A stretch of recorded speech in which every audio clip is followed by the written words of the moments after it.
Imagine staying calm no matter how chaotic life gets. Even when deadlines loom, people test your patience, or unexpected challenges arise, you remain grounded and peaceful. How different would life feel if stress couldn't control you? Today, we're diving into the art of staying calm in life's chaos. These timeless teachings, inspired by Buddhist philosophy, will help you find balance and clarity no matter what storms come your way. Life will always have its ups and downs, but peace doesn't come from avoiding chaos. It comes from learning how to stand strong in the middle of it. These strategies aren't just ideas. They're practical tools you can start using today to center yourself, even in the most overwhelming moments. What's one thing that tends to disrupt your calm? Comment below and let's tackle it together. If you're ready to take control of your inner peace and navigate life with grace, let's begin. Breathe like a lotus blossoming. In the midst of chaos, it's easy to feel like you're being pulled in every direction, struggling to keep your head above water. But what if, instead of fighting the storm, you found your anchor? The simple act of mindful breathing can transform even the most overwhelming moments into an opportunity for peace. Think of a lotus flower. It grows in muddy waters, yet blossoms pure and untouched, standing as a reminder that calmness is possible no matter the surroundings. To breathe like a lotus blossoming, start by grounding yourself in the present moment. Close your eyes and take a slow, deep breath. Inhale deeply through your nose, letting your belly rise, and then exhale gently through your mouth. Imagine each breath as a ripple spreading calmness through your body. With every inhale, you draw in peace. With every exhale, you release tension. This simple practice connects you to the stillness that lies beneath the surface of life's chaos. In Buddhist teachings, the breath is seen as the bridge between the body and the mind. It brings you back to the now, breaking the cycle of overthinking and stress. When the mind starts to race or emotions feel overwhelming, this breathing technique serves as your sanctuary. You don't have to change the situation around you. You only need to shift how you approach it. The breath becomes your inner oasis, a place of serenity that no external force can disturb. You can practice mindful breathing anywhere, during a stressful meeting, while stuck in traffic, or even in the middle of a difficult conversation. It's not about escaping reality, but finding calm within it. Over time, this habit creates a sense of resilience. You'll notice that the same situations that once rattled you now feel more manageable, all because you've mastered the art of pausing and grounding yourself. Just as the lotus flower doesn't resist the muddy waters, you can embrace the challenges around you without letting them define you. The beauty of this practice is its simplicity. No matter how hectic life becomes, your breath is always there, a constant companion to help you bloom with grace. Build a compassion shield. Imagine a day when criticism, harsh words, or misunderstandings no longer pierce your peace of mind. This isn't about hardening yourself to the world, but creating a shield of compassion, first for yourself, then for others. Building this shield allows you to approach chaos with grace and strength, transforming conflict into an opportunity for connection and growth. Self-compassion is the foundation of this shield.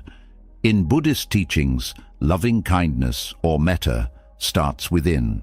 When you speak kindly to yourself, forgiving mistakes and acknowledging your efforts, you stop being your own harshest critic. Try this. When you feel overwhelmed or judged, pause and offer yourself gentle phrases like, "It's okay to feel this way," or "I'm doing my best." These words act as a balm, soothing your inner wounds and building a reservoir of strength.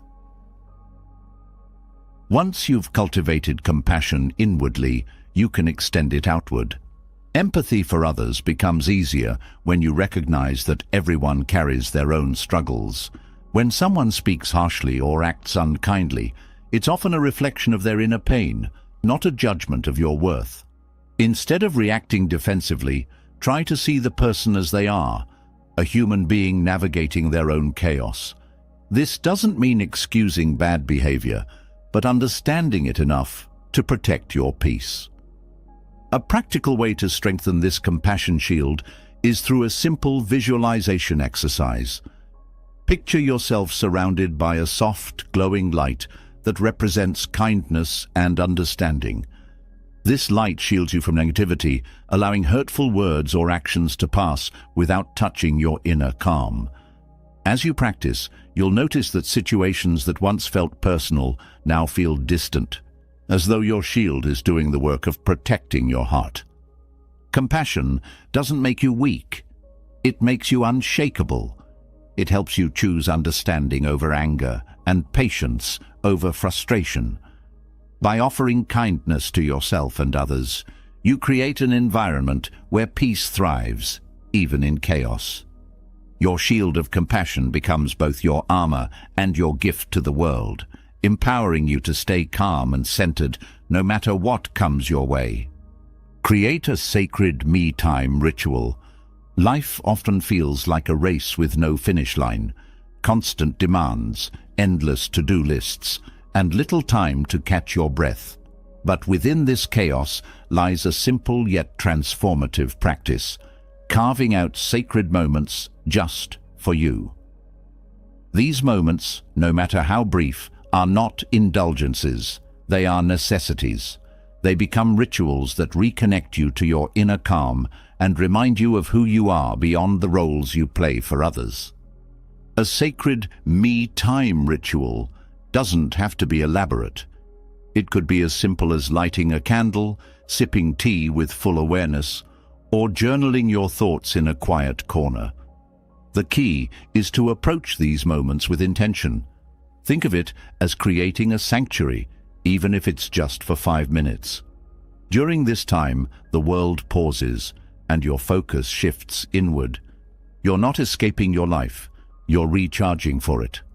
In Buddhism, mindfulness transforms the ordinary into the extraordinary. When you approach your ritual with a mindful attitude, even small acts become sacred. Imagine lighting a candle. Instead of rushing through it, feel the warmth of the flame. Notice the gentle flicker of light, and let its glow symbolize the peace you're inviting into your life. This small gesture becomes a grounding practice, anchoring you amidst the noise. Sacred rituals are powerful because they signal to your mind and body that you're prioritizing yourself. This isn't selfish, it's self-preservation. By creating a routine of intentional pauses, you build resilience. You'll find that you can return to your tasks with renewed energy and focus, rather than feeling drained by life's demands. To begin, identify a time and space for your ritual. Perhaps it's the quiet of early morning, the calm of twilight, or a break during a busy afternoon. Personalize it. Use elements that bring you joy, whether it's a favorite scent, calming music, or a cozy blanket. Protect this time fiercely, treating it as a non-negotiable part of your day. Sacred me-time rituals are a gift you give yourself, a reminder that your well-being matters. These moments of solitude help you reconnect with your inner self, recharge your spirit, and face life's chaos with newfound clarity and grace. Surrender the illusion of control.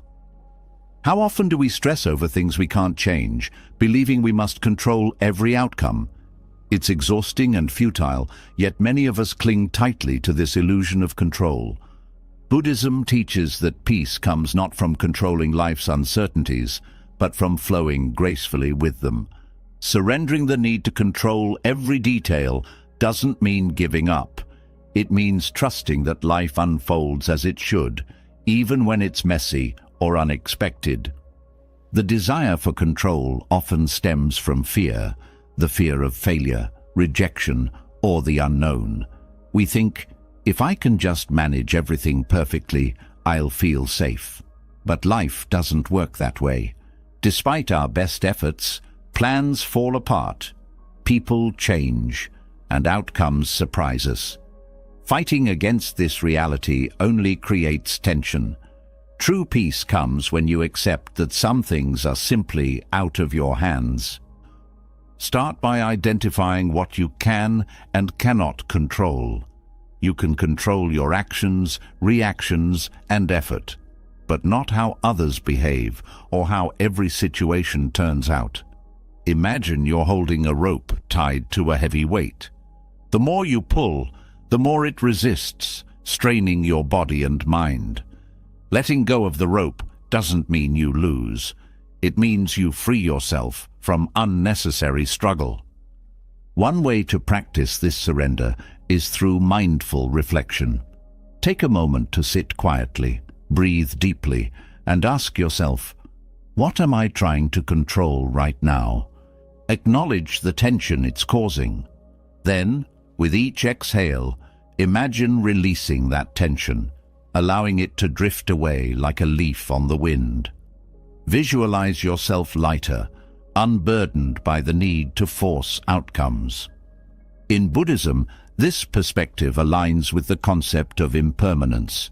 Everything changes, and nothing stays fixed. Trying to control the uncontrollable is like trying to hold water in your hands.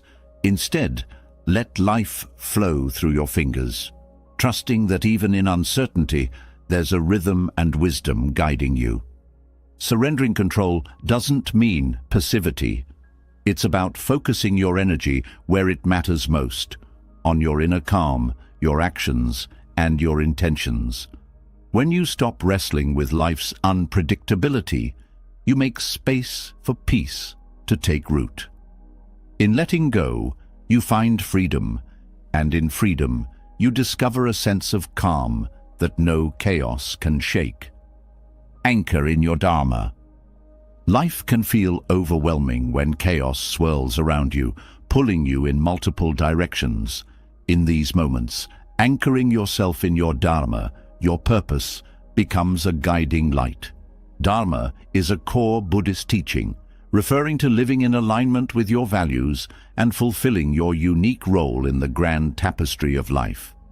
It's not just about what you do, it's about why and how you do it. By reconnecting with your Dharma, you create a sense of clarity and calm that transcends external noise. Imagine your Dharma as a compass. When life feels turbulent, it helps you find your true north. Aligning your actions with your core values means you're not just reacting to life's chaos, but moving through it with intention.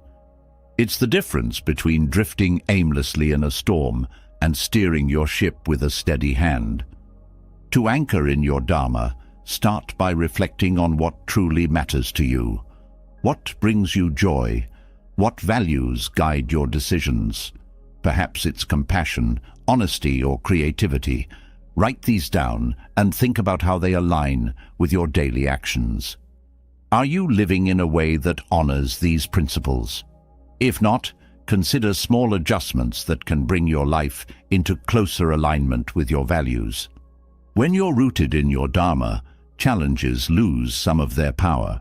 For example, if your Dharma involves helping others, a difficult day at work becomes less about frustration and more about serving a greater purpose. This shift in perspective transforms stress into an opportunity for growth and fulfillment. Dharma is not rigid, it evolves as you do. The key is to remain curious and open to discovering how your unique path unfolds. In chaotic times, return to this question: am I living in alignment with my Dharma? If the answer is yes, let that certainty ground you. If the answer is no, use it as an invitation to realign. Living in alignment with your Dharma doesn't mean life will always be easy, but it gives you a steady foundation. When you're clear on your purpose, you can navigate chaos with confidence, knowing that every action reflects your values. This alignment creates inner peace, making your Dharma a powerful anchor in the storms of life. Dance with impermanence. Change is inevitable, yet so much of life's stress stems from our resistance to it. We cling to what feels safe and familiar, fearing the unknown. But in Buddhism, impermanence, anicca, is a fundamental truth of existence. Everything changes, from the seasons to our emotions. By learning to embrace this rhythm of life, you can release the fear of losing control and find beauty in the fleeting nature of the moment. Think of impermanence as a dance, not a battle. Fighting change only exhausts you, while flowing with it can bring unexpected peace. Imagine watching a river. Its water is never the same. It's always moving, always changing. Trying to stop the flow is impossible, but sitting by its edge and appreciating its motion can be deeply calming. Life is like that river, always in motion, always transforming.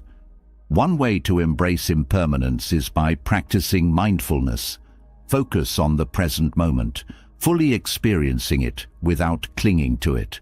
For example, savor your morning coffee without worrying about the day ahead, or feeling sad that the moment will end. Instead, let the experience be complete as it is. This practice helps you cultivate gratitude for what's here now, rather than fearing its eventual absence. Impermanence also teaches you to release attachment. When you understand that nothing lasts forever, you can let go of the need to control or cling.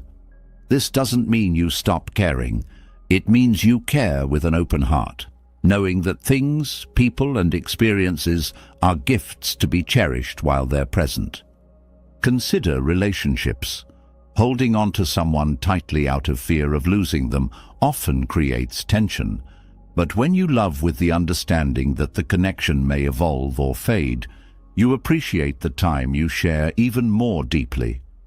This perspective allows love to flourish without the weight of unrealistic expectations. Embracing impermanence also helps you navigate loss and change with grace. Whether it's the end of a job, a relationship, or a phase of life, remembering that this too shall pass gives you the strength to move forward. Loss becomes less about what's gone and more about the new space it creates for growth. When you dance with impermanence, you free yourself from the weight of fear and resistance. Instead of dreading change, you begin to see it as an opportunity to grow and discover. This acceptance brings a profound sense of peace, allowing you to flow through life's chaos with grace and resilience. Practice the art of silence. In a world filled with constant noise, notifications, conversations, and the endless hum of activity, silence is a rare gift. Yet silence is more than the absence of sound. In Buddhism, it's seen as a sacred space where calmness, clarity, and self-discovery can flourish. When you intentionally practice silence, you create room to hear your inner voice, access deeper wisdom, and let peace take root. Think of silence as a retreat for the soul. In moments of quiet, the chatter of the mind begins to settle, like ripples on a pond growing still. This stillness allows you to observe your thoughts and emotions without judgment, revealing what truly matters beneath the surface noise. Silence isn't about avoiding life. It's about meeting it with greater awareness and intention. To begin, try incorporating small moments of intentional silence into your day. Start your morning without speaking or interacting with technology. Instead, sit quietly with a cup of tea, breathe deeply, and allow yourself to simply be. These first few minutes of stillness set the tone for the day, grounding you in peace before the chaos begins. Another powerful practice is carving out a silent hour. Choose a time during the day to step away from conversation, media, and distractions. Spend this time meditating, journaling, or simply sitting in stillness. If a full hour feels daunting, even 10-15 minutes can create a noticeable shift in your mental state. Silence is also a tool for navigating busy or stressful environments. When chaos surrounds you, pause for a moment and tune into the quiet within. Close your eyes if you can, and take a few deep breaths. In the midst of external noise, this practice of internal silence can become your sanctuary. Intentional silence doesn't just calm the mind, it also enhances your relationships. By practicing mindful listening, allowing others to speak without interrupting or planning your response, you create deeper, more meaningful connections. Silence becomes a gift you offer both to yourself and to those around you. At first, embracing silence might feel uncomfortable. You may notice an urge to fill the space with sound or activity. This is natural. Instead of resisting the discomfort, allow it to pass.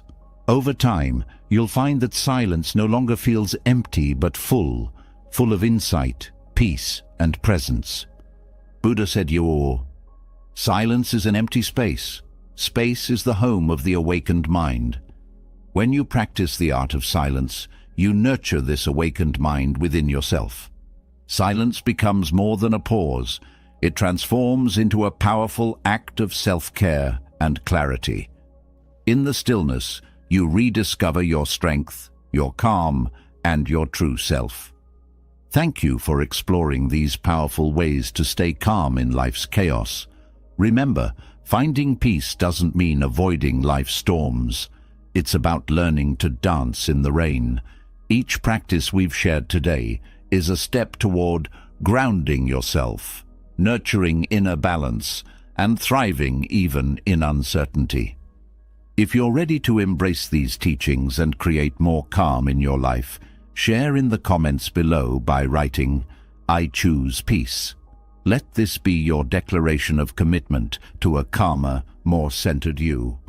Don't forget, there was a time in my life when my mind felt like it was constantly racing, a storm of thoughts I couldn't control. Each day felt heavier, like I was carrying an invisible weight that no one else could see. I tried distracting myself, scrolling endlessly, diving into work, but it only made things worse. The noise never stopped. Then I stumbled upon a practice that changed everything. I learned that the root of my restless mind wasn't the world outside. It was the way I let it flood into me, unchecked, unfiltered. That's when I turned to the wisdom of Buddhism, and for the first time, I felt a sense of calm I hadn't known was possible. Buddhism doesn't offer flashy solutions or complicated methods. It's grounded in simplicity and truth. What I'm about to share with you are strategies rooted in these ancient teachings, practical steps that helped me quiet the storm in my mind. They're not just theories, they work because they speak to the core of who we are. Let me start with something personal. I used to wake up every morning feeling exhausted, not because I didn't sleep, but because my thoughts never took a break. You know that feeling, don't you? The constant worrying about what might happen, replaying old conversations, or wondering if you're doing enough. It's draining. One day, I met someone who seemed to carry a peaceful energy, a calm presence I couldn't ignore. When I asked him how he managed to stay so composed, he told me something simple but powerful. You're not your thoughts. They're like clouds. They pass if you let them. At first, it sounded too easy, even a bit cliché, but I couldn't shake the idea. What if I didn't have to wrestle with every thought? What if I could choose what to focus on and let the rest drift away? That was the beginning of my journey into Buddhist wisdom. Through trial and error, I began applying small changes to my daily life. I didn't try to fix everything at once. That's not the way this works. Instead, I took one step at a time, learning to center myself in the present, creating little routines to ground my mind and letting go of the need to control everything. Slowly, the fog lifted. I'm sharing this with you because I know what it feels like to be overwhelmed, to want a break from your own mind. And I also know it's possible to find clarity, to feel light again. These strategies aren't about changing who you are. They're about uncovering the peace that's already within you. Let's take this journey together. Whether you're looking for small moments of calm or a complete reset, these steps are a way to start. One by one, they'll help you let go of the noise, the clutter, and the constant overthinking. Not by fighting it, but by finding a better way to live with it. 1. Practice being in the present moment. Let me start with a truth I've learned the hard way. The present moment is all we truly have, yet most of us spend our lives anywhere but here. I used to be an expert at this. I was always lost in my head. If I wasn't rehashing mistakes from the past, I was worrying about things that hadn't even happened yet. Sound familiar? The truth is, the mind loves to wander. It's wired that way. But here's what no one tells you. The more time you spend chasing thoughts of yesterday or tomorrow, the more you miss out on the only time that matters, now. And trust me, I missed out on a lot before I realized this. Buddhist teachings have a beautiful way of bringing us back to the present. They remind us that the mind, like a restless monkey, will jump from branch to branch unless we train it to stay grounded. One of the most transformative lessons I've learned is that I don't have to follow every thought. I can choose to let them pass like leaves floating down a river. But this isn't about ignoring reality. It's about being fully alive to what's in front of you. When I started practicing mindfulness, I realized how much of my life I'd spent on autopilot. Washing dishes. My body was there, but my mind was replaying an awkward conversation from 3 days ago. Walking outside. I'd scroll through my phone, barely noticing the sky or the feel of the ground under my feet. I wasn't living, I was existing in fragments. So how do we reclaim the present? Start small. For me, it began with something as simple as focusing on my breath. Right now, as you're reading this, take a moment to notice your breathing. Don't change it. Just feel it. Inhale, exhale. That's it. You're already in the present moment. When I began incorporating this practice into my day, everything shifted. Instead of being consumed by worries about the future, I found myself fully immersed in little moments. The warmth of my morning tea, the sound of birds outside, even the texture of the soap on my hands as I washed them. These weren't extraordinary experiences, but they felt profound because I was truly there. One of the most powerful Buddhist teachings on this is from Thich Nhat Hanh, who said, "Drink your tea slowly and reverently, as if it is the axis on which the whole world revolves." At first, I didn't understand this. How could drinking tea be meaningful? But when I tried it, really slowing down and paying attention, I realized it's not the tea that's special. It's the act of being fully present. Now, I know what some of you might be thinking.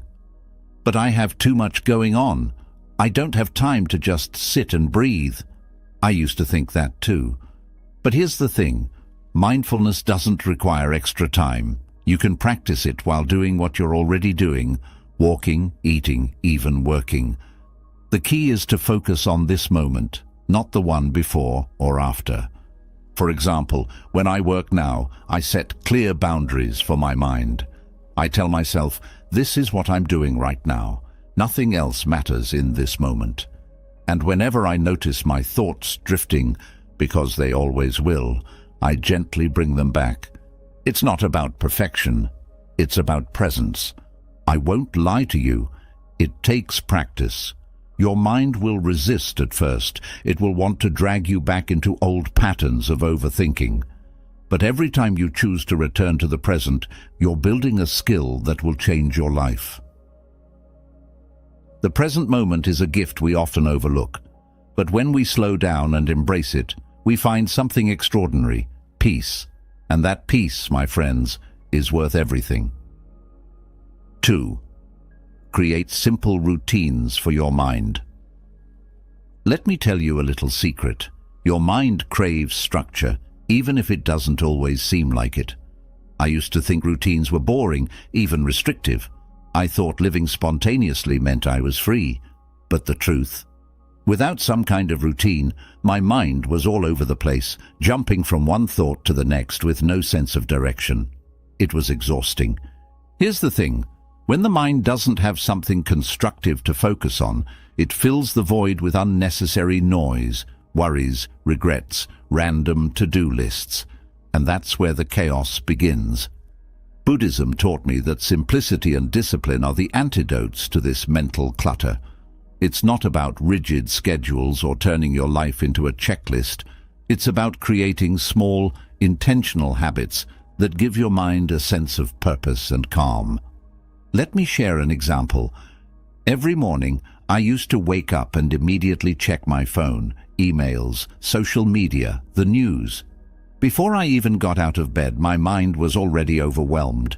One day, I decided to try something different. Inspired by Buddhist teachings, I created a simple morning ritual.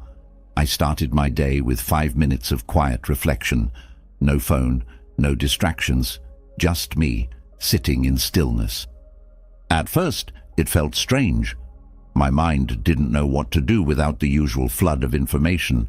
But after a few days, something shifted. I noticed that those 5 minutes set the tone for my entire day. My thoughts felt clearer, my emotions steadier. It was such a small change, but it had a huge impact. Buddhism emphasizes the power of repetition. It's not about making one grand effort. It's about the little things we do consistently. A favorite teaching of mine is from the Dhammapada. Little by little, a person becomes good, as a pot is filled with water, drop by drop. This is the essence of creating routines. Each small action builds on the last, and over time, they transform you.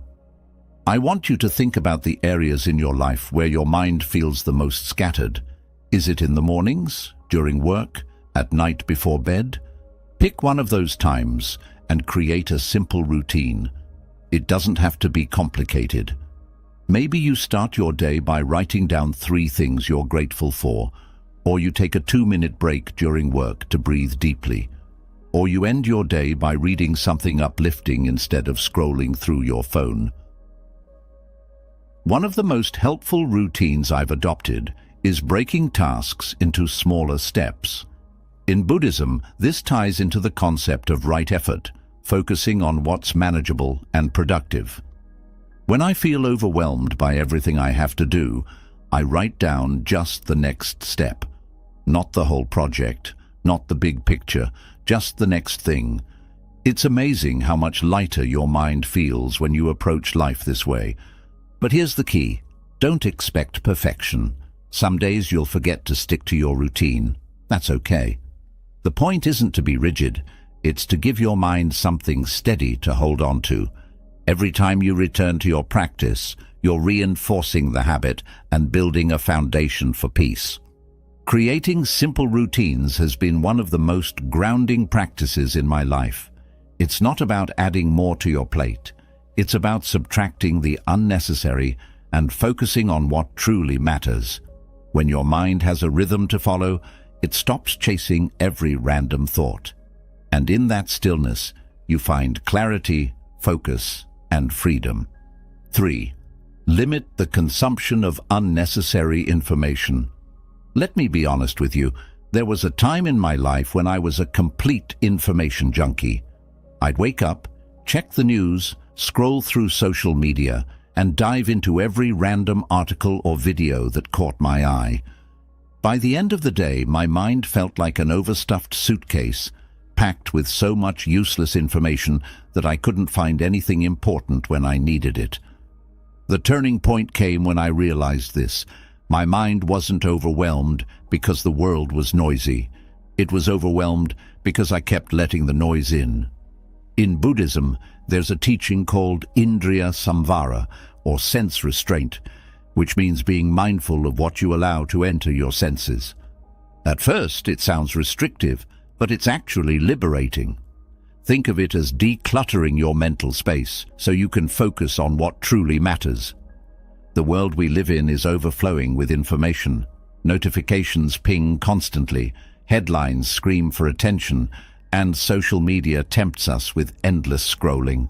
But here's the hard truth. Most of what we consume doesn't add value to our lives. Instead, it creates mental clutter, making it harder to think clearly or feel at peace. When I started applying sense restraint, I didn't cut myself off from the world entirely. I just became more intentional about what I let in. The first step was identifying my biggest triggers. For me, it was the endless cycle of social media and news. I realized I wasn't gaining anything meaningful from refreshing my feeds every hour. It was just a habit, one that drained my energy and filled my mind with noise. So, I made a simple change. I set boundaries.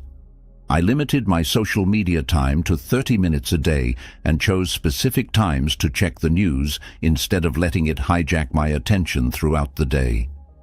At first it was hard.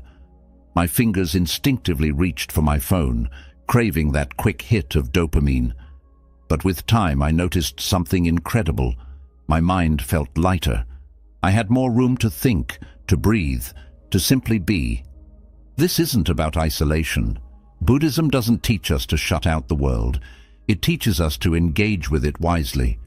Before you consume something, ask yourself, does this serve me? Does it help me grow, learn, or find peace? If the answer is no, let it go. You don't have to watch every video, read every article, or respond to every message. Protect your attention like it's sacred, because it is. One practice that helped me was replacing unnecessary consumption with intentional content. Instead of mindlessly scrolling, I started reading books that inspired me or listening to talks that uplifted me. I even began spending more time in silence, letting my mind settle instead of stuffing it with more input. It was uncomfortable at first, but that discomfort was a sign I was on the right path. You might be wondering, how do I even start with this? Begin small. Choose one area of your life where information feels overwhelming. Maybe it's social media, email, or even conversations with certain people. Set a boundary. Maybe it's turning off notifications, unfollowing accounts that don't add value, or dedicating certain times of the day to disconnect. You'll be amazed at how much mental clarity you gain when you stop letting the world control your focus. Limiting unnecessary information isn't about shutting yourself off. It's about choosing what deserves your attention and letting go of the rest. And in that space of quiet, you'll find something precious. The ability to hear your own thoughts, to connect with your inner wisdom, and to feel truly alive. 4. Practice daily gratitude. I'll never forget the day someone asked me, "What are you grateful for today?" I froze, not because I didn't have anything to be thankful for, but because I'd never made it a habit to notice. Life always felt like a race, chasing goals, fixing problems, worrying about what wasn't working. Gratitude, that felt like a luxury I didn't have time for. But here's what I learned. Gratitude isn't just a nice thought, it's a transformative practice. In Buddhism, gratitude is deeply tied to the concept of mudita, or appreciative joy. It's the ability to find happiness in what you already have, rather than always striving for more. And let me tell you, this shift changed everything for me. There's something incredibly grounding about taking a moment to acknowledge the good in your life. It's like hitting the pause button on your worries and saying, "Wait a minute, there's beauty here too." When I started practicing gratitude daily, I noticed an immediate difference in how I felt. The stress didn't vanish, but it lost its grip. I wasn't just focused on what was wrong. I began to see what was right. Practicing gratitude doesn't have to be complicated. For me, it started with writing down 3 things I was grateful for at the end of each day. Sometimes they were big things, like my health or a meaningful conversation. Other times they were small, like the warmth of the sun on my face or the sound of rain outside. The size didn't matter. What mattered was the act of noticing. Here's the beautiful thing about gratitude. The more you practice it, the more it grows.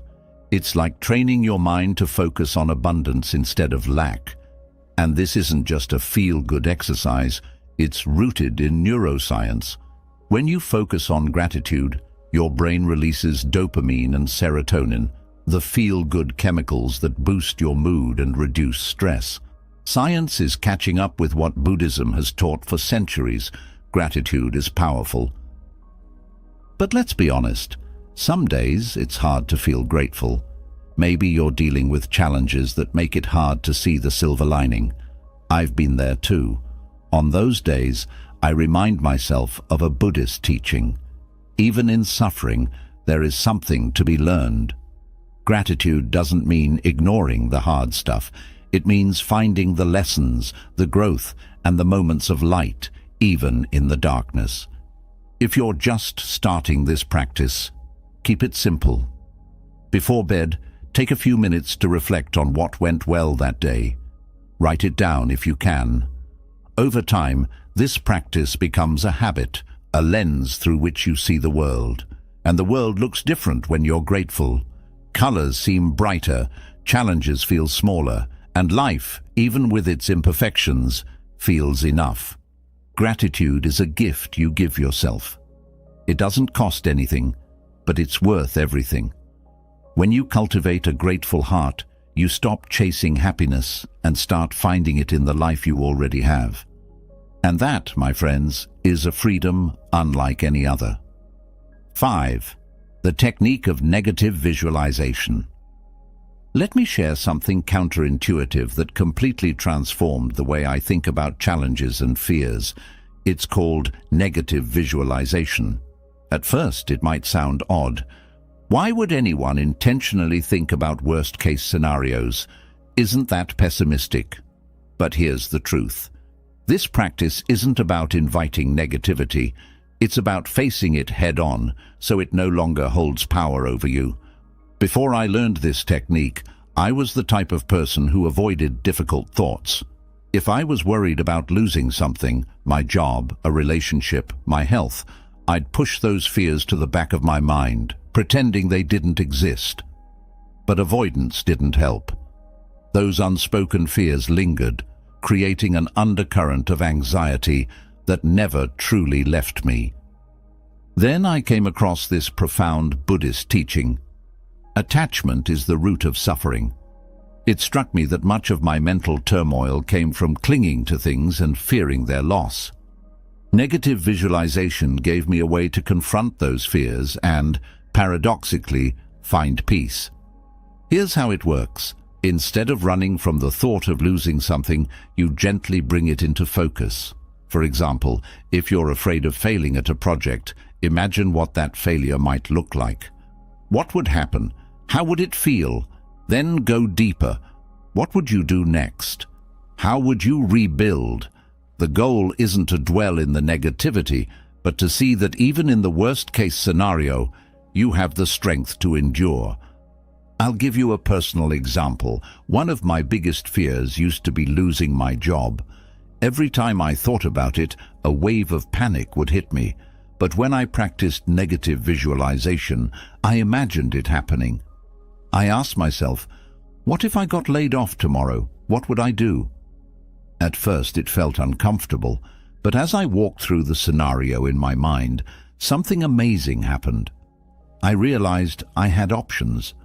I could find another job, lean on my savings, or even explore a new path. The fear lost its edge because I'd already lived through it in my mind. Buddhism teaches us to accept impermanence. Everything in life is fleeting, our possessions, relationships, even our bodies. Negative visualization helps us embrace this reality. Instead of fearing loss, we come to terms with it. And in doing so, we find a deeper appreciation for what we have right now. Another beautiful aspect of this practice is that it cultivates gratitude. When you visualize losing something, your health, a loved one, or even a simple pleasure like your morning coffee, you begin to cherish it more. Suddenly, the things you take for granted feel precious. You stop rushing through life and start savoring it. If you're new to negative visualization, start small. Take a quiet moment to reflect on something you value, a relationship, an opportunity, or even your physical abilities. Now imagine what life would be like without it. It's not about scaring yourself, it's about recognizing its significance. Then, bring your awareness back to the present and let gratitude fill you. This practice might feel uncomfortable at first, but that's the point. Growth comes from leaning into discomfort, not avoiding it. And the more you practice, the more resilient you become. Life's uncertainties lose their power over you because you've already prepared your mind for them. Negative visualization isn't about living in fear, it's about finding freedom from it. By confronting what we're afraid of, we discover that we're stronger than we think, and in that strength, we find peace. 6. Develop a service-oriented mindset. Let me ask you a question. When was the last time you did something purely for someone else, without expecting anything in return? If you're like most people, it might not happen as often as you'd like. I know it didn't for me. For a long time, I was so caught up in my own worries, goals, and to-do lists that I barely thought about how I could help others. But when I finally shifted my focus outward, everything changed. Buddhism places a deep emphasis on compassion and service. One of my favorite teachings is this: if you light a lamp for someone, it will also brighten your path. At first, I didn't fully understand what this meant, but as I began to incorporate acts of service into my life, I realized that helping others doesn't just benefit them, it also brings clarity, purpose, and peace to your own mind. Let me share a story. A few years ago, I was going through a tough time. My thoughts felt like a tangled mess, and I couldn't seem to break free from my own problems. One day, a friend mentioned that a local shelter needed volunteers. I hesitated. My mind was already so overwhelmed. How could I possibly help someone else? But something nudged me to go. That day, I spent a few hours serving meals to people in need. It was simple work, but something incredible happened. For the first time in weeks, my thoughts quieted. I wasn't obsessing over my own worries. I was fully present, focused on the act of giving. By the time I left, I felt lighter, as if a weight had been lifted. That experience taught me a profound truth. When we shift our attention from ourselves to others, we create space for peace in our own minds. Developing a service-oriented mindset doesn't mean you have to make grand gestures or dedicate your life to charity, though those are wonderful things to do. It's about finding small, meaningful ways to contribute to the well-being of others. Maybe it's offering a kind word to a coworker, helping a neighbor with groceries, or simply listening when someone needs to talk. These small acts of service ripple outward, creating a sense of connection and purpose. In Buddhism, this is tied to the concept of right action, living in a way that benefits not just yourself, but also the world around you. Service isn't just something you do, it's a way of being. It's a practice that opens your heart and reminds you that we're all interconnected. But let's be honest, helping others isn't always easy. Sometimes you're tired, busy, or dealing with your own struggles. I've felt that way too. But here's what I've learned. The times when you feel least able to give are often the times when giving has the greatest impact. Not just for the person you're helping, but for yourself. Service pulls you out of your own head and into the present moment. It reminds you that you're part of something bigger. If you're not sure where to start, begin with what feels natural. Look around and ask yourself, who needs help? What can I offer? It doesn't have to be perfect or profound. The act itself is enough. When you cultivate a service-oriented mindset, you transform not just the lives of others, but your own. Your worries feel smaller, your heart grows fuller, and your mind finds peace in the simple act of giving. As the Buddha taught, our own life has meaning to the extent that it touches others. In serving others, we serve ourselves in the most beautiful way possible. 7. Learn to say no. I used to be the kind of person who said yes to everything. Need help with a project? Sure. Want me to stay late at work? No problem. Can you take on just one more responsibility? Of course. At first it felt good. People appreciated me, praised me, and leaned on me. But over time I realized something. Every yes I said to others was often a no to myself. This wasn't sustainable. My mind was cluttered, my energy drained, and I felt like I was losing control of my own life. That's when I discovered the power of saying no. And let me tell you, it was liberating. Buddhism teaches us about the importance of boundaries. One of the core principles is right speech, samavaka, which includes not just how we speak to others, but how we honor our truth. Saying no when you need to is one of the most honest and compassionate things you can do for yourself and others.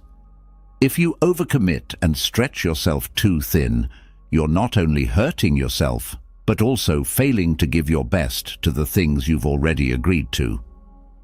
Let me share a personal story. There was a time when I was juggling work, personal commitments, and endless favors for others. One day, a close friend asked me to help them move. I wanted to say yes, but I knew I was already overwhelmed. Still, the guilt crept in. What if they think I'm selfish? What if they get upset? These thoughts plagued me until I remembered a Buddhist teaching. You cannot pour from an empty cup. If I didn't take care of my own well-being, I wouldn't be able to show up fully for anyone else. So I said no. Gently but firmly, I explained my situation, and to my surprise, my friend understood. It was a pivotal moment for me. I realized that saying no didn't make me a bad person. It made me an honest one, and the relief I felt afterward was undeniable. Learning to say no isn't easy, especially if you're used to being a people pleaser. But it's a skill worth developing. Here's what helped me. Before committing to something, I pause and ask myself, do I have the time, energy, and mental space for this? If the answer is no, I honor that. Sometimes I'll say, I wish I could help, but I can't right now. Other times a simple, I'm sorry, I can't, is enough.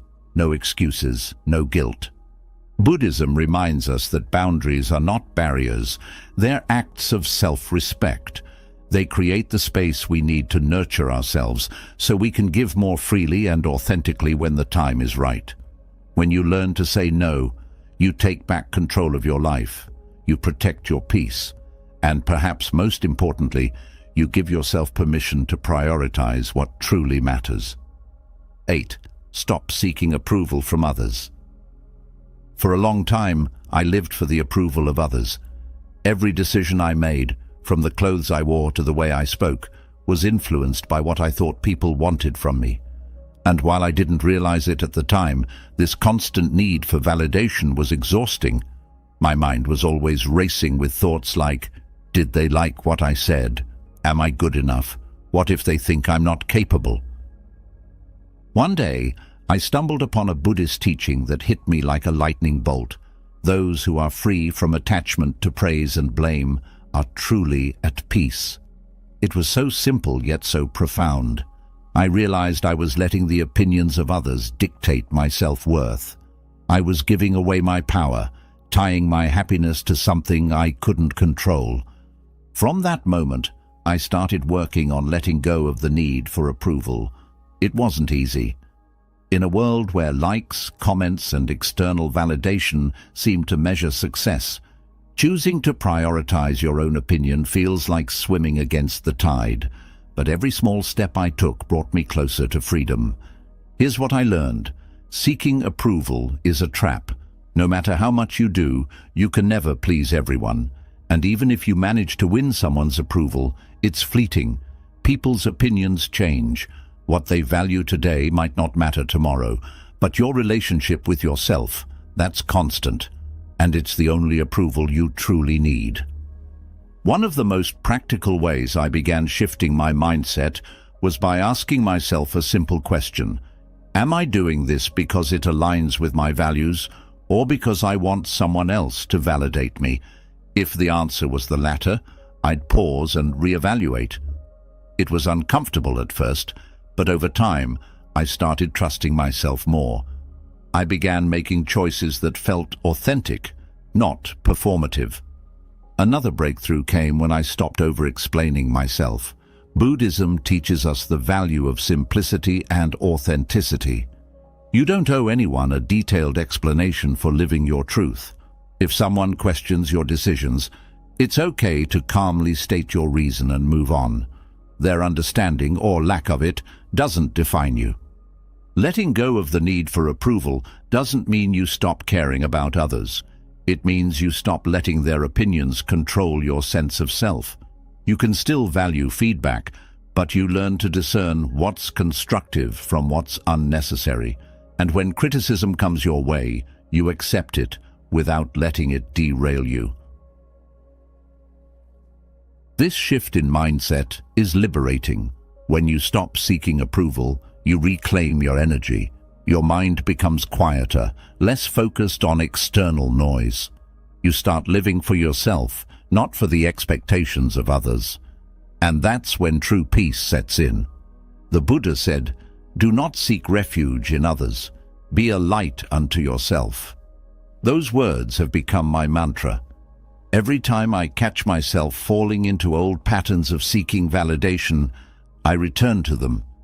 They remind me that my worth isn't something to be earned. It's something that's already within me.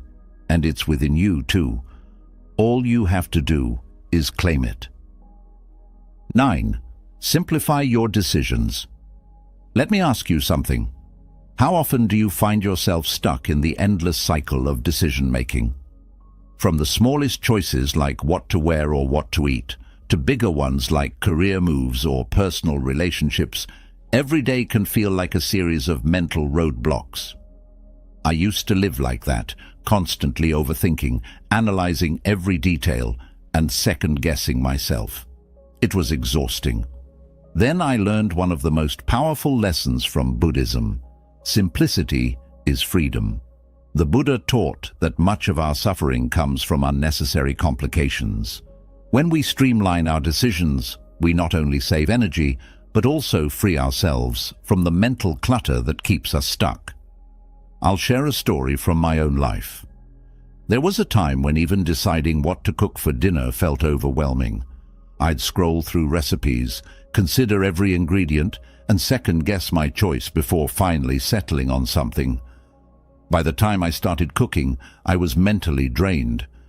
It sounds trivial, but these small decisions added up, leaving me with less energy for the bigger, more meaningful parts of life. One day, I realized that this constant decision fatigue wasn't about the choices themselves. It was about my relationship with them. I was giving too much weight to things that didn't deserve it. Inspired by Buddhist principles, I started simplifying my decisions in practical ways. For example, I created a weekly meal plan, so I didn't have to think about what to cook every night.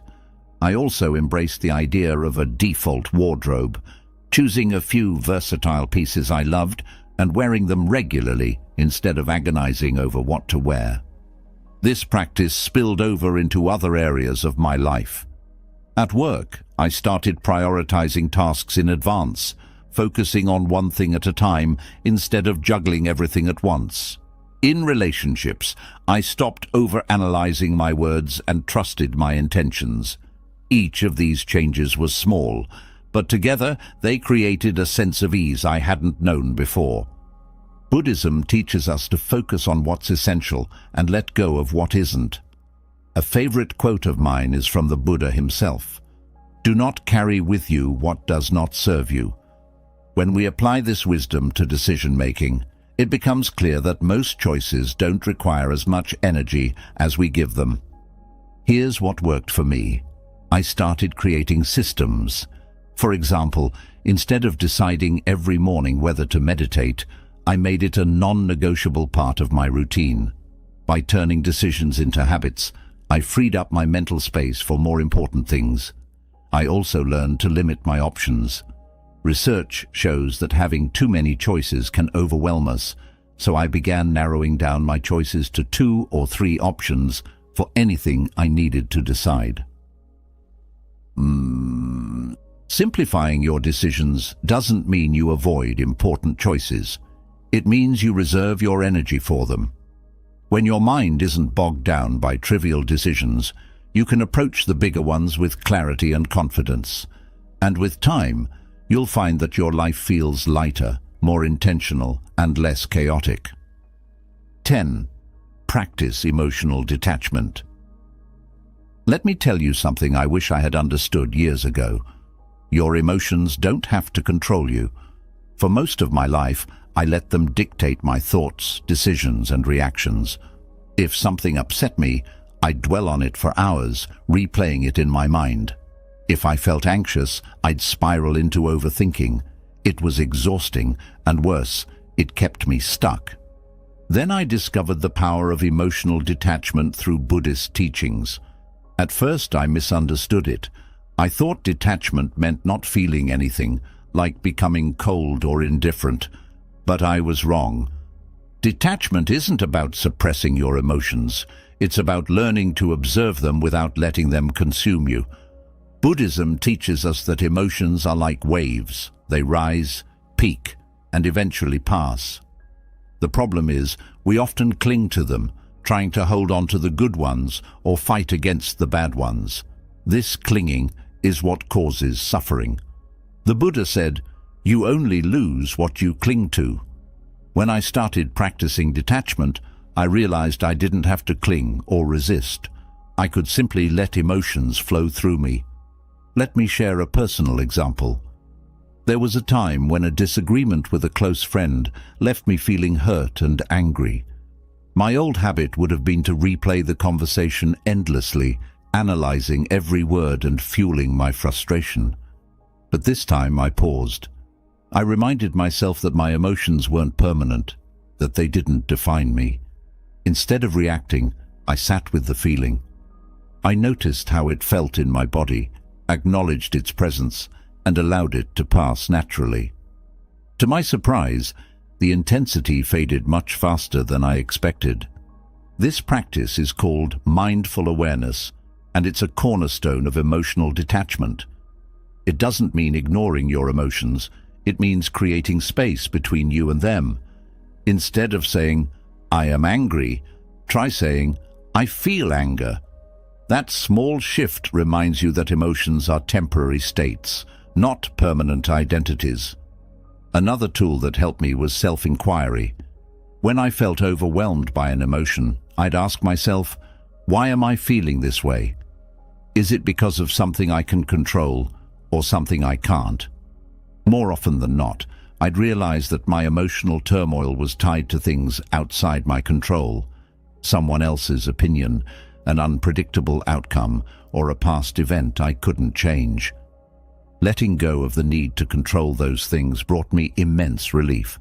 Practicing emotional detachment doesn't mean you stop caring. In fact, it allows you to care more deeply because you're no longer clouded by reactivity. When you're not consumed by your own emotions, you can approach situations with clarity, compassion, and wisdom. Here's a simple way to start. The next time you feel a strong emotion, pause. Take a deep breath and name what you're feeling. This is anger. This is fear. This is sadness. Then remind yourself, this too shall pass. Visualize the emotion as a cloud drifting across the sky, or a wave rolling onto the shore. It's temporary, and it will fade. Over time, you'll notice a shift. You'll still feel emotions, but they won't control you. You'll respond to life's challenges with greater ease and perspective. Emotional detachment isn't about numbing yourself, it's about freeing yourself.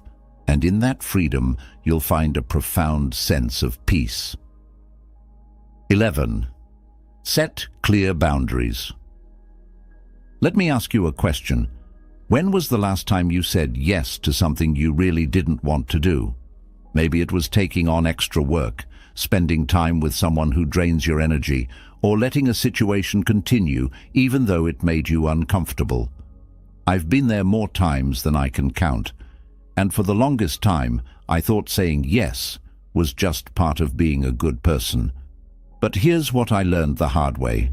Every time you let someone cross your boundaries, you sacrifice a piece of your peace. Boundaries are one of the most loving and powerful things you can set for yourself and for others. Buddhism teaches us that balance is key to living a harmonious life. Without boundaries, we become overwhelmed, resentful, and out of alignment with ourselves. A teaching I often reflect on is this: you cannot always control others, but you can control what you allow. For a long time I struggled with boundaries. I thought setting them would make me seem selfish or unkind. But the truth is, boundaries aren't walls, they're guidelines. They teach others how to treat you while protecting your emotional and mental well-being. Without them, it's like leaving the door to your mind wide open, letting anyone walk in and disrupt your peace. Let me share a story. There was a time when I said yes to every work request, even when it meant staying late, working weekends, or sacrificing personal time. I wanted to be seen as dependable, valuable, and agreeable. But over time, I began to resent the very people I was trying to please. My mind was constantly racing with thoughts of frustration and exhaustion. That's when I realized I wasn't angry at others. I was angry at myself for not setting boundaries. So I started small. The next time someone asked for something I couldn't realistically take on, I said no, politely but firmly. At first it was terrifying. I worried about disappointing people or being judged.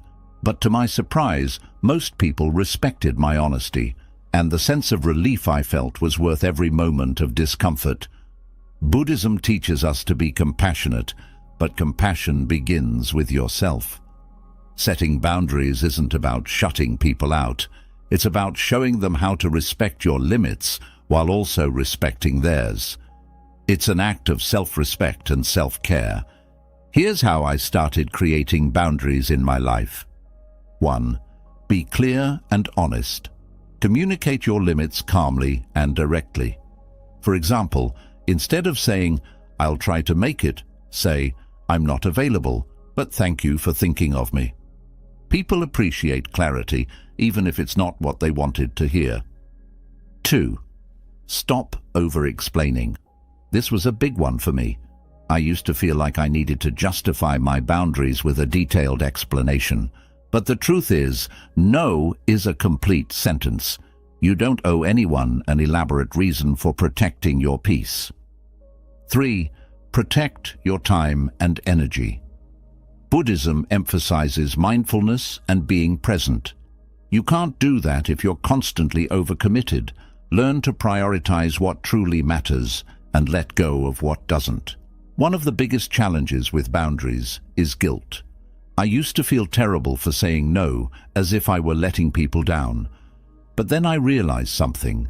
Every time I overextended myself to please others, I was letting myself down, and the resentment that followed helped no one. A Buddhist principle that helped me reframe this guilt is the idea of right action, sama kamanta. It reminds us that our actions should align with our values and well-being. Saying no isn't selfish, it's an act of integrity. It allows you to show up fully for the things and people that truly matter. If you're new to setting boundaries, start with small steps.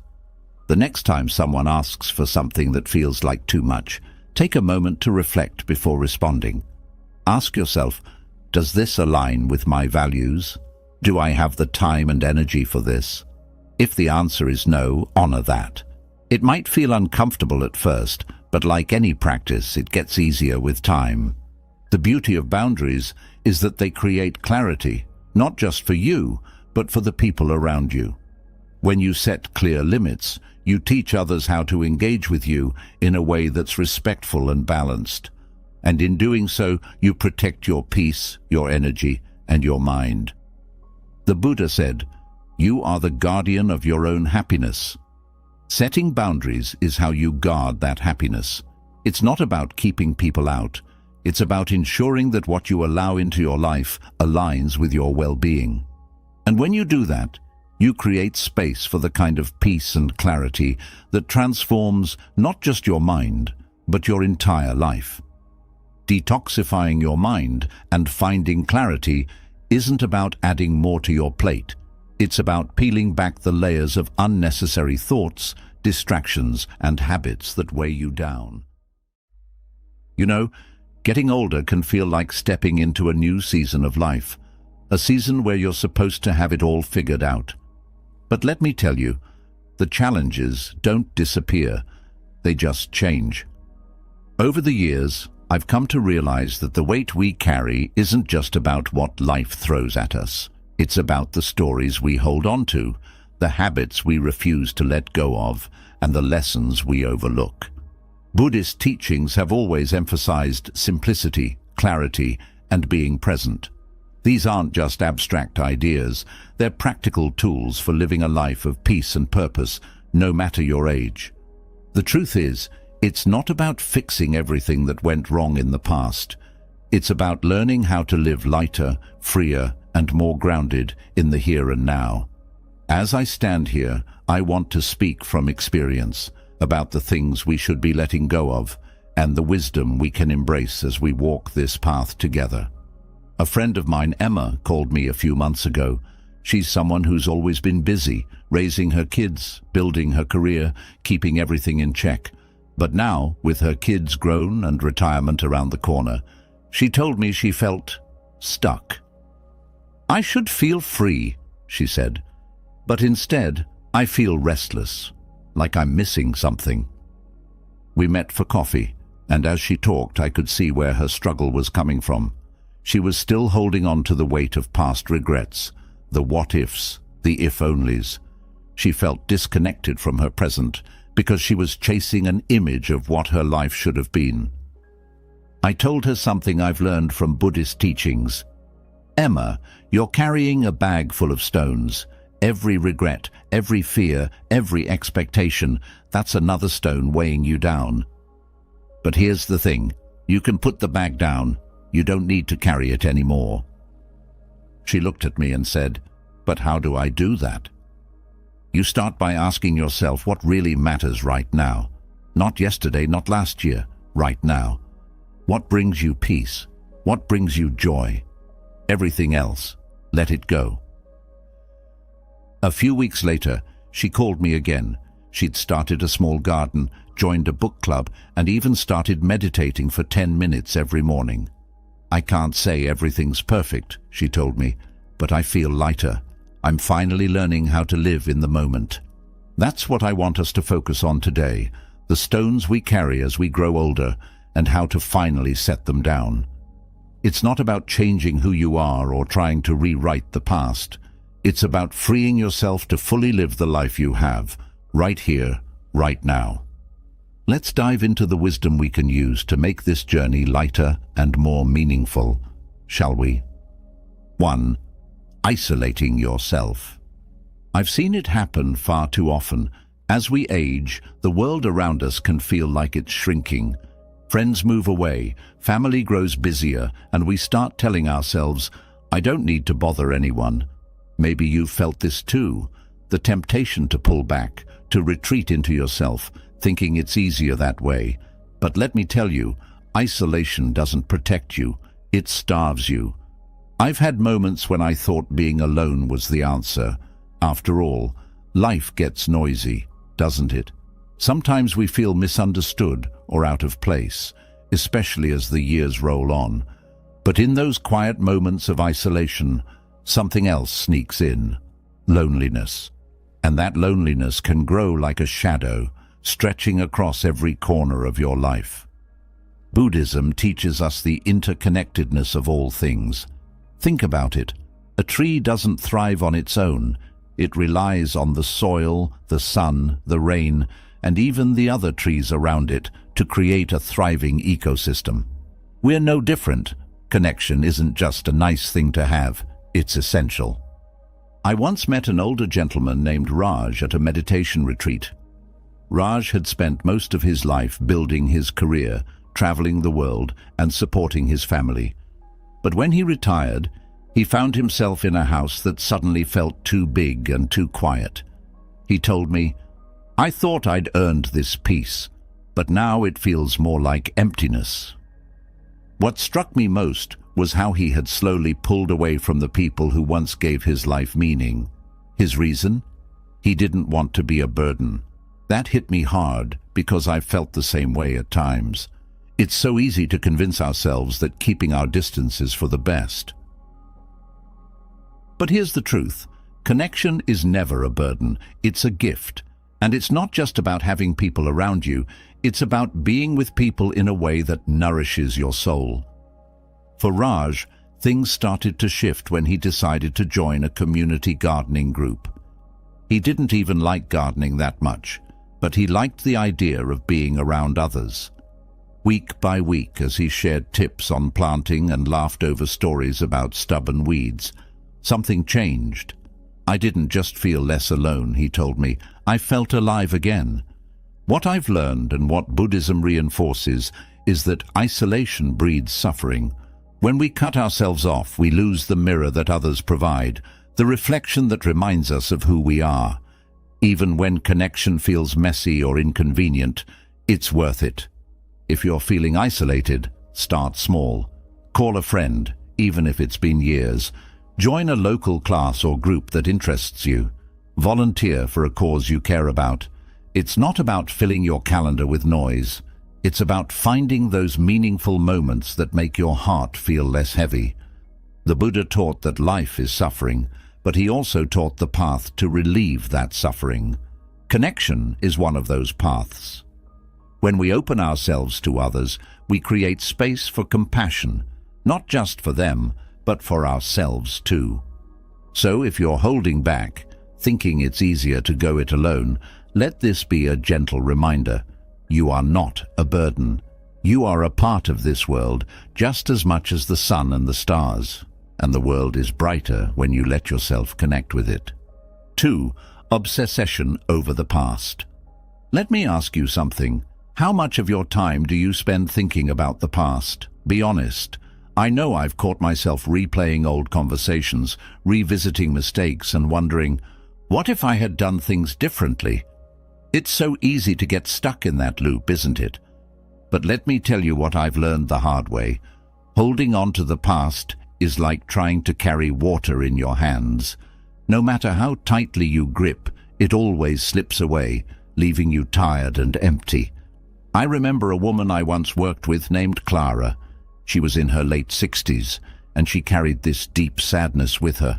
One day, over tea, she shared her story. Decades ago, she had a falling out with her sister over something she couldn't even fully remember. But the guilt of it stayed with her, eating away at her joy.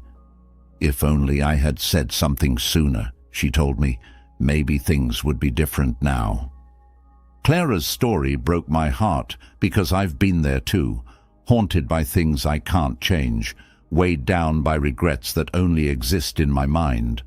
But here's what Buddhism teaches us. The past is gone. It's a shadow that only exists if we keep turning to look at it. The Buddha often spoke about attachment and how it causes suffering. We attach ourselves to the past, clinging to moments that no longer exist, and in doing so, we miss the beauty of what's right in front of us. What helped Clara wasn't fixing the past, it was accepting it.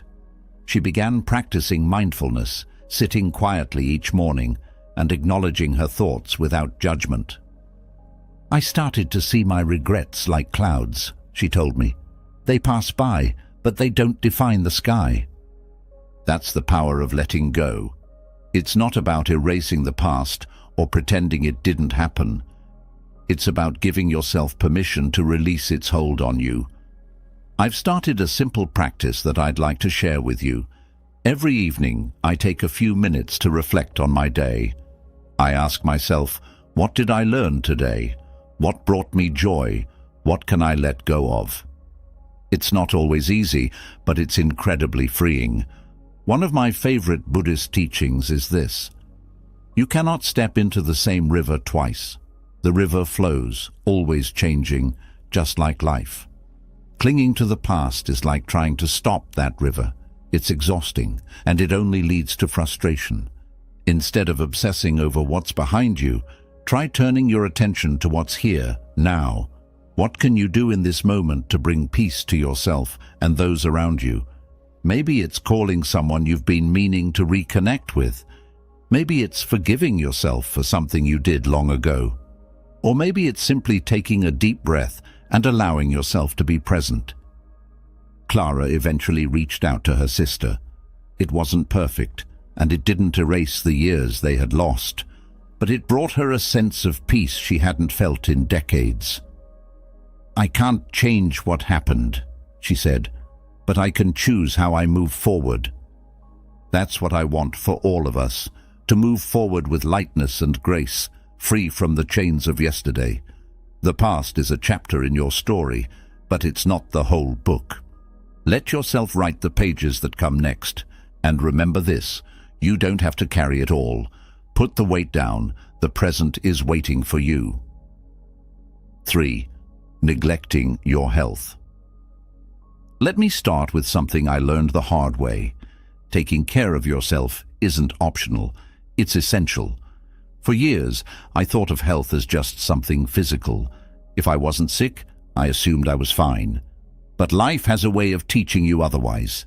Health isn't just about your body. It's about your mind, your energy, and your ability to enjoy the life you've been given. I once met a woman named Anita at a community gathering. She was lively, always the first to crack a joke or share a story. But one day, she confided in me that she was struggling. "I feel like my body's betraying me," she said. Over the years, she'd put everyone else first. Her kids, her job, her neighbors.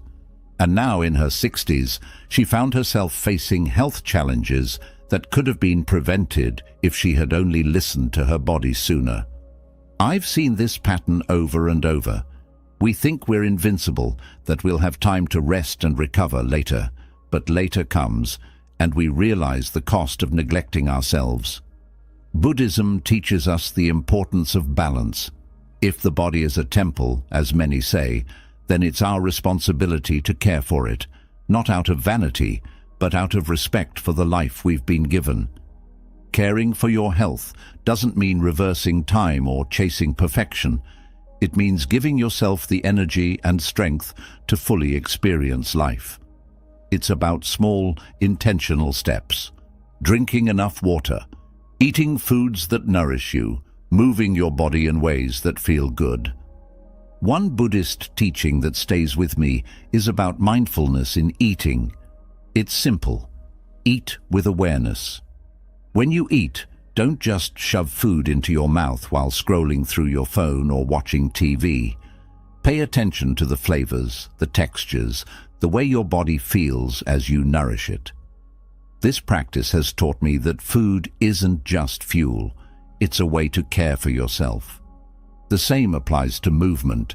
You don't have to run marathons or spend hours at the gym. Even a daily walk can be transformative. When I started taking morning walks, I noticed a shift, not just in my physical health, but in my mental clarity.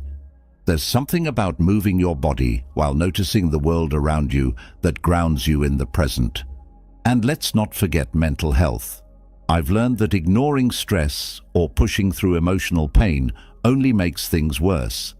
Practices like meditation, journaling, or simply talking to someone you trust can make a world of difference. Anita eventually started small. She joined a local yoga class, swapped sugary snacks for fresh fruits, and began meditating for 10 minutes a day. "I feel like I'm finally giving myself permission to matter," she told me. And you know what? She looked lighter, not just physically, but in her spirit. So here's my message to you. Don't wait until your body forces you to pay attention. Start now. Whether it's drinking more water, going for a walk, or simply taking deep breaths during stressful moments, every small action counts. Your health is the foundation of everything else. Take care of it, and it will take care of you. 4. Stop learning. I've always believed that curiosity is one of the most powerful tools we have. The moment we stop learning, we stop growing. And let me tell you, growth doesn't have an expiration date. I've met people in their 70s and 80s who are more vibrant and open-minded than people half their age, simply because they never let their curiosity fade. One of my favorite Buddhist teachings is about the beginner's mind. It's the idea that we should approach life with the curiosity and openness of a beginner, no matter how much we think we know.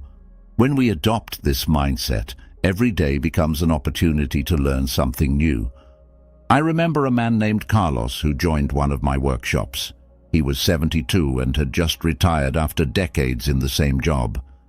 "I don't know what to do with myself now," he admitted. "I feel like I've stopped being useful." We talked about the joy of learning, not for a specific purpose, but for the sake of curiosity. I encouraged him to think about something he'd always wanted to try, but never had the time for. A few weeks later, he called me and said, "I signed up for a pottery class. I'm terrible at it, but I love it." That's the beauty of learning. It's not about being perfect or achieving a specific goal. It's about keeping your mind alive, exploring new ideas, and finding joy in the process. I've experienced this myself. A few years ago, I decided to learn how to play the guitar. At first, I felt ridiculous. My fingers wouldn't cooperate, and I struggled to play even the simplest chords. But over time, I started to notice something. It wasn't just about the music. The act of learning itself brought me a sense of accomplishment and excitement that I hadn't felt in years. Buddhism teaches us to be present in the moment, and learning is one of the best ways to practice this. When you're truly engaged in something new, your mind doesn't have room for regrets about the past or worries about the future. You're simply here, experiencing the joy of discovery. Learning doesn't have to mean going back to school or taking formal classes. It can be as simple as reading a book on a topic you've always been curious about, trying a new recipe, or watching a documentary that broadens your perspective. Carlos eventually became so passionate about pottery that he started making small gifts for his family and friends. "It's not about the pots," he told me. "It's about the fact that I'm still growing, still finding new ways to express myself." That's the lesson I want to share with you. Never let yourself believe that you've learned everything there is to know. The world is vast, and there's always something new to explore. Keep asking questions, keep challenging yourself, and keep that spark of curiosity alive. Because here's the truth: the mind that stays open stays young, and the person who keeps learning keeps living fully. So, what's the next thing you want to learn? Start today. You might just surprise yourself. 5. Resist change. Change is one of those things that most of us secretly fear, even if we don't say it out loud. I'll admit it, I've struggled with it too. There's something comforting about the familiar, even when it no longer serves us. But here's the thing: life doesn't wait for us to be ready. It moves, shifts, and transforms whether we want it to or not. One of the core teachings of Buddhism is impermanence, the idea that everything in life is constantly changing. The seasons, the tides, our bodies, our relationships, even our thoughts, they all evolve. Clinging to what was or trying to stop the inevitable only causes suffering. I once had a neighbor, Maria, who taught me an unforgettable lesson about embracing change. Maria had lived in the same house for 40 years, raising her kids and creating countless memories. But when her husband passed away and her children moved out, the house began to feel more like a museum than a home. She resisted moving for years, holding on to the life she used to have. "I can't leave this place," she told me. "It's who I am." But the day finally came when the upkeep became too much, and Maria made the difficult decision to sell her home. At first, she was heartbroken, but as the months went by, something shifted. She started exploring her new neighborhood, meeting new people, and even joining a local hiking club. "I didn't lose myself," she said to me one day. "I found a new version of myself." That's what change does. It doesn't erase who we are. It helps us discover new layers of ourselves. But it requires letting go. In Buddhism, there's a metaphor about holding onto a rope that's being pulled. The tighter you grip, the more your hands burn. But if you let go, you free yourself from the pain. Resisting change is like holding that rope. It hurts because we're fighting reality instead of flowing with it. I've started to see change differently in my own life. Instead of fearing it, I ask myself, what's this moment trying to teach me? Sometimes it's uncomfortable, even painful, but those are the moments that push us to grow. If you're struggling with change, start small.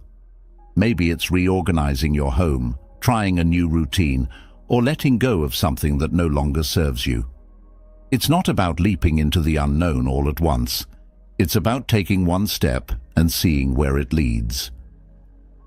Maria's story reminds me that change isn't the end of something. It's the beginning of something new. The Buddha taught that the only constant in life is change, and when we learn to accept it, we find freedom. So, if you're holding onto that rope, ask yourself, is it time to let go? You might just find that what's waiting on the other side is better than anything you could have imagined. 6. Underestimating the power of gratitude. Let me ask you something. When was the last time you stopped to appreciate what you already have? I don't mean the big milestones or the flashy achievements. I mean the quiet, everyday blessings that we often overlook. I'll be honest with you, there was a time in my life when gratitude felt like an afterthought. I was so focused on what I didn't have, on the goals I hadn't reached, that I rarely took the time to acknowledge the good things that were already present. But here's what I've learned. Gratitude isn't just a feel-good practice. It's a transformative mindset that changes the way you experience the world. One of my favorite Buddhist teachings is about contentment. The Buddha said, "Contentment is the greatest wealth." It's not about having everything you want. It's about wanting and appreciating what you have. I remember visiting a small monastery in the countryside a few years ago. The monks lived simple lives. No phones, no fancy belongings, just the bare essentials. At first, I couldn't understand how they could be so joyful with so little. But as I spent more time with them, I realized their happiness came from their deep sense of gratitude. They didn't see their lives as lacking. They saw them as full. Gratitude doesn't have to be complicated. It's in the small things, the warmth of the sun on your face, the laughter of a friend, the feeling of a good meal in your belly. It's about shifting your focus from what's missing to what's already here. I've started keeping a gratitude journal. Each night before bed, I write down 3 things I'm grateful for. Some days it's something big, like a meaningful conversation. Other days, it's something as simple as a good cup of tea. But no matter what it is, the act of acknowledging it changes my perspective. I once shared this practice with a friend, Daniel, who was going through a tough time. He'd recently lost his job and was feeling lost. At first, he was skeptical. "How is writing down a few good things going to fix my problems?" he asked. But he gave it a try. A few weeks later, he called me and said, "It hasn't solved everything, but I feel lighter. I'm starting to notice the good things I used to overlook." That's the power of gratitude. It doesn't erase challenges, but it gives you the strength to face them with a clearer, calmer mind. Buddhism teaches that gratitude is a form of mindfulness. When we're grateful, we're present. We're not caught up in regrets about the past or worries about the future. We're here, appreciating the beauty of this moment. So, don't underestimate the power of gratitude. Start small, maybe by saying thank you more often, or taking a moment each day to reflect on what you're thankful for. Over time, you'll notice something shift. The world doesn't change, but the way you see it does. Gratitude is like a seed. The more you nurture it, the more it grows, filling your life with joy and contentment. And let me tell you, that's a gift worth cultivating. 7. Holding grudges. Let me ask you, has holding on to resentment ever truly made you feel better? I used to believe that holding a grudge was a form of justice, a way to keep people accountable for their wrongs. But over time I realized something profound. Grudges don't hurt the person you're angry with. They hurt you. There was a time when I struggled with forgiving someone close to me. They'd said something that cut deep, and I replayed their words in my mind like a broken record. I convinced myself that staying angry was my way of protecting myself. But in reality, the only thing I was protecting was my pride. Buddhism teaches that clinging to anger is like holding on to a hot coal with the intention of throwing it at someone else. You're the one who gets burned. That's exactly what grudges do. They weigh us down, cloud our judgment, and rob us of peace.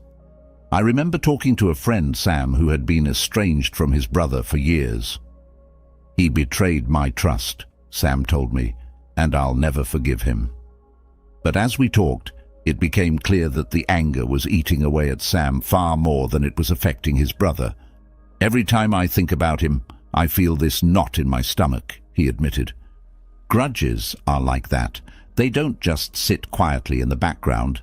They fester, taking up space in your heart and mind. And the saddest part? They block you from fully experiencing the joy and connection that life has to offer. Forgiveness doesn't mean excusing someone's behavior or forgetting what happened. It means releasing the hold that resentment has over you. It's an act of self-compassion, a way to free yourself from the chains of the past. Sam eventually reached out to his brother. It wasn't an instant reconciliation, but it was a step, and that step brought Sam a sense of relief he hadn't felt in years. "I didn't realize how much space that anger was taking up," he told me. Buddhism emphasizes compassion, not just for others, but for yourself. Letting go of a grudge is one of the most compassionate things you can do for yourself. It doesn't mean you're weak. It means you're strong enough to choose peace over bitterness. If you're holding on to resentment, start by acknowledging it. Sit with it, feel it, and then ask yourself, is this serving me? If the answer is no, take a small step toward letting it go. Maybe it's writing a letter you never send, or simply saying to yourself, "I release this for my own peace." Remember, forgiveness isn't a gift you give to others. It's a gift you give to yourself. Letting go of a grudge doesn't erase the past, but it does open the door to a brighter, lighter future. 8. Stop setting goals. Here's something I've learned. The moment we stop setting goals, we stop growing. And when we stop growing, life starts to feel stagnant. It doesn't matter how old you are or how much you've accomplished. There's always room to dream, to strive, and to create. I once worked with a man named Victor who had recently retired. He had spent decades working hard, providing for his family, and chasing big ambitions. But when retirement came, he found himself adrift. "I thought I'd enjoy the freedom," he told me, "but now I just feel lost." What Victor was missing wasn't work, it was purpose. Goals give us a sense of direction, a reason to wake up in the morning with energy and intention. Buddhism teaches us to live in the present, but that doesn't mean we can't have aspirations. It means we approach them with mindfulness, focusing on the journey as much as the destination. I suggested Victor start small. "What's one thing you've always wanted to try but never had the time for?" He thought for a moment and said, "I've always wanted to learn how to cook." A few weeks later, he called me to share his excitement about a cooking class he'd joined. "It's not about the food," he said. "It's about feeling alive again." That's the beauty of setting goals. They remind us that life is still full of possibilities, no matter our age. Goals don't have to be grand or life-changing. They can be as simple as starting a new hobby, reconnecting with an old friend, or learning something new. For me, one of the most fulfilling goals I set was to start a daily meditation practice. At first, it felt awkward and difficult, but over time, it became a ritual that centered me and gave me a sense of accomplishment. Buddhist teachings emphasize the importance of intention. When you set a goal, ask yourself why it matters to you. Is it aligned with your values? Does it bring you joy or contribute to your growth? Goals grounded in intention are more fulfilling and sustainable. If you're unsure where to start, think about what excites you, what challenges you, or what you've always been curious about. It could be learning a new skill, volunteering for a cause, or even setting a goal to be more present in your daily life. Victor eventually became an avid home chef, hosting dinner parties for his friends and family. "It's not just about cooking," he said. "It's about creating, sharing, and feeling like I'm still moving forward." So, don't stop setting goals. No matter where you are in life, there's always room to grow, to dream, and to create. Goals are like a compass. They give you direction and remind you that every day is an opportunity to move closer to the life you want to live. And remember, it's not about how big the goal is, it's about the heart you put into it. Start small, stay curious, and keep moving forward. The journey is just as important as the destination. 9. Neglecting your hobbies. Hobbies are more than just ways to pass the time. They're lifelines to joy, creativity, and a sense of purpose. I've met so many people who let their hobbies slip away as life got busier. "I don't have time for that anymore," they'd say. But here's the truth. Hobbies aren't luxuries. They're necessities for a fulfilling life. There was a period in my life when I stopped making time for the things I loved. Work and responsibilities piled up, and I convinced myself that hobbies were a distraction. But as the weeks turned into months, I started to feel this dullness creeping in. Life became a series of tasks instead of something to savor. Then one day, I picked up an old sketchbook that had been gathering dust. It had been years since I'd drawn anything, but as I started to sketch, something awakened in me. It wasn't just about the drawing. It was about reconnecting with a part of myself I'd neglected for far too long. Buddhism teaches us the importance of being present, and hobbies are a beautiful way to practice that. When you're fully immersed in something you love, whether it's painting, gardening, playing music, or baking, you're in the moment. Your mind isn't racing with worries about the past or future. It's focused, calm, and alive. I remember a man named Javier who came to one of my talks.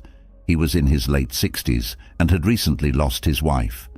"I feel like I don't know who I am anymore," he told me. "We used to do everything together." I asked him what he used to enjoy before life got so heavy. He paused, then smiled faintly. "I used to love woodworking." A few months later, I received an email from Javier. He dusted off his tools and started making small wooden boxes. "It's not just the crafting," he wrote. "It's the way it makes me feel, calm, focused, and connected to something beyond myself." Hobbies have that power. They remind us of the simple joys of creation, exploration, and play. They're not about being productive or achieving something grand. They're about nurturing your spirit. If you've let your hobbies drift away, start by revisiting what used to make you happy. Or try something entirely new. Join a class, watch a tutorial, or just dive in. Don't worry about being perfect.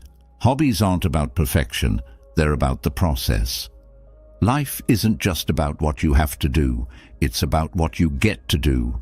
And hobbies are one of the greatest gifts you can give yourself. So, pick up that paintbrush, dust off that instrument, or dig into the garden. Your soul will thank you. 10. Ignoring your emotions. There's a misconception that strength means suppressing your emotions, pushing them aside and soldiering on. I used to believe that too, but over time, I've learned that true strength comes from facing your emotions, not running from them. Buddhism teaches that emotions are like waves. They rise, they peak, and then they fall. They're temporary, but if we resist them or pretend they're not there, they become stronger, like a tide that's building into a storm. I remember a friend, Sophie, who seemed to have it all together. She was calm, composed, and always had a smile on her face. But one evening, over tea, she opened up to me. "I feel like I'm carrying so much inside," she admitted, "but I don't want to burden anyone, so I just push it down." The problem with ignoring emotions is that they don't go away.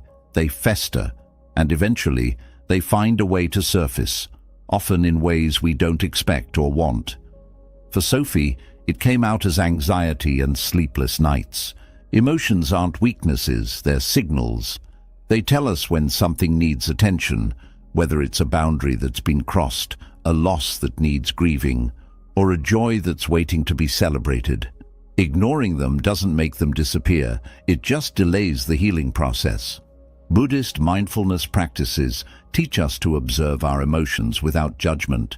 Instead of labeling them as good or bad, we simply acknowledge them. "Ah, there's anger," or "here's sadness."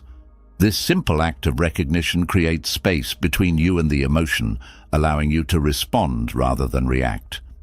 I encouraged Sophie to try journaling, a safe space where she could express everything she was feeling without fear of judgment. At first, it felt awkward for her. "I don't even know what to write," she told me. But as the days went by, the words started to flow. "It's like opening a valve," she said. "I didn't realize how much I was holding in." Another powerful tool is meditation. Sitting quietly with your emotions might feel uncomfortable at first, but it teaches you to accept them as part of the human experience. You learn that it's okay to feel deeply. It's part of what makes us alive. If you've been ignoring your emotions, take a moment to pause. Ask yourself, what am I really feeling right now? You might be surprised at what comes up, and whatever it is, give yourself permission to feel it fully. Remember, emotions are not your enemy. They're your guide. They point you toward what needs healing, what needs changing, and what needs celebrating. By honoring your emotions, you honor yourself. So, don't ignore your emotions. Let them in, listen to what they're telling you, and then let them flow. It's one of the most compassionate acts you can do for yourself. 11. Settling for mediocrity. Let me share something I've learned through experience. Settling for mediocrity doesn't make life easier, it makes it dull. There was a time in my life when I thought, this is good enough, why push for more? But deep down, I knew I was holding back. I wasn't living up to my potential, and it left me feeling restless and unfulfilled. Buddhism teaches us the concept of right effort, putting energy into actions that align with our values and contribute to a meaningful life. It's not about perfection or constant achievement. It's about striving to be the best version of yourself. I remember a conversation I had with a man named Thomas. He was in his 50s and stuck in a job he didn't like. "It pays the bills," he told me, "but I feel like I'm just going through the motions." When I asked him what he wanted out of life, he hesitated. "I don't know," he said, "but it's been so long since I asked myself that question." That's the danger of settling for mediocrity. It makes you forget how to dream. You lose touch with the spark that makes life exciting and purposeful. Thomas decided to start small. He took a weekend class in photography, something he'd always been curious about. That simple step reignited his passion for creativity, and within a year, he had started a side business capturing portraits. "It's not just about the photos," he told me. "It's about feeling alive again." Settling for mediocrity isn't just about work. It can creep into your relationships, your hobbies, even your personal growth. Buddhism reminds us to live with intention. Ask yourself, Am I putting my energy into things that truly matter to me? If the answer is no, it's time to make a change. This doesn't mean you need to overhaul your entire life overnight. Start with one area. Maybe it's pursuing a hobby you've neglected, improving your health, or deepening a relationship. What matters is that you're moving forward, even if it's one small step at a time. Life is too short to settle for good enough. Strive for excellence, not to prove anything to anyone else, but to honor the potential within you. When you challenge yourself to grow, you'll find that life becomes richer, more vibrant, and infinitely more rewarding. 12. Stop nurturing your relationships. If there's one thing I've learned, it's that relationships are the heartbeat of life. They're what ground us, lift us, and remind us of who we are. Yet as we get older, it's easy to let them drift. Time, distance, and life's busyness can make us lose touch, even with the people who matter most. Buddhism emphasizes interconnectedness. The idea that we're all deeply connected, like threads in a vast web. When we nurture our relationships, we're not just enriching the lives of others, we're strengthening the very fabric of our own lives. I remember a woman named Clara who shared her story with me. She'd been so focused on her career for decades that she hadn't realized how much her friendships had faded. "I didn't mean to let them go," she said, "but one day I looked around and realized how quiet my life had become." Clara decided to make a change. She started reaching out to old friends, scheduling weekly phone calls, and even hosting small gatherings. "It's not about the quantity of relationships," she told me later. "It's about the quality. Just hearing a friend's voice can make all the difference." Relationships require effort, but that effort is always worth it. Whether it's a simple text to say you're thinking of someone or making time to share a meal, these small gestures strengthen the bonds that keep us connected. Buddhism teaches us to be present, and this applies to relationships too. When you're with someone, truly be with them. Listen without planning your response. Engage without distractions. Let them feel seen and heard. And it's not just about old relationships. It's never too late to build new ones. I've met people who, in their 70s and 80s, formed friendships that transformed their lives. One man I know joined a local book club and said it was like rediscovering a part of himself he thought was long gone. If you've let some relationships fade, don't be afraid to reach out. It might feel awkward at first, but most people will appreciate the effort. And if there are relationships that bring more pain than joy, it's okay to set boundaries. Nurturing relationships doesn't mean holding on to all of them. It means cherishing the ones that truly matter. When we invest in our connections with others, we're reminded of one of life's simplest and most profound truths. We're not alone. So, pick up the phone, send that message, or make plans to visit someone you've been meaning to see. Your relationships are like a garden. They need care, attention, and love to flourish, and the beauty they bring to your life is well worth the effort. 13. Worrying excessively about others' opinions. Let me start with a question. How many times have you held back because you were worried about what someone else might think? I've been there, and I know how exhausting it can be. The constant second-guessing, the fear of judgment. It's like carrying a heavy backpack that you don't even realize you're wearing. But here's the thing. No matter what you do, people will always have opinions. And most of the time, those opinions have more to do with them than with you. Buddhism teaches us about the impermanence of external validation. The Buddha said, praise and blame, gain and loss, pleasure and pain, all these things come and go. Chasing after approval or fearing criticism is like trying to hold on to the wind. It's impossible, and it leaves you drained. I remember a young woman named Maya who came to one of my talks. She was bright, talented, and full of potential, but she was stuck in a cycle of self-doubt. "I always worry about what others think," she confessed. It's like their opinions control my life. I asked her a simple question. If you weren't worried about what others think, what would you do differently? Her eyes lit up as she listed all the things she wanted to try: writing, traveling, even starting her own business. But what if I fail? What if people judge me? She asked. The truth is, worrying excessively about others' opinions often stops us from living authentically. We shrink ourselves to fit into boxes we were never meant to be in. We abandon our dreams, passions, and true selves just to avoid the possibility of criticism. But let me tell you something I've learned. The people who truly matter won't judge you for being yourself. And the ones who judge you? They're usually projecting their own insecurities. In Buddhism, there's a practice called equanimity, a state of calm and balance no matter what's happening around you. When you cultivate equanimity, you learn to detach from both praise and criticism. You stop letting others' opinions define your worth.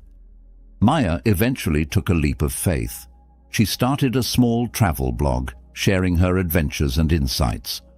I was terrified at first, she told me later, but the more I wrote, the more I realized how much joy it brought me. And you know what? Most people were supportive. The ones who weren't didn't matter as much as I thought they would. If you're struggling with this, start by asking yourself, whose opinion are you so afraid of, and why? Often, we find that the fear is rooted in assumptions, not facts. Another practice I've found helpful is mindfulness. When you catch yourself worrying about what others think, pause and take a deep breath. Ask yourself, is this fear helping me, or is it holding me back? At the end of the day, you are the one who has to live with your choices. Don't let someone else's fleeting opinion dictate your life. Remember, their opinions are just that, opinions. They don't define your value or your potential. So, release the need to please everyone. Focus on living a life that feels true to you. When you let go of the weight of others' opinions, you'll find a sense of freedom and peace that is truly priceless. Your life is yours to live. Make it count.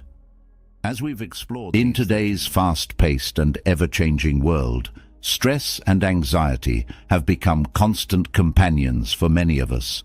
We hold on to worries about the future, regrets from the past, and the overwhelming need to control everything around us. This relentless grasping not only drains our energy, but also prevents us from living fully in the present moment. But what if the key to peace wasn't about holding on tighter, but about letting go? Buddhist wisdom offers timeless lessons on how to release the mental and emotional burdens that weigh us down. These teachings guide us to approach life with grace, balance, and a sense of inner freedom, no matter what challenges come our way. In this video, we'll explore 5 powerful Buddhist lessons to help you let go, reduce stress, and embrace peace in your life. From mastering the art of non-attachment to focusing on what you can control, these principles provide practical and transformative tools for navigating modern life. As you listen, reflect on your own journey and consider this. What are you holding on to that no longer serves you? Share your thoughts in the comments below. Your insights might inspire someone else to start their own journey of letting go. Now, let's dive into these profound lessons and discover the freedom that comes with releasing what no longer serves your well-being. Lesson 1. Accept impermanence. Everything in life is in constant motion. Seasons change, relationships evolve, and even the most solid-seeming structures eventually shift or fade. Yet, we often resist this truth, clinging tightly to people, possessions, and circumstances, hoping to make them last forever. This resistance is a major source of stress and anxiety. Accepting impermanence, the Buddhist teaching that nothing is permanent, helps us release this need to control and cling, replacing fear with peace. At first, the idea of impermanence can feel unsettling. We might think, if nothing lasts, what's the point of trying? But impermanence isn't meant to discourage us. Instead, it's a reminder to cherish the present moment and let go of the illusion of permanence. When we accept that change is inevitable, we stop wasting energy fighting the natural flow of life. Imagine a flowing river. You can't stop the water from moving, nor can you hold on to it. The more you try, the more exhausted you become. But if you allow the river to flow, accepting its nature, you can navigate it with ease. This is the essence of embracing impermanence, learning to flow with life rather than against it. One of the key ways to practice this is to observe your attachments. Ask yourself, what am I clinging to? It could be a relationship you're afraid to lose, a job title you've tied your identity to, or even a version of yourself you no longer are. Once you identify these attachments, reflect on how they add stress to your life. For example, think about a time you resisted change. Perhaps a friendship drifted apart, and instead of letting it evolve naturally, you tried to hold on to what it once was. This clinging likely caused frustration, sadness, or even conflict. But if you had embraced impermanence, you might have found peace in appreciating the role that friendship played in your life at the time, even as it changed. Another practice to help you accept impermanence is mindfulness. When you stay present, you fully experience the moment without being weighed down by fears of the future or regrets from the past. Take a few minutes each day to observe your surroundings, a sunrise, a blooming flower, or even the laughter of a loved one. Acknowledge that these moments are fleeting and let that realization deepen your appreciation for them. Buddhist teachings also remind us that impermanence brings freedom. Imagine holding on to a burning rope. The tighter you grip, the more pain you feel. Letting go doesn't mean you lose something. It means you release unnecessary suffering. Similarly, when you stop clinging to what you cannot control, you free yourself from the anxiety that comes with trying to keep everything the same. A story often shared in Buddhist teachings illustrates this perfectly. A monk was asked why he remained calm even when his belongings were stolen. He replied, "I owned nothing to begin with. Everything I had was only borrowed." This perspective can transform how we view our possessions, relationships, and experiences, not as things we own, but as gifts we are privileged to enjoy for a time. In modern life, accepting impermanence can also help us navigate challenges more gracefully. When faced with difficulties, remind yourself, "This too shall pass." This simple phrase holds profound wisdom, allowing you to see that no matter how overwhelming a situation feels, it is temporary. The same is true for joy and success. By embracing their fleeting nature, you savor them more fully without the fear of losing them. Gratitude is another powerful way to practice accepting impermanence. When you appreciate what you have right now, you're less likely to cling to it out of fear. Start a gratitude journal, noting daily the things you're thankful for. This habit shifts your focus from what you might lose to what you currently have, fostering a sense of abundance and peace. Accepting impermanence doesn't mean giving up or becoming passive. It means engaging fully with life, knowing that everything is part of a greater cycle of change.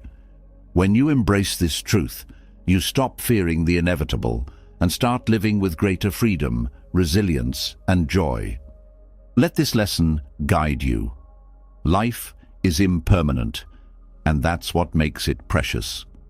When you accept that nothing lasts forever, you let go of the need to control the uncontrollable, allowing peace to take root in your heart. Instead of clinging, you can approach each moment with gratitude and openness, knowing that it is a unique and fleeting gift. Lesson 2. Detach from outcomes. In a world driven by achievements and results, we're conditioned to measure our worth by what we accomplish. Success is often defined by outcomes, a promotion, recognition, or reaching a specific goal. While ambition can be a powerful motivator, it also comes with a cost, the stress and disappointment that arise when things don't go as planned. Detaching from outcomes frees us from this cycle, allowing us to focus on what truly matters, the effort we put in and the growth we experience along the way. At its core, detachment from outcomes doesn't mean giving up on goals or becoming indifferent. Instead, it's about shifting your focus from the results you can't control to the actions you can. When you attach your happiness or self-worth to a specific outcome, you give that result power over your emotions. If it doesn't happen the way you hoped, you feel frustrated or defeated. By letting go of the need to control outcomes, you create space for clarity, resilience, and peace.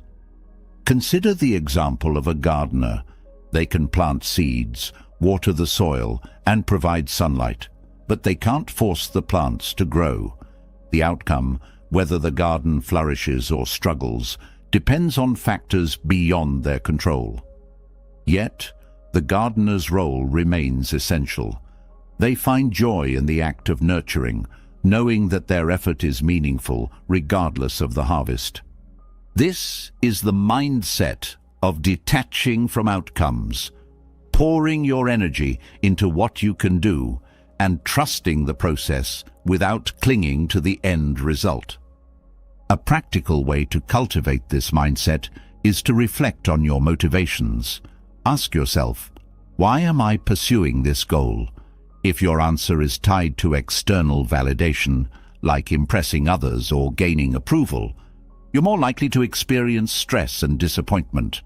But if your motivation comes from a place of personal growth or genuine passion, the journey itself becomes rewarding, no matter the result.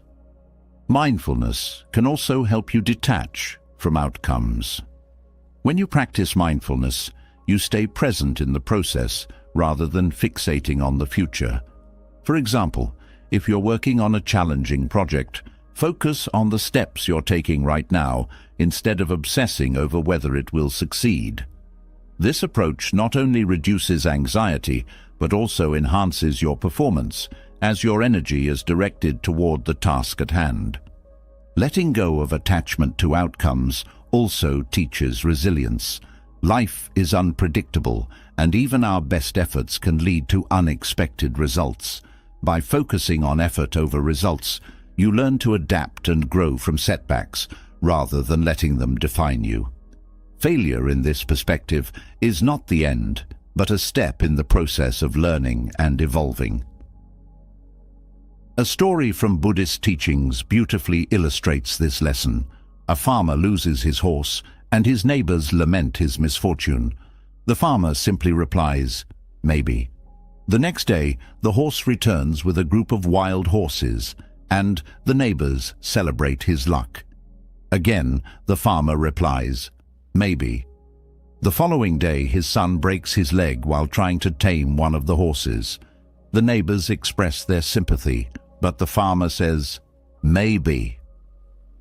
Days later, the army comes to recruit young men for war, but leaves the son behind because of his injury. The farmer's equanimity throughout these events shows the power of detaching from immediate outcomes and trusting the flow of life. In modern life, this approach can be transformative. Imagine applying for a job or starting a creative project. Instead of fixating on whether you'll land the position or achieve recognition, focus on the effort you're putting in. Ask yourself, am I doing my best? Am I staying true to my values? When you align your actions with your purpose, the process itself becomes fulfilling. Gratitude is another tool for detaching from outcomes. When you focus on what you've gained from the journey, lessons learned, skills developed, or connections made, you cultivate a sense of abundance.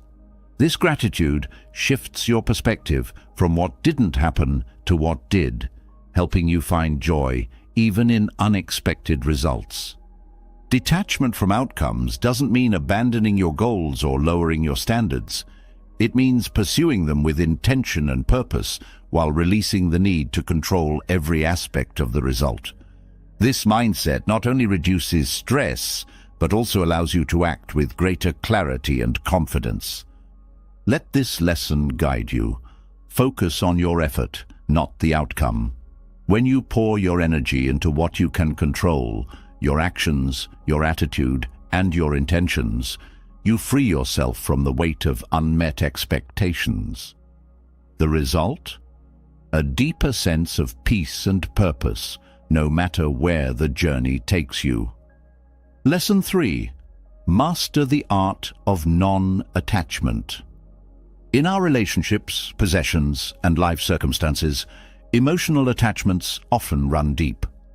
We cling to the people we love, the things we own, and the situations we feel define us. While these attachments can bring temporary comfort, they can also become a source of suffering when change, loss, or impermanence inevitably enters the picture. Non-attachment, a cornerstone of Buddhist philosophy, invites us to let go, not to stop caring, but to create space for freedom, resilience, and peace.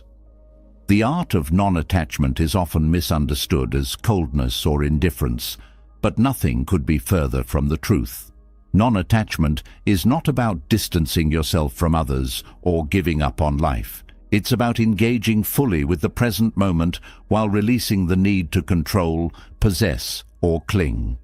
This practice allows you to love and live with an open heart, unburdened by fear or expectations. Imagine holding sand in your hand. If you squeeze it tightly, it slips through your fingers. But if you hold it gently, it remains in your palm. Non-attachment works in the same way. The tighter you cling to people, possessions, or outcomes, the more likely you are to experience stress and disappointment. By loosening your grip, you allow life to flow naturally, cultivating a sense of peace and balance. A key aspect of non-attachment is recognizing that everything is impermanent. Relationships evolve, material possessions break or fade, and situations change. When we resist this natural flow, we set ourselves up for frustration. But when we embrace impermanence, we let go of the need to hold on tightly, allowing ourselves to experience the beauty of each moment without fear of losing it. Practicing non-attachment begins with self-awareness.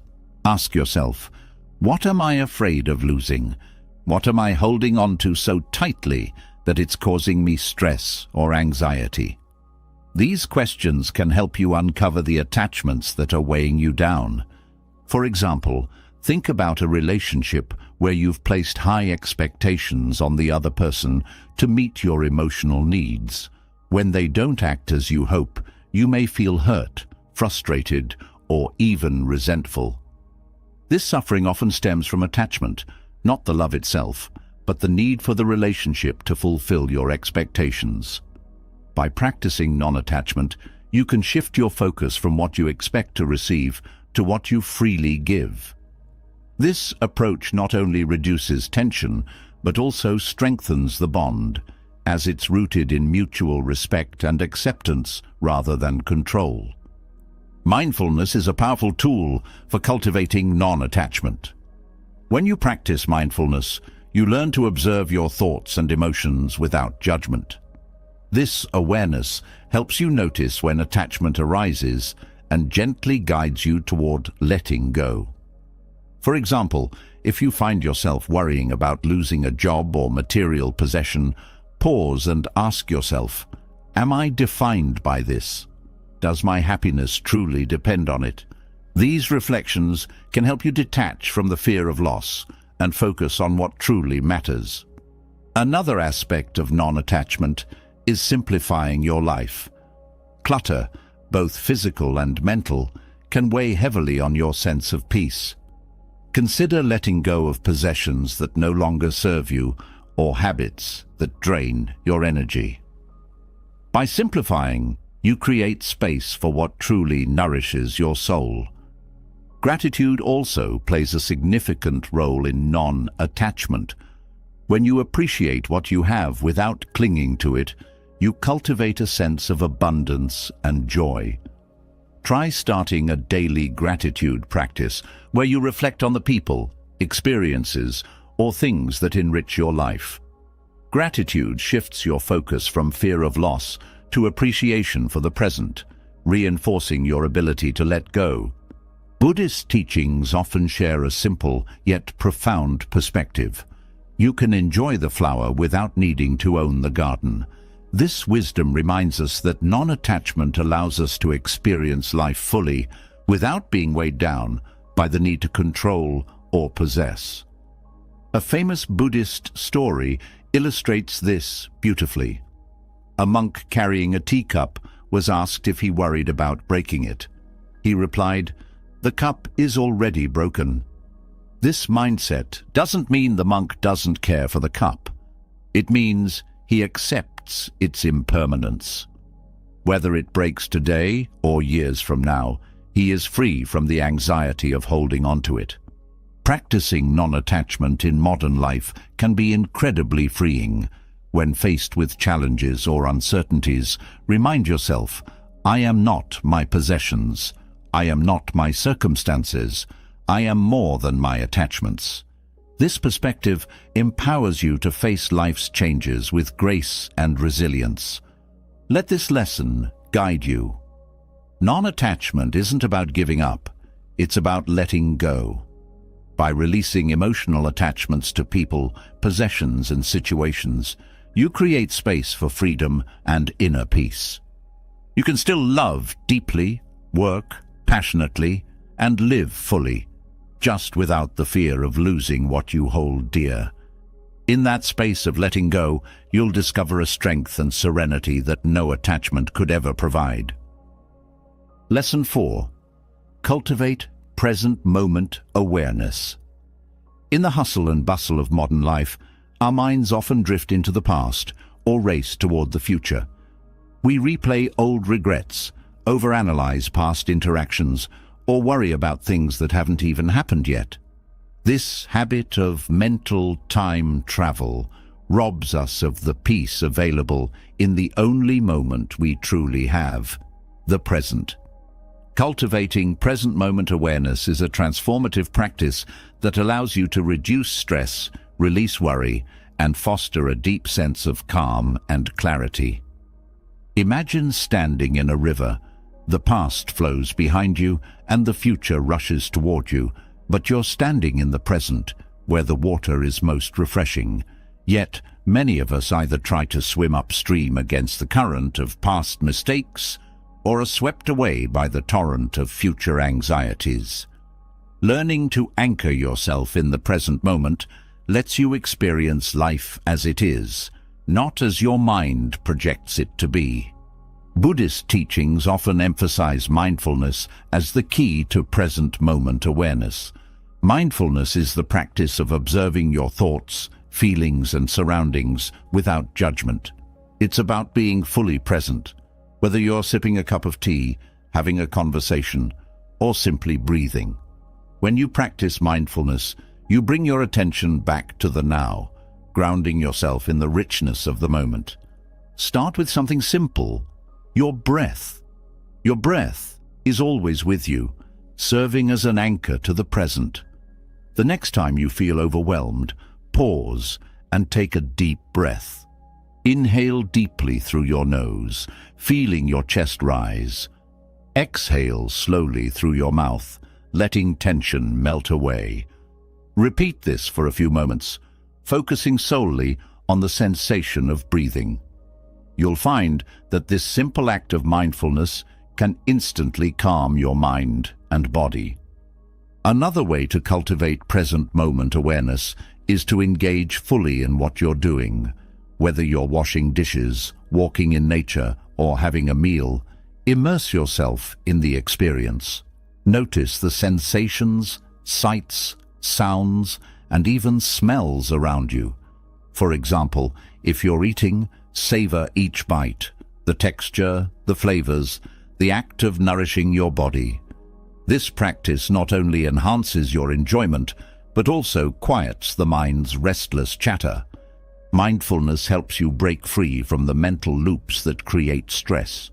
When you're grounded in the present, you're less likely to ruminate on past regrets or obsess over future uncertainties. Instead, you respond to life with clarity and calmness. Consider this perspective. The present moment is the only place where life truly happens. The past is gone and the future is unknown, but the here and now is where you have power. Power to act, to connect, to experience peace. Recognizing this truth shifts your mindset, freeing you from the traps of overthinking. A well-known Buddhist story illustrates the value of present moment awareness. A man is chased by a tiger and ends up clinging to a vine over a cliff. Below, another tiger waits, and as he hangs there, he notices a single strawberry growing nearby. Instead of fixating on his dire situation, he reaches out, plucks the strawberry, and enjoys its sweetness. This story reminds us that even in difficult times, the present holds something precious, if we have the presence of mind to see it. Incorporating mindfulness into daily life doesn't require monumental changes. Small, consistent practices can have a profound impact. Here are a few ideas to get started. Morning ritual. Begin your day with 5 minutes of mindful breathing or reflection. Set an intention to stay present as much as possible throughout the day. Mindful pauses. Throughout the day, take short breaks to tune into your surroundings. Notice the colors, sounds, and sensations around you. Technology boundaries. Limit distractions by setting boundaries with devices. When you're working or spending time with loved ones, put your phone aside and focus fully on the task or conversation. Gratitude practice. End your day by reflecting on 3 moments you were fully present. These moments of gratitude help reinforce your awareness and appreciation for the now. It's important to remember that mindfulness is a practice, not a destination. Your mind will wander.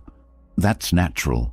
The key is to notice when it happens and gently guide your attention back to the present. With time, you'll find it easier to stay grounded and less reactive to stresses. Cultivating present moment awareness also helps you build resilience. When you're anchored in the now, challenges feel less overwhelming because you're not magnifying them with fears of what might happen or judgments about what already has. You approach problems with a clear, focused mind, making solutions easier to find. Let this lesson guide you. Life unfolds in the present. When you cultivate mindfulness, you gain access to the peace, beauty, and strength that exists in this very moment. By grounding yourself in the here and now, you not only release stress, but also open the door to a deeper connection with yourself and the world around you. In this state of awareness, you discover that the present isn't just a fleeting moment. It's the space where your truest, most peaceful self resides. Lesson 5. Practice compassion for yourself and others. Compassion is one of the most transformative practices you can adopt, both for yourself and the people around you. In a world that often values achievement over empathy, practicing forgiveness and kindness is a radical act that can dissolve resentment, heal emotional wounds, and lead to lasting inner peace. By embracing compassion, you break free from the chains of self-criticism and judgment, creating space for healing and connection. At its core, compassion begins with yourself. Many of us are our own harshest critics, replaying past mistakes, holding on to guilt, or striving for an impossible standard of perfection. This internal dialogue often creates unnecessary suffering, building walls of shame and self-doubt. But Buddhist teachings remind us that kindness toward oneself is the foundation of peace. As the Buddha said, "You, yourself, as much as anybody in the entire universe, deserve your love and affection." Practicing self-compassion means treating yourself with the same understanding and care you would offer to a close friend. When you make a mistake, instead of berating yourself, pause and acknowledge your humanity. Remind yourself that imperfection is part of being human and that every misstep is an opportunity to grow. This shift in mindset reduces the grip of self-criticism and opens the door to self-acceptance. One way to cultivate self-compassion is through mindfulness. When negative self-talk arises, observe it without judgment and counter it with a kind, affirming statement. For example, if you catch yourself thinking, "I'm not good enough," replace it with, "I'm doing my best, and that's enough." Over time, this practice helps rewire your inner narrative, fostering a sense of worthiness and peace. Equally important is extending compassion to others. Holding on to anger, resentment, or judgment toward others weighs heavily on your emotional well-being. Forgiveness is a powerful act of compassion that liberates you from this burden. It doesn't mean condoning harmful behavior or forgetting what happened. It means releasing the emotional grip that the situation holds over you. A well-known Buddhist story illustrates the power of forgiveness. Two monks were traveling together when they encountered a woman who needed help crossing a river. One monk carried her across and then continued on his way. Hours later, the other monk, still fuming, said, "Why did you carry that woman? We're not supposed to do that." The first monk replied, "I put her down hours ago. Why are you still carrying her?" This story reminds us that clinging to anger or judgment only prolongs our suffering. Letting go through forgiveness is an act of self-compassion that frees us from emotional weight. Compassion for others also involves empathy, the ability to see the world through someone else's perspective. When someone behaves hurtfully, consider what pain or insecurity might be driving their actions. By understanding their struggles, you soften your own reaction and create room for understanding. This doesn't mean excusing harmful behavior, but it allows you to respond with clarity and kindness instead of escalating conflict. Gratitude and loving-kindness meditation are powerful tools for nurturing compassion. In loving-kindness meditation, you begin by sending goodwill to yourself, silently repeating phrases like, "May I be happy," "May I be healthy," "May I be at peace." Then, you expand these wishes to include loved ones, acquaintances, and even people you find difficult. This practice gradually dissolves feelings of resentment and fosters a sense of interconnectedness with others. Practicing compassion also means setting healthy boundaries. It's not about letting others take advantage of you or tolerating harmful behavior. True compassion balances kindness with self-respect. For instance, if someone consistently disrespects you, compassion may involve stepping away from the relationship while still wishing them well. This approach allows you to protect your peace without harboring resentment. Compassion transforms relationships, both with yourself and others. When you treat yourself kindly, you naturally extend that warmth to the people around you. This creates a ripple effect, fostering deeper connections and more harmonious interactions.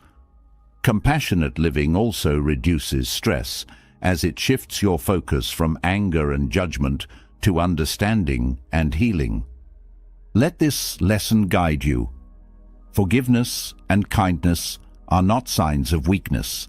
They are acts of courage and strength. By practicing compassion, you free yourself from the grip of resentment and self-criticism, creating space for emotional healing and inner peace. Remember, Compassion isn't just something you do for others, it's a gift you give yourself. In the end, compassion reminds us of our shared humanity. We are all navigating life's challenges, doing the best we can with what we know. By embracing compassion, you contribute to a more peaceful, understanding world, while nurturing your own emotional well-being. Let kindness be your anchor, guiding you toward a life of love, resilience, and serenity. Letting go is a journey, and these Buddhist lessons are just the beginning. By embracing acceptance, detachment, and compassion, you can release stress and create a life filled with clarity and peace. Remember, transformation happens one mindful step at a time. When the first light of day touches my face, I pause to reflect on the gift of being alive. I wasn't always like this. There were mornings I started with chaos, rushing, worrying, and dragging yesterday's burdens into today. It's a familiar feeling for many of us, isn't it? Waking up tired, overwhelmed, or distracted before the day even begins. But then I discovered something profound. Buddhism teaches us that every morning is an opportunity to reset our minds and live with purpose. It's not about perfection, it's about intention. Starting the day with awareness can change the energy of not just your morning, but your entire life. What we do in those first precious moments sets the tone for how we think, feel, and act. If we fill that time with distractions or negativity, the day becomes heavier. But when we ground ourselves in mindfulness and wisdom, we open the door to peace and clarity. Let me share a story. Years ago, I met an old monk during a retreat. He was calm, radiant, and carried an energy of unwavering peace. Curious, I asked him what his secret was.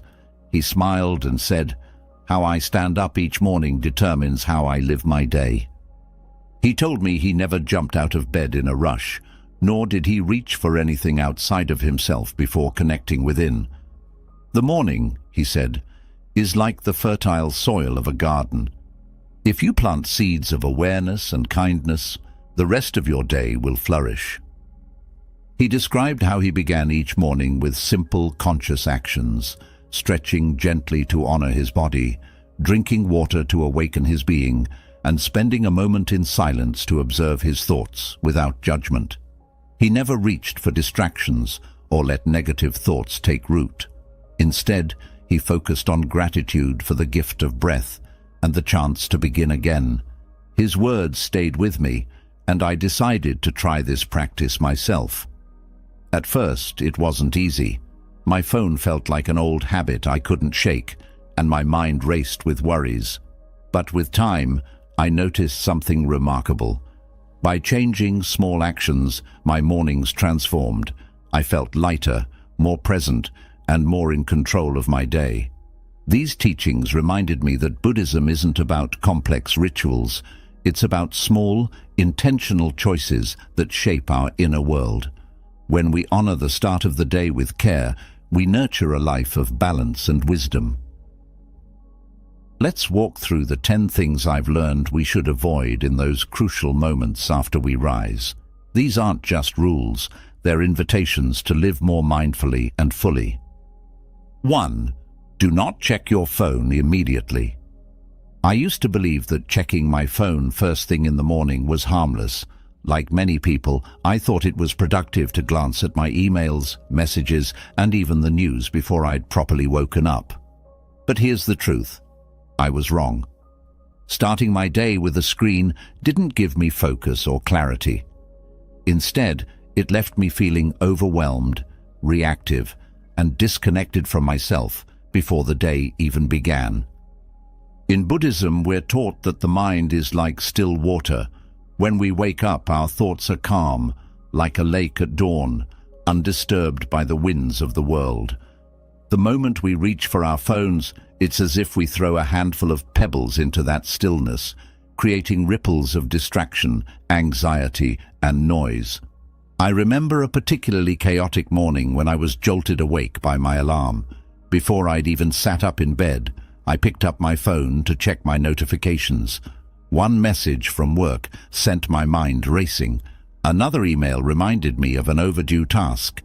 Then, out of habit, I scrolled through social media. By the time I got out of bed, my head was already buzzing with stress. The peace of the morning had been shattered, not by the messages themselves, but by my choice to let them dictate the start of my day. I knew something had to change. One morning I decided to experiment. I left my phone in another room the night before, and when I woke up, I resisted the urge to reach for it. Instead, I sat quietly on the edge of my bed, closed my eyes, and took a few deep breaths. At first it felt strange, almost unsettling, to be alone with my thoughts. But as the minutes passed, I realized something profound. I didn't need my phone to feel connected. I needed stillness. Buddhism teaches us about mindfulness, the art of being fully present in each moment. When we reach for our phones first thing in the morning, we give away our attention before we've even had a chance to center ourselves. It's like handing over the steering wheel of your day to someone else. Instead of grounding ourselves in awareness, we let the noise of the world take control. What I've learned is this: the first moments of your morning are sacred. They are an opportunity to plant the seeds of intention, gratitude, and clarity. When you replace your phone with mindfulness, you set a tone of peace and purpose for the hours ahead. Now, I start my mornings differently. Before I even think about my phone, I take a moment to sit in stillness. Sometimes I focus on my breath. Other times I reflect on what I'm grateful for. It could be something as simple as the warmth of the sunlight or the fact that I've been given another day to grow. These small practices have transformed not only my mornings, but my entire approach to life. If you're like me and struggle to let go of the habit, here's what helped me. Set boundaries with your phone. Leave it in another room or put it on Do Not Disturb mode before you sleep. Replace the habit with something meaningful. Spend those first moments meditating, journaling, or simply stretching. Be patient with yourself. Breaking the habit takes time, but the rewards are worth it. When you wake up tomorrow, try this. Let the phone wait. Give yourself the gift of starting the day on your terms. Feel the stillness, embrace the quiet, and notice how it sets a foundation for a more mindful and peaceful day. 2. Do not snooze your alarm repeatedly. I used to be a chronic snoozer. My alarm would go off, and I'd hit that snooze button like it was a lifeline. 5 more minutes, I'd tell myself, then another 5, and another. It felt comforting in the moment, but by the time I finally got out of bed, I was groggy, rushed, and honestly, a little guilty. It was like starting my day in a battle I'd already lost. Buddhism teaches us to meet each moment with awareness and acceptance. When we hit snooze, we're resisting the present moment. We're saying, not yet, I'm not ready. But here's the thing, the day doesn't wait for us. Life moves forward, whether we embrace it or not. I remember a particularly frustrating morning when my snooze habit caught up with me. I had a meeting scheduled early, and I'd promised myself I'd get up with my first alarm to prepare. But when the alarm rang, I hit snooze. Then again, and again. By the time I finally rolled out of bed, I was panicked, rushing to get ready and feeling completely out of control. That day felt chaotic, not because of the meeting, but because of how I'd started it. Something had to change. I realized that the way I woke up wasn't just affecting my mornings, it was setting the tone for my entire day. I needed to reclaim my mornings with intention and discipline. One morning I made a decision. No more snooze button. When the alarm rang, I sat up immediately. It wasn't easy. I wanted to crawl back under the covers, but I reminded myself of something I'd learned from Buddhist teachings. Small actions lead to great transformations. By choosing to rise with the alarm, I was choosing to start my day with awareness and purpose. What I discovered was surprising. Waking up without snoozing felt empowering. It was like winning the first battle of the day. Instead of dragging myself out of bed, I felt a sense of accomplishment, a quiet pride that carried into everything else I did. Here's what helped me break the habit. Set a clear intention the night before. Remind yourself why it's important to get up when the alarm rings, whether it's to meditate, exercise, or simply enjoy a peaceful start to the day. Having a purpose makes it easier. Create a morning ritual you look forward to. For me, it's a cup of tea and a few moments of silence before the world wakes up. Find something that motivates you to rise. Place the alarm out of reach. This simple trick forces you to physically get out of bed, making it harder to hit snooze. Buddhism emphasizes the importance of discipline, not as a form of restriction, but as a path to freedom. When we choose to rise with the alarm, we're not just getting out of bed. We're cultivating a mindset of readiness and resilience.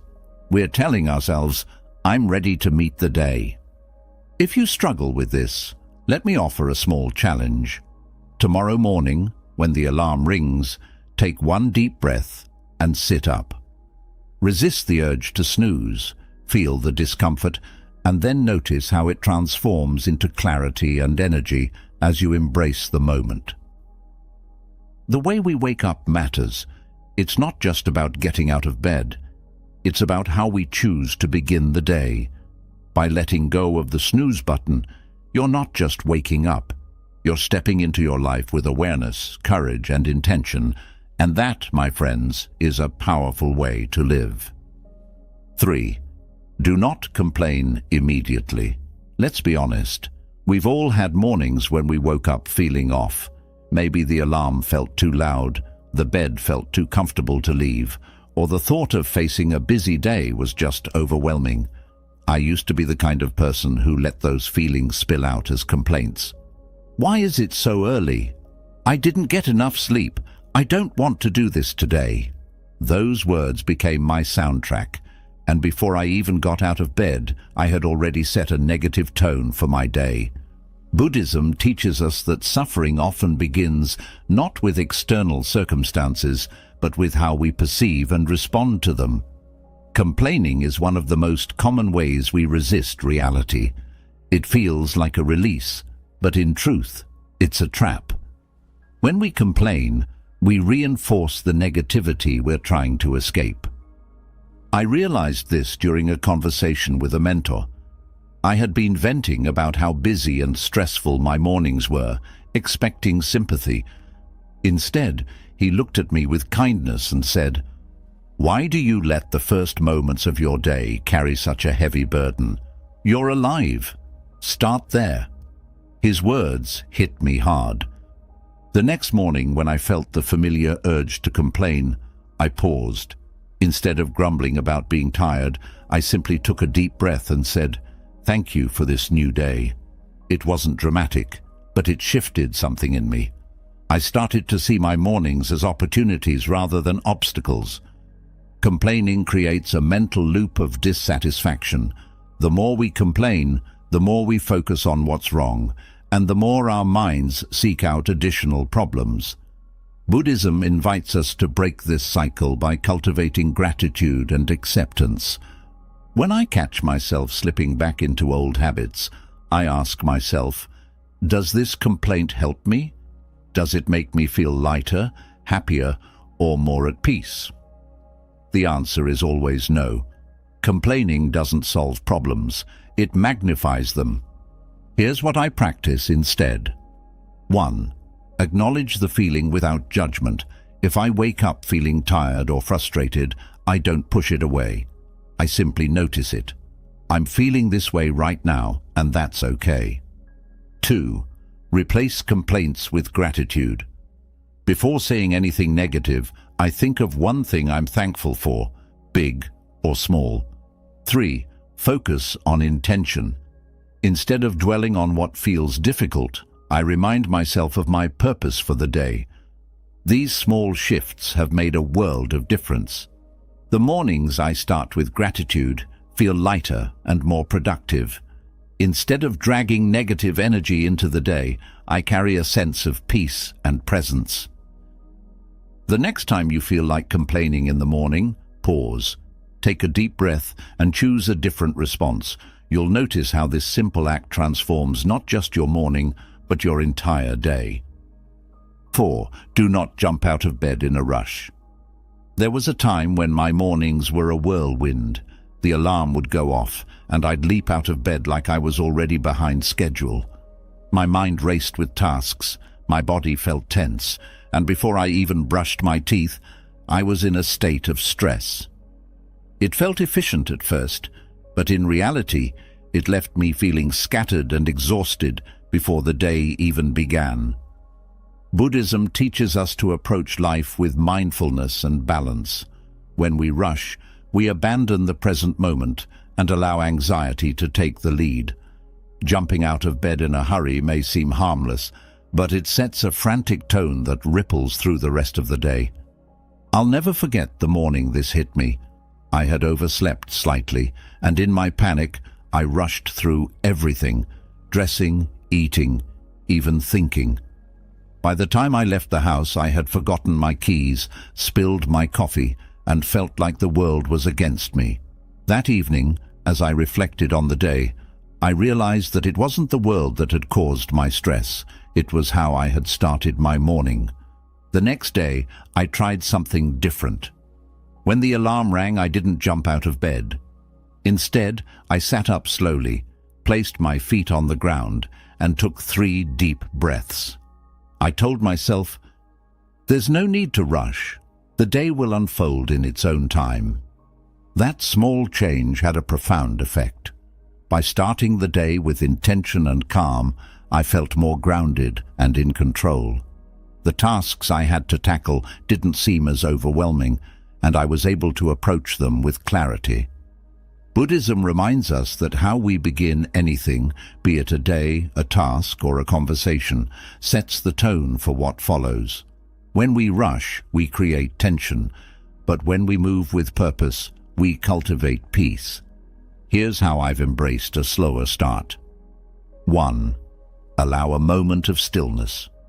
After waking, I take a few breaths before getting out of bed. It's a simple practice, but it helps me feel present. 2. Stretch gently. Before diving into the day, I spend a few minutes stretching to awaken my body with kindness. 3. Set a mindful intention. Whether it's a word, a phrase, or a simple thought, I remind myself of how I want to show up for the day. Starting the morning without rushing doesn't mean neglecting responsibilities. It means approaching them with a clear and steady mind. I've found that when I take my time, I'm actually more productive. I make fewer mistakes, feel less stressed, and enjoy the day more. If you find yourself rushing out of bed, I encourage you to try this. Tomorrow morning, give yourself 5 extra minutes. Sit up slowly, take a few breaths, and let your body wake up naturally. Notice how it feels to start the day with calm instead of chaos. Life moves quickly enough on its own. By slowing down in the morning, we give ourselves the gift of presence, and that, my friends, is one of the most powerful ways to begin the day. 5. Do not forget to hydrate. I used to wake up and rush straight into my day without a second thought. A quick glance at my to-do list, a few sips of coffee, and I was off. What I didn't realize was that my body was crying out for something so simple yet so vital: water. It wasn't until I started feeling sluggish and foggy in the mornings that I paused to reflect on why. The answer was obvious. My body had gone hours without hydration, and I was neglecting its most basic need. Buddhism teaches us the importance of nurturing the body as the vessel for the mind. Without care and attention, our bodies cannot fully support us in our pursuit of mindfulness, wisdom, and compassion. Hydration is the first act of kindness we can offer ourselves each morning. I remember learning this lesson the hard way. One morning, after waking up particularly groggy, I went straight to my usual coffee routine. By mid-morning, I felt jittery, dehydrated, and strangely irritable. That evening, while reading about the importance of balance in Buddhism, it struck me. I had ignored what my body truly needed in favor of what I thought I wanted. The next morning, I made a small but transformative change. Before reaching for anything else, I drank a full glass of water. The effect was immediate. I felt refreshed, more alert, and even calmer. It was as though my body was saying, "Thank you for listening." Hydration isn't just about quenching thirst. It's about resetting and replenishing. During the hours we sleep, our bodies lose water through breathing and natural processes. When we wake, our cells are ready to absorb the hydration they need to function optimally. Skipping this step is like trying to start a car with no fuel. It may move, but it won't run smoothly. Now, my morning routine begins with this simple ritual. I sit quietly, drink a glass of water, and allow myself to feel its cooling, nourishing effect. It's a moment of mindfulness that connects me to my body and sets a tone of care for the rest of the day. If you've never made hydration a priority, start tomorrow. Keep a glass or bottle of water by your bed, and when you wake, take a few moments to drink it mindfully. Notice how it feels to give your body exactly what it needs. It's a small act with a profound impact. 6. Do not skip breakfast. For years, I skipped breakfast in the name of convenience. Mornings were busy, and eating felt like just one more thing to do. I'd tell myself, I'll grab something later, but more often than not, later turned into feeling drained, irritable, and distracted halfway through the morning. It wasn't until I embraced the wisdom of Buddhism that I realized skipping breakfast wasn't just about food, it was about neglecting an opportunity to nourish myself with intention. Buddhism emphasizes living in harmony with the body, mind, and environment. When we skip breakfast, we deny our bodies the energy they need to support us. It's like expecting a lamp to shine brightly without plugging it in.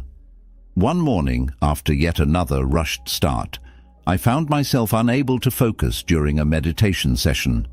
My mind kept drifting to thoughts of hunger and fatigue.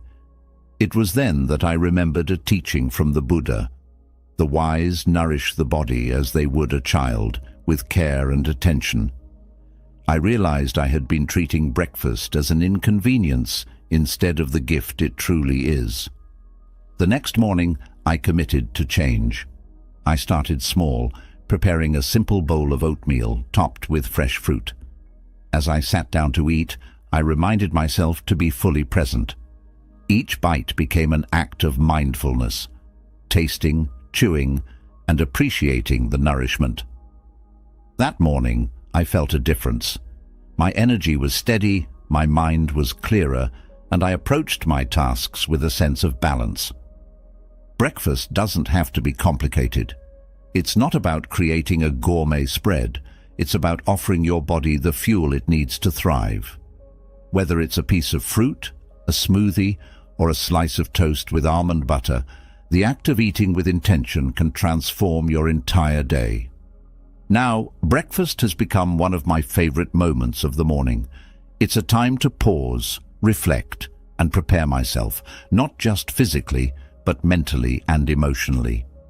By starting the day with nourishment, I feel more grounded and better equipped to face whatever comes. If you've been skipping breakfast, let me encourage you to rethink that habit. Tomorrow, take a few minutes to prepare something simple and eat it with presence. Notice how it feels to honor your body and give it the care it deserves. You might find that this small act sets a tone of balance and gratitude that carries you through the day. When we nourish ourselves with mindfulness, we create a foundation for peace, energy, and focus. And isn't that what every morning deserves? 7. Do not start the day without a conscious plan. I used to wake up and drift aimlessly through my mornings. I'd respond to whatever came my way, emails, chores, random thoughts, without any sense of direction. By the time midday rolled around, I'd often feel frustrated, wondering where my time had gone. The truth was, I wasn't living intentionally. I was reacting to life instead of guiding it. Buddhism teaches us the value of mindfulness and intention in every moment.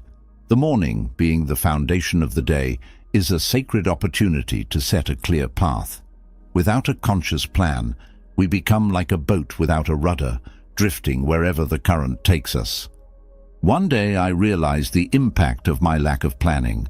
I had a long list of things I wanted to accomplish, but by the evening I'd barely made progress. Instead of feeling productive, I felt overwhelmed. That evening, as I reflected, I asked myself a simple question. What do I want my mornings to represent? The answer was clear. I wanted my mornings to reflect clarity, focus, and purpose. The next day, I tried something different. Before getting out of bed, I took a few moments to mentally map out my day. I asked myself 3 questions. What is the most important thing I want to accomplish today? How do I want to show up for myself and others? What can I let go of to stay focused? This small shift changed everything. Having a conscious plan gave me a sense of direction and purpose. My mornings felt lighter, my tasks felt more manageable, and I ended the day with a sense of fulfillment. Planning doesn't have to be complicated. It's not about rigid schedules or overloading your to-do list. It's about aligning your actions with your intentions. When you start the day with clarity, you create a flow that guides you through challenges and distractions with ease. Here's how I make planning a part of my morning practice. 1. Set a daily intention. This can be a simple word or phrase like focus, compassion, or peace. 2. Prioritize 3 key tasks. Instead of overwhelming yourself with a long list, focus on the 3 most important things you want to accomplish. 3. Visualize the day ahead. Spend a moment imagining how you want your day to unfold.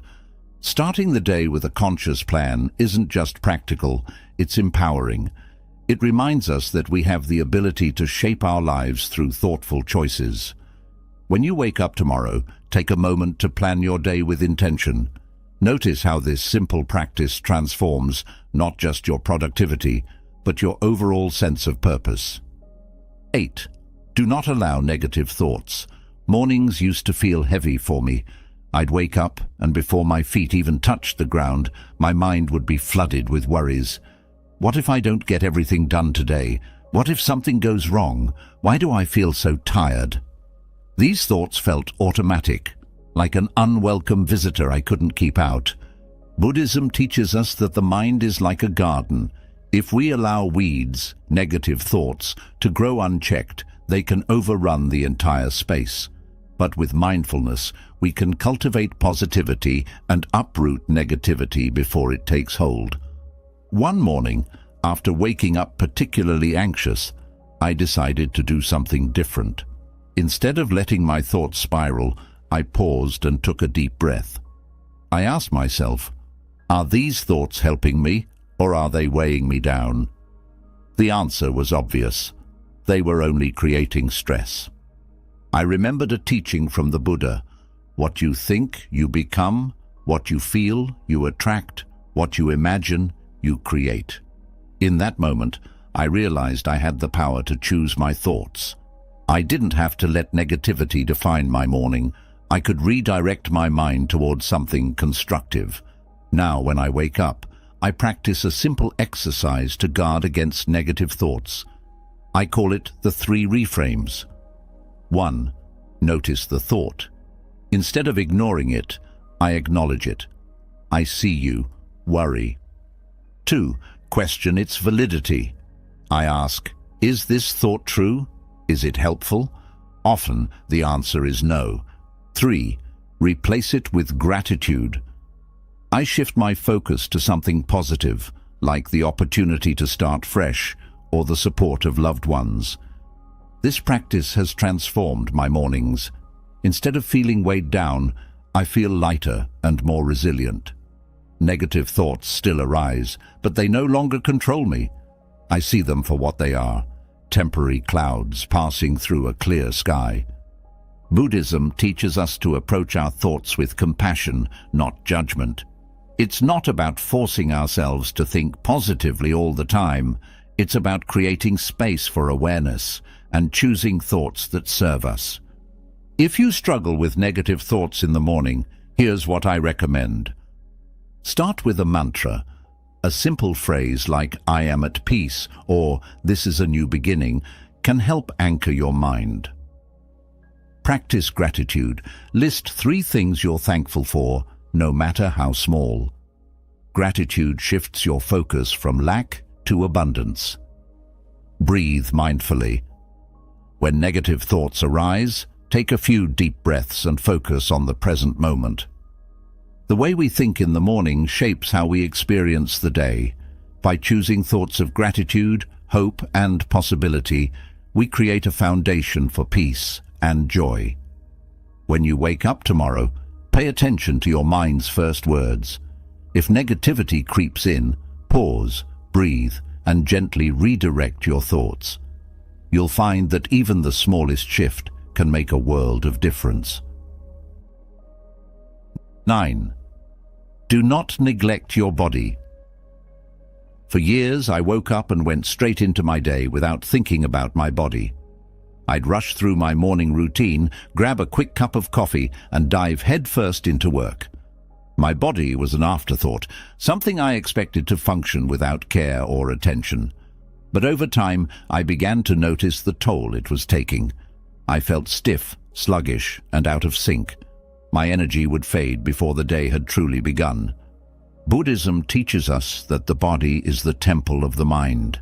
If the body is neglected, the mind cannot operate at its full potential. Taking care of the body is not an indulgence. It's an essential part of living mindfully. I'll never forget the moment this truth hit me. One morning, as I sat at my desk feeling unusually tense, I realized I hadn't moved my body intentionally in days. It wasn't just physical discomfort. I felt disconnected from myself. That evening, I reflected on how little attention I had been giving to my physical well-being. I remembered a teaching from the Buddha. To keep the body in good health is a duty. Otherwise, we shall not be able to keep our mind strong and clear. The next morning, I made a commitment to myself. Before diving into the day, I would take a few moments to honor my body. I started small, just a few stretches to loosen up and awaken my muscles. Over time, this became a cherished part of my morning routine. Now, I dedicate a few minutes every morning to move mindfully. Sometimes it's stretching, other times it's yoga or a short walk. This simple act has transformed the way I feel throughout the day. My energy is steadier, my mind is clearer, and I feel more grounded. If you've been neglecting your body in the mornings, I encourage you to try this. Start with a stretch. Reach your arms overhead, roll your shoulders, and stretch your legs. It doesn't have to be complicated. Just move in a way that feels good. Focus on your breath. As you move, pay attention to your breathing. Inhale deeply and exhale slowly to connect your body and mind. Be consistent. Even 5 minutes of mindful movement each morning can make a difference. Taking care of your body is an act of self-respect and mindfulness. When you wake up tomorrow, give your body the attention it deserves. Notice how even the smallest movements bring a sense of vitality and connection. Your body supports you in everything you do. Show it some love.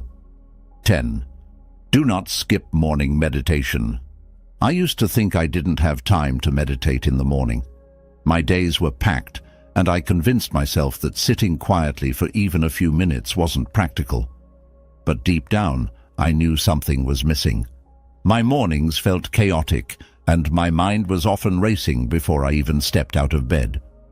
Buddhism places great emphasis on meditation as a tool to center the mind and cultivate awareness.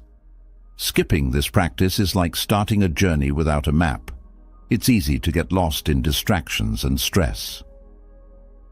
One morning, after waking up particularly anxious, I decided to try something different. Instead of rushing into my day, I sat cross-legged on the floor and closed my eyes. I didn't set any expectations. I just focused on my breath. Inhale, exhale, inhale, exhale. For the first time in a long time, I felt stillness.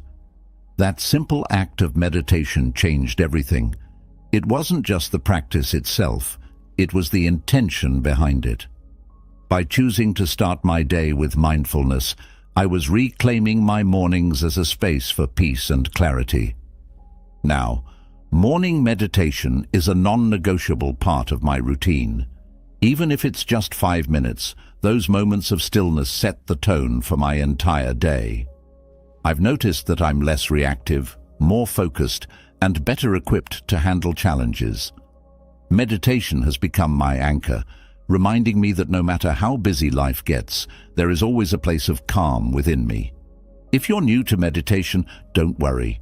It doesn't have to be complicated. Here's how I recommend starting.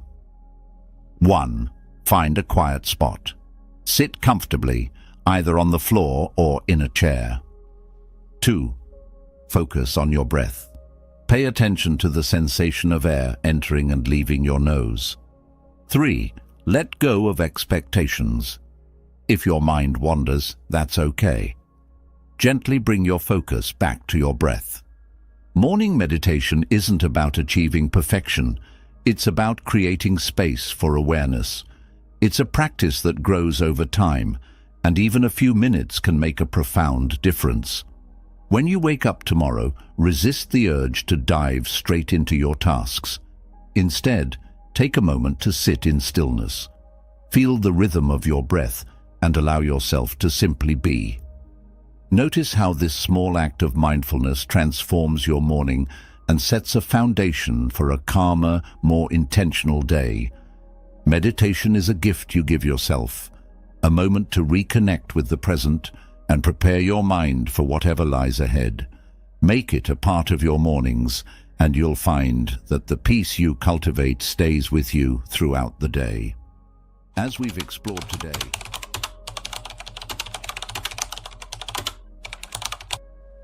life often feels overwhelming, doesn't it? The constant demands, unexpected challenges, and the relentless pace can leave even the strongest of us feeling unbalanced. There's no pause button, no rewind, no perfect way to prepare for what's next. Yet, amidst the chaos, some people radiate a calm, steady presence. They don't crumble under pressure or lose themselves in negativity. Instead, they move through life with grace, handling its storms with a quiet resilience. It's not because their lives are easier, it's because they've mastered something deeply transformative, a way of being that embraces peace and positivity from within. The truth is, life will never stop throwing curveballs. Stressful situations, tough decisions, and moments of uncertainty are part of the human experience. But what defines us is how we respond. Some allow the weight of the world to crush their spirit, while others seem to rise above it, finding strength and clarity even when circumstances are far from ideal. The difference lies not in luck or privilege, but in mindset, in the tools and perspectives they use to meet life head-on. Peace isn't about living in a bubble, free from problems. It's about cultivating a state of mind that remains steady no matter what happens. It's about reclaiming your power when the world feels out of control, about grounding yourself in the present when the noise becomes too loud. Positivity, too, isn't blind optimism or pretending that everything is perfect. It's a courageous choice, a decision to see light in the darkness and to focus on the opportunities within challenges. Together, peace and positivity are like a compass, guiding you through life's roughest terrain. These qualities are not reserved for a select few. They are not traits you're either born with or without. They are skills you can develop, habits you can nurture, and ways of thinking that you can embrace. They don't require a major life overhaul or dramatic gestures. Instead, they grow from small, deliberate choices, choices that anchor you in the moment, soften the grip of negativity, and open your heart to what truly matters. Think of the times when you felt truly at ease, when you've laughed freely or felt grateful for something simple. Those moments are reminders of what's possible. They're proof that calmness and positivity are within your reach, no matter how messy or unpredictable life gets. They show you that peace isn't a luxury, it's your birthright. Yet, in a world that seems to thrive on chaos, cultivating calm and positivity requires intention. We're surrounded by distractions, bombarded by negativity, and often pulled into a spiral of overthinking. It's easy to feel trapped, reacting to everything as if it's urgent, losing sight of the bigger picture. But here's the good news. You can choose a different way. You can pause, reflect, and realign with what truly serves you. Letting go is one of the most liberating steps on this journey. Letting go of the need to control everything. Letting go of the relentless pursuit of perfection. Letting go of the fear of what others think. When you release these burdens, you create space. Space for peace to settle in, for positivity to flourish. You begin to see life not as a series of problems to solve, but as a tapestry of moments to experience. Gratitude is another key to unlocking the shift. Not the shallow kind of gratitude that glosses over difficulties, but the deep, heartfelt kind that notices the beauty in the small things. A kind word, a moment of stillness, a lesson learned in the face of adversity. Gratitude transforms how you see the world. It shifts your focus from what's missing to what's present, from scarcity to abundance. And in that shift, your spirit is lifted, your perspective widened. This isn't about ignoring life's challenges or pretending they don't exist. It's about approaching them with a different energy. When you stop fighting against what is and start working with it, everything changes. You stop being swept away by the current and start navigating it with intention. This shift doesn't happen overnight, but with practice, it becomes second nature. Every small step you take toward calmness and positivity strengthens your ability to face life with courage and grace. The world today often feels like a pressure cooker. Expectations are high, comparisons are endless, and the fear of failure looms large. But calmness gives you the ability to step back and breathe, to find clarity in the noise. Positivity reminds you that even when the path is hard, there's always something worth holding on to, whether it's a lesson, a moment of connection, or simply the knowledge that you've survived another day. Perhaps one of the most beautiful things about cultivating peace and positivity is the way it ripples outward. When you find your center, you inspire others to do the same. Your calm becomes a source of strength for those around you. Your positivity becomes a light in their darkness. It's a gift you give not only to yourself, but to everyone you touch. The journey toward a calmer, more positive life doesn't require grand gestures. It starts with a single choice. A choice to pause when you feel overwhelmed, to take a deep breath when emotions run high, to respond with kindness when faced with negativity. These small, intentional actions add up, creating a life that feels more balanced, more fulfilling, and more aligned with who you truly are. As you take these steps, remember that progress is more important than perfection. There will be days when calmness feels elusive and positivity seems like a distant dream. That's okay. What matters is that you keep showing up for yourself, that you keep trying. Each moment is an opportunity to begin again, to choose peace over chaos, hope over despair. This path is not about becoming someone else. It's about becoming more fully yourself. It's about reconnecting with the part of you that is naturally calm, naturally positive, naturally resilient. That part of you has always been there, waiting for you to nurture it. And as you do, you'll find that life doesn't have to feel so heavy. You'll discover that even in the midst of difficulty, there is beauty, there is meaning, there is joy. So here's to reclaiming your calm. Here's to choosing positivity, not as a denial of life's struggles, but as a bold declaration of your resilience. Here's to finding the strength to face each day with an open heart and a steady spirit. Because when you do, life becomes not just something to endure, but something to truly embrace.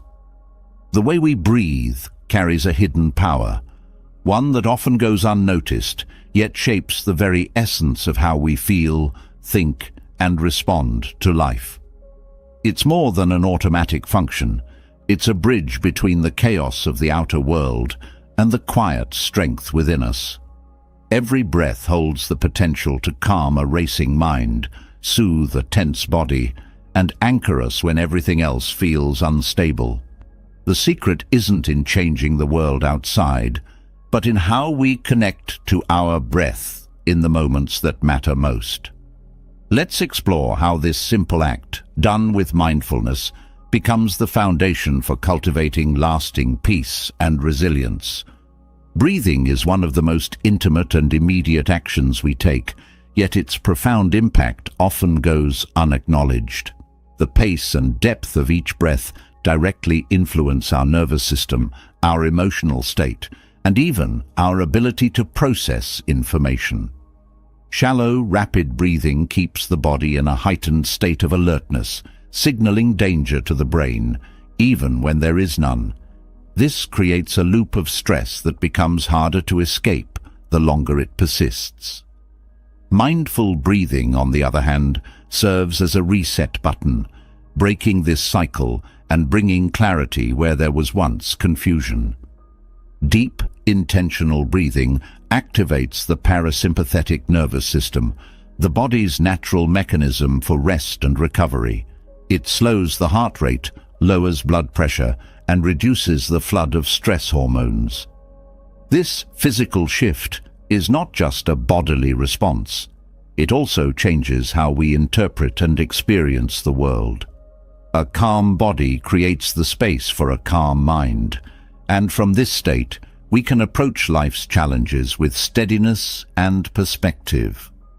The ancient practice of focusing on the breath, rooted in traditions like Buddhism, reveals why this seemingly simple act is so transformative. Observing the breath teaches presence. When the mind drifts to worries about the past or fears about the future, bringing attention to the breath pulls us back into the now. This practice anchors us in reality, allowing us to engage fully with what is, rather than getting lost in what might have been or what could be. Beyond its role in grounding us, mindful breathing becomes a tool for self-awareness.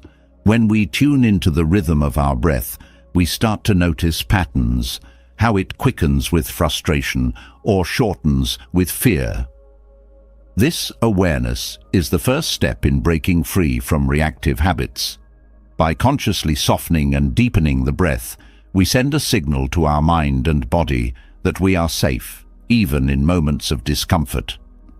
Certain breathing techniques amplify these benefits, each with its unique purpose. One such method is diaphragmatic breathing, also known as belly breathing. This involves drawing each breath deep into the diaphragm, rather than shallowly into the chest. As the belly expands with each inhale, tension is released from the upper body, and the nervous system is calmed. Practicing this for just a few minutes a day strengthens the connection between the body and mind, making it easier to access calmness during times of stress. Alternate nostril breathing, a practice rooted in yogic traditions, offers another layer of benefit. This technique balances the energy in the body, harmonizing the left and right hemispheres of the brain. With one nostril closed, a slow inhale is taken through the other, followed by a switch for the exhale. This rhythmic alternation promotes mental clarity, emotional stability, and a deep sense of inner balance. For those seeking to improve focus and mental resilience, box breathing is a powerful ally. This method involves inhaling for a set count, holding the breath, exhaling for the same count, and holding again before the next inhale. By regulating the breath in this structured way, the mind becomes less scattered and emotional overwhelm diminishes. Athletes, military personnel, and high-stakes professionals often use this technique to maintain composure under pressure, a testament to its efficacy. The breath also connects us to the body's energy systems, known as prana in Eastern philosophies. When breathing is shallow or irregular, this vital energy becomes blocked, leading to feelings of fatigue, restlessness, or irritability. By cultivating a full, steady breath, we allow this energy to flow freely, restoring vitality and a sense of well-being. Practicing mindful breathing doesn't require long stretches of time or special conditions. It can be integrated into daily life, while waiting in line, during a stressful meeting, or as a morning ritual. Each moment spent attending to the breath strengthens the ability to remain centered, regardless of external circumstances. Over time, these moments of mindfulness accumulate, reshaping how we interact with the world. Breathing also serves as a gateway to deeper meditation practices, where the mind learns to settle even further. In these still moments, the breath becomes more than a tool for calm. It becomes a guide to self-discovery. Observing the natural ebb and flow of the breath mirrors the impermanence of life itself, a reminder that all things come and go, and that peace is found in accepting this truth rather than resisting it. The role of breath extends to how we communicate with others. A steady, mindful breath fosters patience and compassion, allowing us to respond thoughtfully instead of reacting impulsively. It helps us remain present during conversations, truly listening rather than rushing to reply. This presence deepens our connections, making our interactions more meaningful and less transactional. Science continues to reveal new layers of understanding about the breath's impact. Research shows that slow, deep breathing enhances brain function, improving memory and decision-making. It reduces inflammation in the body, supports cardiovascular health, and even strengthens the immune system. These findings underscore what ancient wisdom has long known, that the breath is not just a life-sustaining act, but a cornerstone of physical, mental, and emotional well-being. Breathing also plays a role in how we process and release emotions. During moments of anger, fear, or sadness, the breath often becomes constricted. This physical restriction mirrors the emotional state, creating a feedback loop that intensifies the feeling. Consciously softening the breath during these times can interrupt this loop, providing a pathway to release the emotion rather than letting it take control. For those dealing with chronic stress or anxiety, mindful breathing offers a sense of empowerment. It reminds us that even when external circumstances feel overwhelming, we always have a tool within us to regain stability. This realization can be profoundly liberating, shifting the narrative from one of helplessness to one of agency. As we deepen our relationship with the breath, it becomes a source of creativity and inspiration. The stillness cultivated through mindful breathing creates the mental space needed for new ideas to emerge. Artists, writers, and thinkers often describe their most creative moments as those when they feel most relaxed and present, states that mindful breathing naturally fosters. In moments of physical discomfort or pain, the breath becomes a source of strength. By breathing into the area of tension or focusing on the rhythm of the breath, we can shift our attention away from the sensation, reducing its intensity. This practice is often used in pain management, demonstrating the profound connection between the breath and the body's perception of discomfort. The transformative power of breathing also lies in its accessibility. Unlike other wellness practices that may require resources, training, or specific environments, the breath is always with us. It's a constant companion, available at any moment to guide us back to peace and clarity. Each breath we take is an opportunity, a chance to reset, to ground ourselves, and to connect with the present. By embracing the full potential of mindful breathing, we unlock not only a tool for calm, but a deeper understanding of ourselves. It is through this understanding that true inner peace begins to take root. The breath is a powerful tool to anchor the mind and find calm, but it is only one part of the equation for inner peace. As you master breathing techniques to stabilize your emotions, a deeper challenge often emerges: the way thoughts shape your reality. The mind, left unchecked, has a habit of pulling us into spirals of negativity. But there's good news. The same mind that creates these thoughts also holds the power to transform them into stepping stones for growth. It's not about ignoring negative thoughts, but learning to reshape them into something constructive and empowering. Negative thoughts often feel like an uninvited guest at the worst possible moments. They show up as doubts, fears, and judgments, creating walls where there could be open doors. These thoughts are natural. They are part of being human. However, their persistence and power over us are not inevitable. When understood and managed, these mental patterns can become the very fuel that drives personal growth and clarity. The first step to transforming negativity is awareness. Thoughts often operate in the background, like a radio station playing static. This mental noise shapes our perceptions without us even realizing it. By bringing attention to these patterns, we interrupt their automatic hold over us. Awareness acts as a spotlight, revealing what's lurking in the shadows. When you become conscious of a recurring negative thought, you gain the power to question it. Challenging a negative thought doesn't mean denying its existence. It means holding it up to the light of reason and curiosity. For example, if the thought arises, "I always fail," ask yourself, is this true? What evidence supports this? What evidence contradicts it? Often you'll find that such sweeping statements are exaggerated or based on isolated incidents. This process of questioning weakens the grip of negativity, replacing blind acceptance with rational insight. Reframing is a powerful tool in this transformation. Instead of seeing challenges as obstacles, you can learn to view them as opportunities to grow stronger, wiser, and more resilient.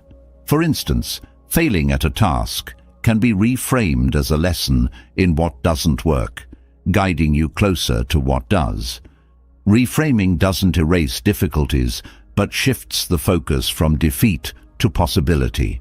It's about asking, what can I learn from this? Instead of, why is this happening to me? Another key to transforming negative thoughts is self-compassion. Often, the harshest critic we face is the one inside our own minds. Negative self-talk perpetuates a cycle of doubt and frustration. By replacing judgment with kindness, you create a space where growth becomes possible. Treat yourself as you would a dear friend, offering encouragement rather than criticism, support rather than blame. This shift doesn't excuse mistakes. It empowers you to move forward without the burden of unnecessary guilt. Gratitude also plays a significant role in reframing negativity. The mind naturally gravitates toward problems. It's part of our survival instinct. But this tendency can leave us blind to what's going well. Cultivating gratitude interrupts this pattern, training the brain to recognize the positive alongside the negative. By consistently acknowledging even small blessings, you build a foundation of positivity that makes it easier to handle challenges when they arise. Mindfulness is another transformative practice. Negative thoughts often gain momentum because we're not fully present. They pull us into regrets about the past or fears about the future, robbing us of the moment at hand. By grounding yourself in the present, through breathing, physical sensations, or simply observing your surroundings, you break the cycle of rumination. Mindfulness teaches you to see thoughts as fleeting experiences rather than absolute truths, giving you the freedom to choose which ones deserve your attention. The language you use to describe your experiences also shapes your mindset. Words have power. When you frame situations in terms of absolutes, using words like always or never, you create a narrative that feels inescapable. By adopting more balanced language, you open the door to new possibilities. Saying, "This is hard, but I'm learning," feels vastly different from, "I can't do this." Small shifts in language create profound shifts in perspective. Visualization is another technique to counteract negativity. The mind responds strongly to imagery, often more so than words. When you catch yourself spiraling into a negative thought, take a moment to visualize a positive outcome or an alternate path forward. For instance, if you're worried about an upcoming presentation, picture yourself speaking confidently and receiving positive feedback. This mental rehearsal not only calms your nerves, but also primes your brain for success. Physical movement can also help transform negative thoughts. The body and mind are deeply connected, and physical activity has been shown to release endorphins, the body's natural mood elevators. Whether it's a brisk walk, yoga, or dancing to your favorite song, movement interrupts the stagnant energy of negativity, replacing it with vitality and focus. It's a reminder that sometimes the best way to change your thoughts is to change your physical state. Connecting with others provides another avenue for reframing negativity. Isolation often amplifies negative thoughts, making them feel more real and unmanageable. Sharing your feelings with someone you trust brings perspective. They might offer insights you hadn't considered, or simply provide the reassurance that you're not alone. Building a strong support network creates a safety net for those times when negativity feels overwhelming. Setting boundaries with your own mind is a skill worth cultivating. Just as you wouldn't let a toxic person dominate your space, you can learn to limit the influence of negative thoughts. This doesn't mean suppressing them. It means deciding how much energy and time they deserve. Practices like setting aside a specific worry time each day allow you to acknowledge concerns without letting them take over your life. Developing a growth mindset is crucial for long-term transformation. This mindset, championed by psychologist Carol Dweck, focuses on the belief that abilities and intelligence can be developed through effort and learning. When you adopt a growth mindset, failures and setbacks become opportunities to grow rather than confirmations of inadequacy. This perspective turns the fear of making mistakes into a willingness to embrace challenges. Acts of kindness, both toward yourself and others, can shift negative thought patterns. Engaging in small, meaningful acts, like helping a neighbor, volunteering, or even offering a genuine compliment, creates a ripple effect of positivity. These actions remind you of your capacity to make a difference, redirecting focus from what's wrong to what's possible. Breathing exercises, as explored earlier, continue to play a pivotal role in managing negativity. By combining mindful breathing with visualization or affirmations, you create a multi-layered approach to reframing thoughts. For instance, as you breathe deeply, you can repeat a calming phrase like, "I am capable," or "This too shall pass." The rhythm of the breath amplifies the impact of the words, grounding you in positivity. Journaling is a powerful way to process and transform negative thoughts. Writing down your worries and fears gives them a tangible form, making them feel less overwhelming. As you write, challenge the validity of each thought and explore alternative perspectives. This practice not only clarifies your thinking, but also serves as a record of how far you've come. Spirituality, whether through formal religion or personal beliefs, can also provide solace and strength. Connecting with something larger than yourself, a sense of purpose, a higher power, or the beauty of nature, offers a perspective that transcends daily struggles. This connection can remind you that life's challenges, while significant, are only one part of a much larger journey. Celebrate progress, no matter how small. The process of transforming negative thoughts into positive growth is ongoing, and every step forward deserves recognition. Whether it's catching a negative thought before it spirals or successfully reframing a challenging situation, these victories build momentum. Acknowledging them reinforces your ability to grow and adapt, creating a positive feedback loop that strengthens your resilience. As you embrace these techniques, you'll find that negativity loses its grip. Instead of being held back by self-doubt or fear, you'll begin to see challenges as opportunities to evolve. This isn't just about changing how you think, it's about transforming how you experience life, opening the door to a deeper sense of peace and possibility. Recognizing the power of reframing negativity opens the door to a transformative shift in how we experience life. Yet, as we reshape our thoughts and find growth in challenges, another profound skill comes into focus: the ability to care deeply without being overwhelmed. There's an art to staying present with compassion while protecting your inner peace. This is emotional detachment, a balance between engagement and resilience, allowing you to remain steady even amidst life's turbulence. Mastering this balance doesn't mean hardening your heart. It means learning to navigate life with wisdom and grace. At the core of emotional detachment is the understanding that we cannot control everything. People will make choices that challenge us, situations will unfold unexpectedly, and emotions will rise within us like waves. Emotional detachment doesn't mean denying or suppressing these feelings. Instead, it's about cultivating the ability to observe them without becoming entangled.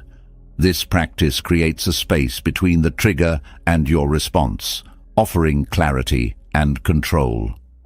Detachment begins with self-awareness. When emotions arise, whether they are anger, sadness, or frustration, it's easy to let them dictate your actions. But by pausing and acknowledging the feeling without judgment, you shift from being reactive to being reflective. Ask yourself, what is this emotion trying to tell me? Often, emotions act as signals, highlighting unmet needs, unresolved conflicts, or hidden fears. Recognizing their purpose helps you respond thoughtfully rather than impulsively. Mindfulness deepens this process. By staying present, you learn to witness your emotions as they come and go, much like watching clouds drift across the sky. This perspective reminds you that emotions are temporary. They rise, peak, and eventually fade. Practicing mindfulness teaches you to hold space for your feelings without being consumed by them.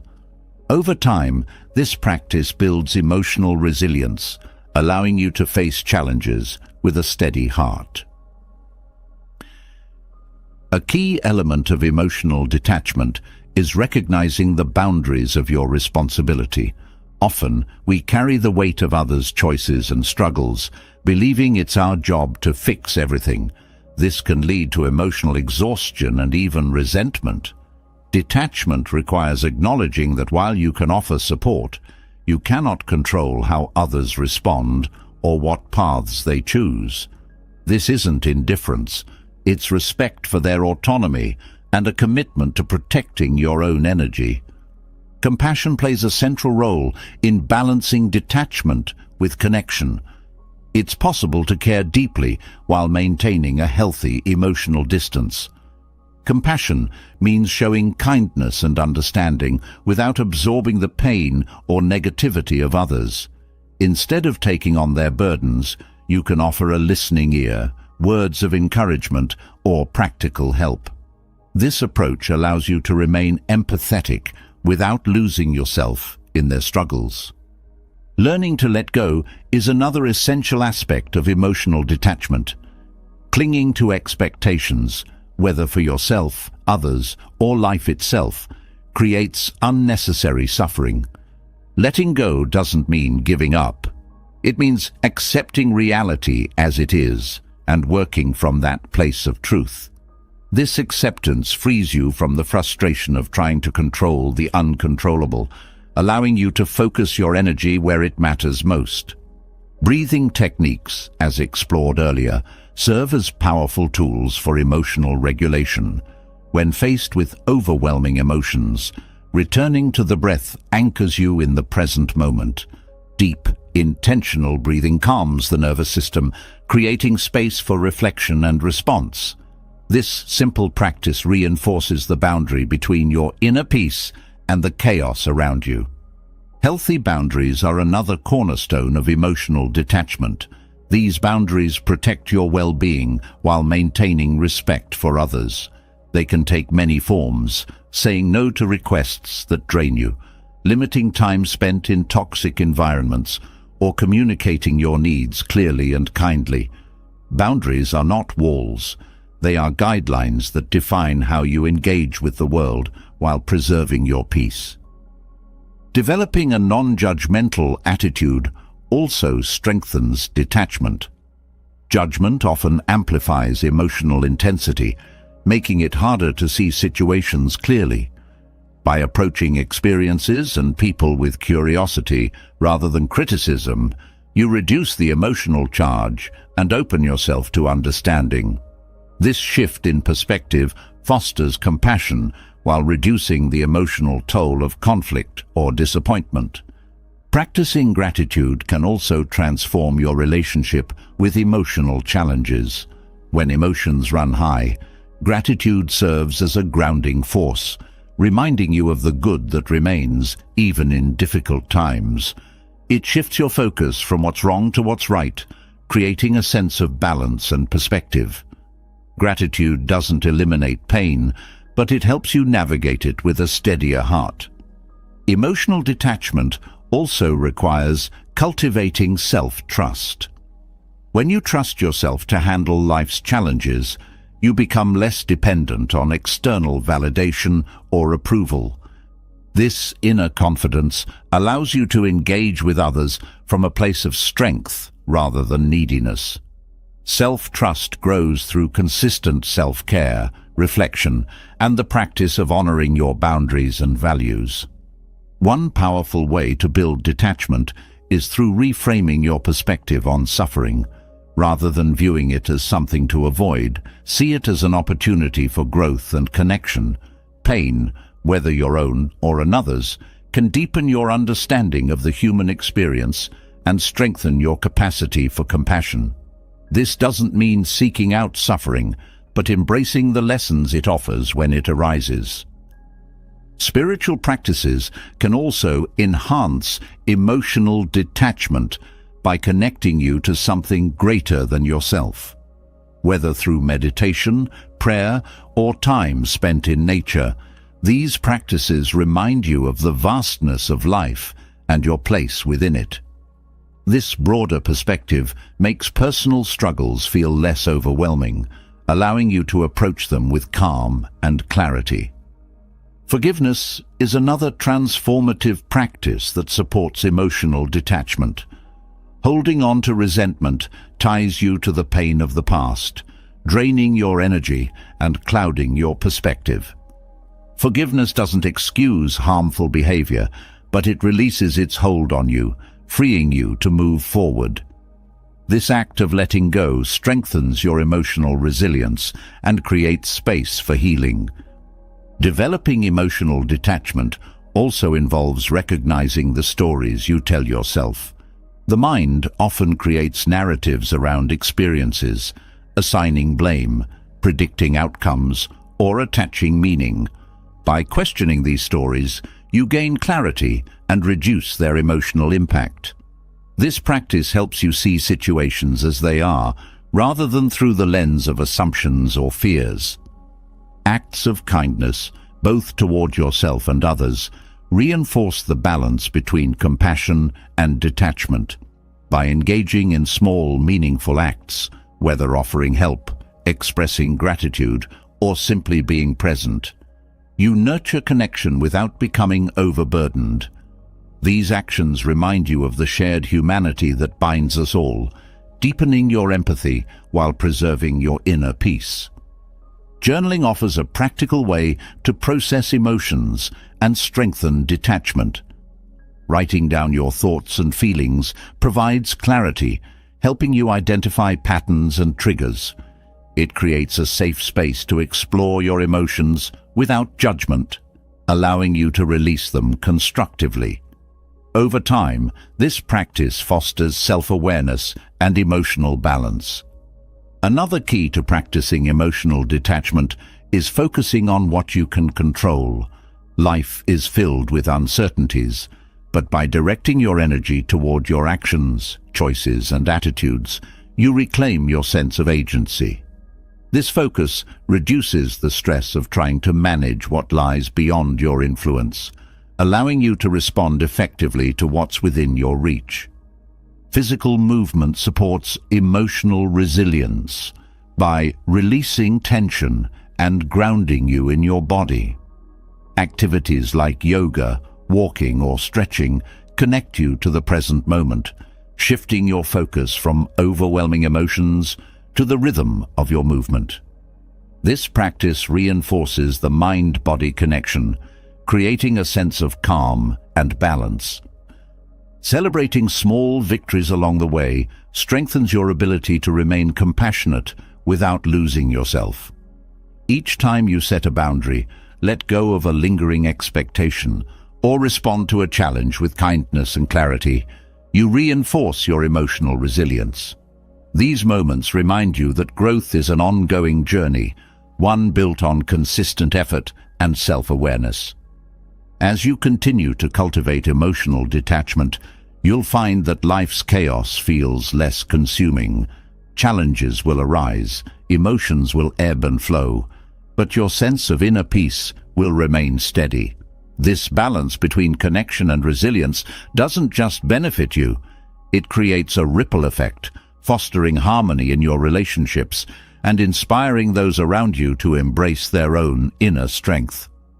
Emotional detachment teaches the power of holding space for experiences without being overwhelmed by them. Yet, even as we develop resilience and compassion, there's a deeper lesson waiting to be embraced: letting go of control. The desire to hold on, to shape outcomes exactly as we want them, often creates unnecessary tension. This grip on control is where much of life's stress begins. But when we loosen that hold, a profound freedom unfolds. A freedom rooted in trust, acceptance, and peace. Control is often an illusion. The world moves in ways that defy prediction, and even the most carefully laid plans can unravel in moments. The weather shifts unexpectedly, relationships take turns we didn't foresee, and circumstances emerge beyond our preparation. This unpredictability is not a flaw in life, it's its essence. When we resist it, stress grows. When we embrace it, freedom begins. Acceptance is at the heart of letting go. Acceptance doesn't mean agreeing with or liking everything that happens. It means recognizing things as they are, without trying to force them into a different shape. This approach reduces inner conflict. Instead of battling against reality, you work with it. Acceptance provides the foundation for clarity, helping you see situations objectively and respond effectively. Letting go of control requires releasing expectations. Expectations often set us up for disappointment, as they're built on a future we can't guarantee. When things don't go as planned, frustration and resentment take root. By holding expectations loosely, you allow space for life to unfold naturally. This openness doesn't mean passivity. It means adapting with grace when outcomes differ from your hopes. The concept of impermanence plays a significant role in this journey. Nothing in life is permanent. Joys and sorrows alike are temporary, flowing through our lives like rivers that never stop moving. Clinging to any one moment, good or bad, creates suffering. When you internalize the truth of impermanence, you find peace in the midst of change. This awareness teaches you to appreciate life's fleeting beauty without becoming trapped by its inevitable shifts. Letting go of control often involves shifting focus from outcomes to actions. While you can't dictate how events will turn out, you can choose how you approach them. This mindset empowers you to give your best effort without becoming overly attached to results. It's a liberating shift, turning your attention toward the present moment rather than an uncertain future. Mindfulness supports this process by grounding you in the now. When you're fully present, the need to control diminishes. You become more attuned to what's happening around you, responding to life as it unfolds instead of trying to manipulate it. This presence allows you to see opportunities and solutions that might be missed when your mind is consumed by worry about what's next. Letting go also involves releasing the stories we tell ourselves about how things should be. These narratives create rigid frameworks that leave little room for life's natural flow. By questioning these stories, you open yourself to new perspectives. This shift in thinking helps you move from resistance to acceptance, reducing the stress that comes from clinging to fixed ideas. Forgiveness is another essential element of letting go. Holding on to past grievances keeps you tethered to pain and resentment, draining your energy and clouding your perspective. Forgiveness doesn't erase what happened, but it frees you from the weight of carrying it. This act of release allows you to move forward with greater lightness and clarity. Letting go also challenges the ego. The ego often drives the desire for control, seeking to protect its sense of identity and power. But this attachment to control is a fragile foundation, easily shaken by life's unpredictability. Releasing ego-driven needs fosters humility and trust, helping you navigate challenges with a sense of inner strength. Trust plays a pivotal role in letting go. Trusting in yourself, in others, and in life's inherent rhythm creates a sense of ease. This trust doesn't mean blind faith. It means acknowledging that not everything needs to be micromanaged for things to work out. Trust grows through experiences of letting go and discovering that more often than not, things fall into place in their own time. Letting go of control doesn't mean abandoning responsibility. It's about knowing where your influence ends and learning to surrender the rest. This balance allows you to act with intention while releasing the anxiety of outcomes beyond your grasp. It's an approach that respects both effort and the natural flow of life. Gratitude supports this practice by shifting focus to what is rather than what isn't. When you let go of control, gratitude grounds you in the abundance already present. It reminds you that, even amidst uncertainty, there's much to appreciate. Gratitude turns your attention toward what's working, reducing the fear of what might go wrong. Learning to release control over others is equally important. People have their own paths, and attempting to control their choices often leads to conflict. Respecting others' autonomy fosters healthier relationships, built on trust and mutual understanding rather than manipulation or coercion. This respect strengthens connections while allowing you to conserve your energy. Breathing techniques provide practical support in moments when letting go feels particularly challenging. Deep, intentional breaths calm the nervous system, bringing you back to the present moment. This simple act reminds you that control is unnecessary for stability. The breath becomes a symbol of trust, a reminder that life flows naturally when we allow it. Nature offers a profound lesson in letting go. Seasons change, rivers flow, and life adapts without resistance. Observing nature's rhythms inspires us to embrace change with the same grace. This connection to the natural world reinforces the idea that letting go is not a loss, but a return to life's inherent wisdom. Acts of self-compassion help ease the discomfort of releasing control. Letting go can feel vulnerable, as it often requires stepping into the unknown. Being kind to yourself during this process creates a supportive environment for growth. Self-compassion reminds you that it's okay to feel uncertain, and that courage lies in embracing this uncertainty. Developing patience is another essential aspect of letting go. The need for control often stems from a desire for immediate results. Patience allows you to trust the process, recognizing that meaningful outcomes take time. This mindset reduces frustration and cultivates a sense of peace, even when progress feels slow. Letting go also involves simplifying your life. Clutter, whether physical, emotional, or mental, creates a sense of chaos that fuels the need for control. By decluttering, you create space for clarity and calm. Simplification makes it easier to release what doesn't serve you, focusing your energy on what truly matters. Releasing control doesn't mean giving up on dreams or goals. It means pursuing them with flexibility and openness.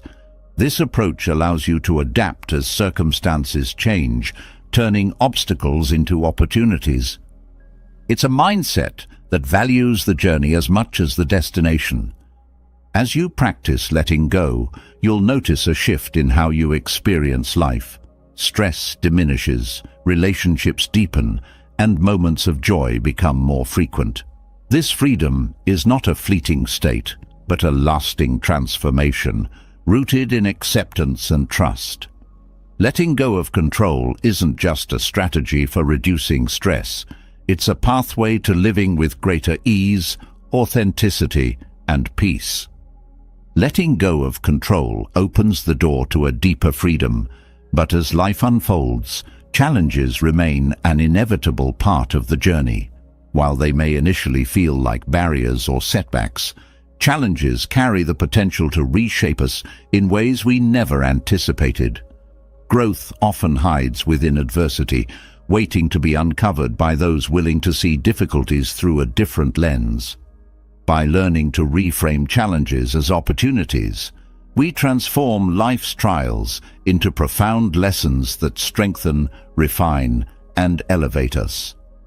The way we perceive a challenge determines how we approach it. When a situation feels like an insurmountable obstacle, the mind narrows its focus, often spiraling into doubt, fear, or frustration. Reframing invites a broader perspective. It encourages us to ask different questions. What can this teach me? How can this moment shape me for the better? Shifting the narrative doesn't erase the difficulty, but allows us to engage with it in a way that fosters growth rather than resistance. Challenges test our resilience, but they also reveal it.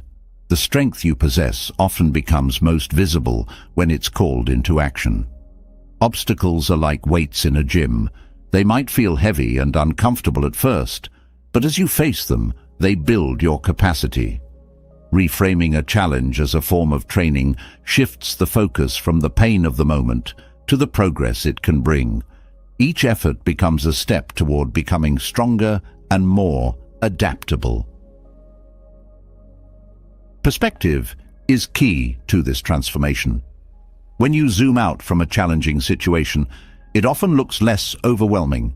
This doesn't diminish its importance, but places it within the larger context of your life. A temporary setback doesn't define your journey. It's a single chapter in a much longer story.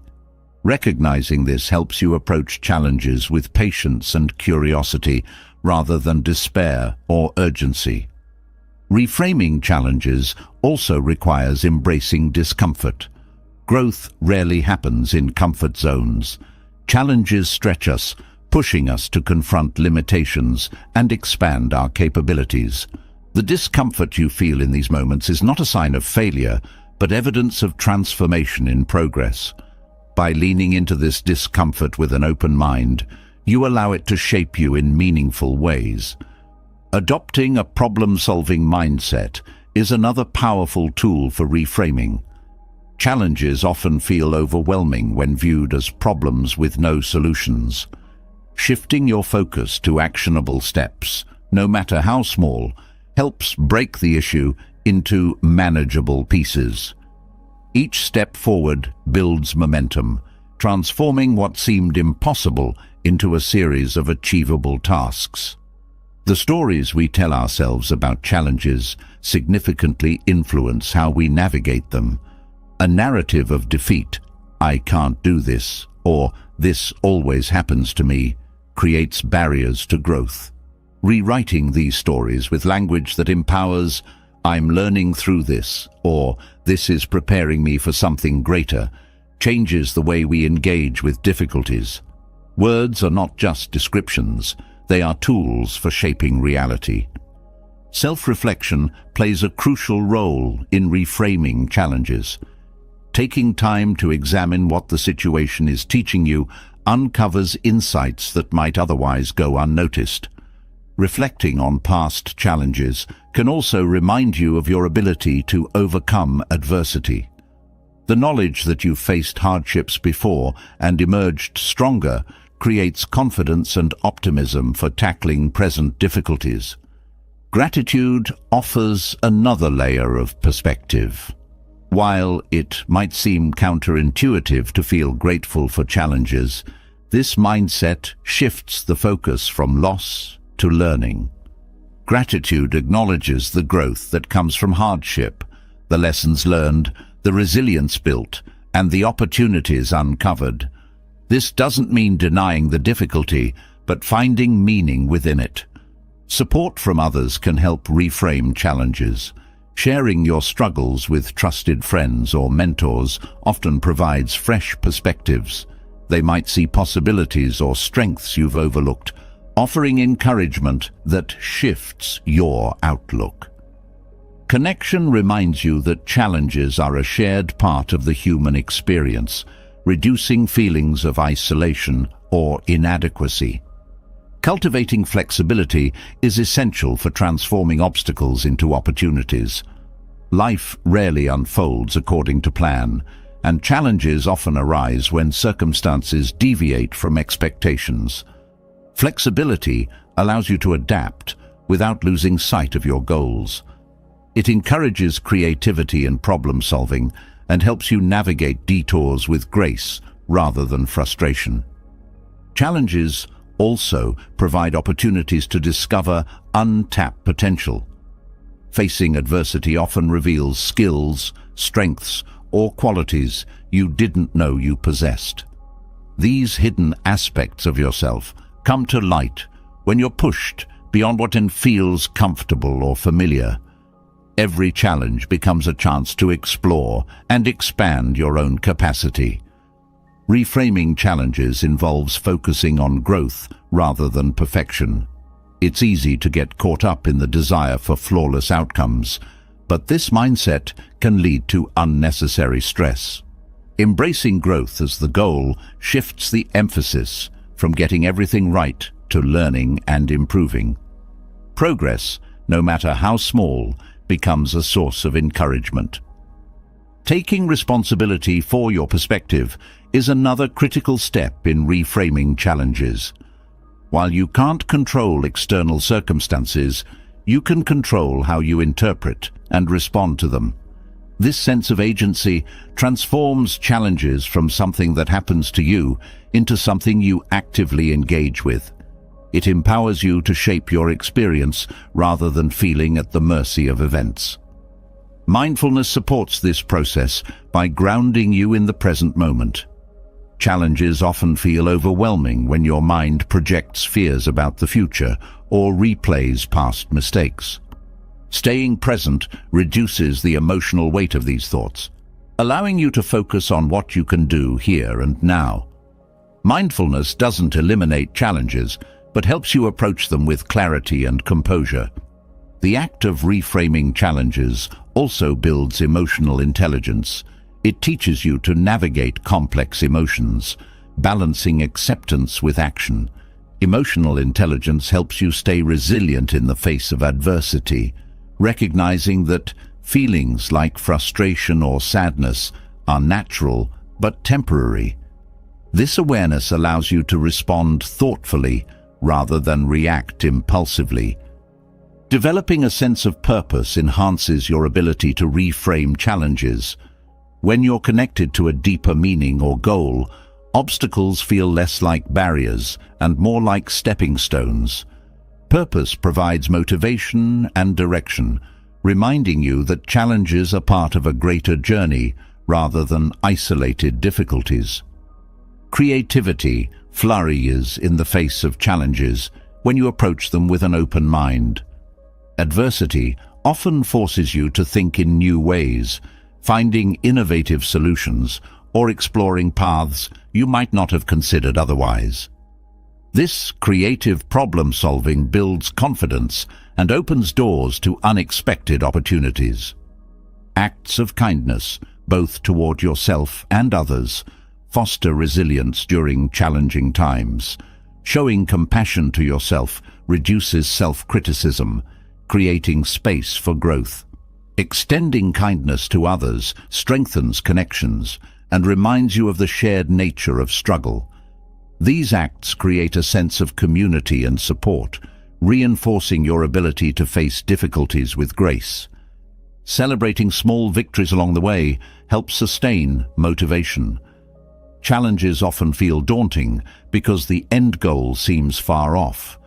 Recognizing progress, no matter how incremental, builds momentum and keeps you focused. Each step forward becomes a reminder of your strength and capability. Learning to see challenges as opportunities also deepens self-awareness. It encourages you to examine your reactions, identify patterns, and understand your triggers.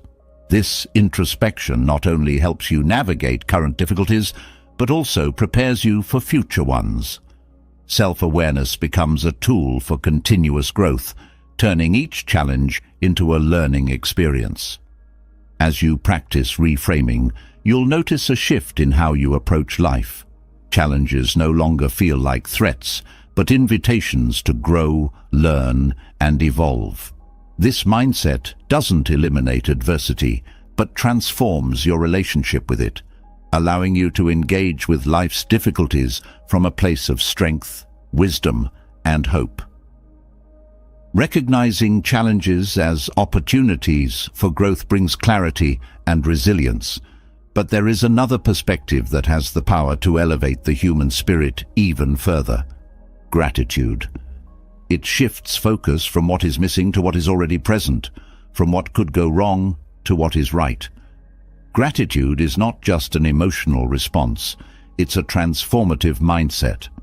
It allows us to see life through a lens of abundance, turning even the simplest moments into sources of joy and inspiration. Gratitude begins with awareness. Often, life's blessings are overshadowed by its demands. The busyness of daily routines makes it easy to overlook the small, meaningful details that color our existence. Taking a moment to pause and reflect on these details creates a foundation for gratitude. It's about noticing the warmth of sunlight on your skin, the comfort of a kind word, or the support of someone who cares. These seemingly minor elements hold immense power when acknowledged. Focusing on gratitude rewires the brain. Studies in neuroscience reveal that regularly practicing gratitude strengthens neural pathways associated with positivity and contentment. It's like training a muscle. The more you engage with it, the stronger it becomes. This shift not only improves emotional well-being, but also enhances resilience, making it easier to handle life's difficulties with grace. Gratitude is a practice, not a one-time event. Cultivating it requires consistency and intention. One effective way to do this is through a gratitude journal, by writing down 3 to 5 things you're grateful for each day. You create a habit of seeking the good in your life. Over time, this practice sharpens your ability to recognize blessings in real time, even during challenging moments. Gratitude also fosters perspective. When difficulties arise, it's easy to feel consumed by what's wrong. Gratitude balances this tendency by reminding us of what's still right. For instance, facing a tough decision might feel overwhelming, but gratitude for the ability to choose reframes the situation. This shift doesn't erase challenges, but provides a more balanced view, reducing their emotional weight. Expressing gratitude strengthens relationships. A heartfelt thank you builds connection and fosters mutual appreciation. When you take the time to acknowledge the contributions of others, you nurture trust and goodwill. This exchange of gratitude creates a ripple effect, inspiring those around you to do the same, creating an environment where kindness and appreciation flourish. Gratitude also deepens self-awareness. Recognizing what you're thankful for reveals what truly matters to you. It highlights your values, priorities, and sources of joy. This insight helps you align your actions with your authentic self, creating a life that feels more fulfilling and meaningful. Practicing gratitude doesn't mean ignoring difficulties. Instead, it involves finding light in the midst of darkness. For example, a challenging experience might reveal inner strength or bring unexpected opportunities for growth. Acknowledging these silver linings doesn't diminish the difficulty, but transforms how you engage with it. Gratitude is closely linked to mindfulness. By staying present, you become more attuned to life's subtle blessings. This presence enhances your ability to appreciate fleeting moments that might otherwise go unnoticed. A laugh shared with a friend, the sound of rain, or the feeling of accomplishment after completing a task. Gratitude magnifies the beauty in the everyday. Physical health benefits also arise from practicing gratitude. Research shows that individuals who focus on gratitude experience lower stress levels, improved sleep, and stronger immune systems. This connection between gratitude and well-being underscores its holistic power, benefiting not just the mind, but the body as well. Gratitude expands your capacity for joy. When you actively seek reasons to be thankful, you shift from passively experiencing life to actively celebrating it. This mindset opens you to greater appreciation for the world around you, enriching your experiences and deepening your sense of connection. Acts of kindness amplify gratitude. When you extend generosity to others, it often inspires reflection on the kindness you've received. This cycle strengthens your awareness of the interconnectedness of humanity, reinforcing the idea that gratitude is not just personal, but communal. Gratitude also challenges the scarcity mindset. Instead of focusing on what's lacking, it redirects attention to what is already abundant.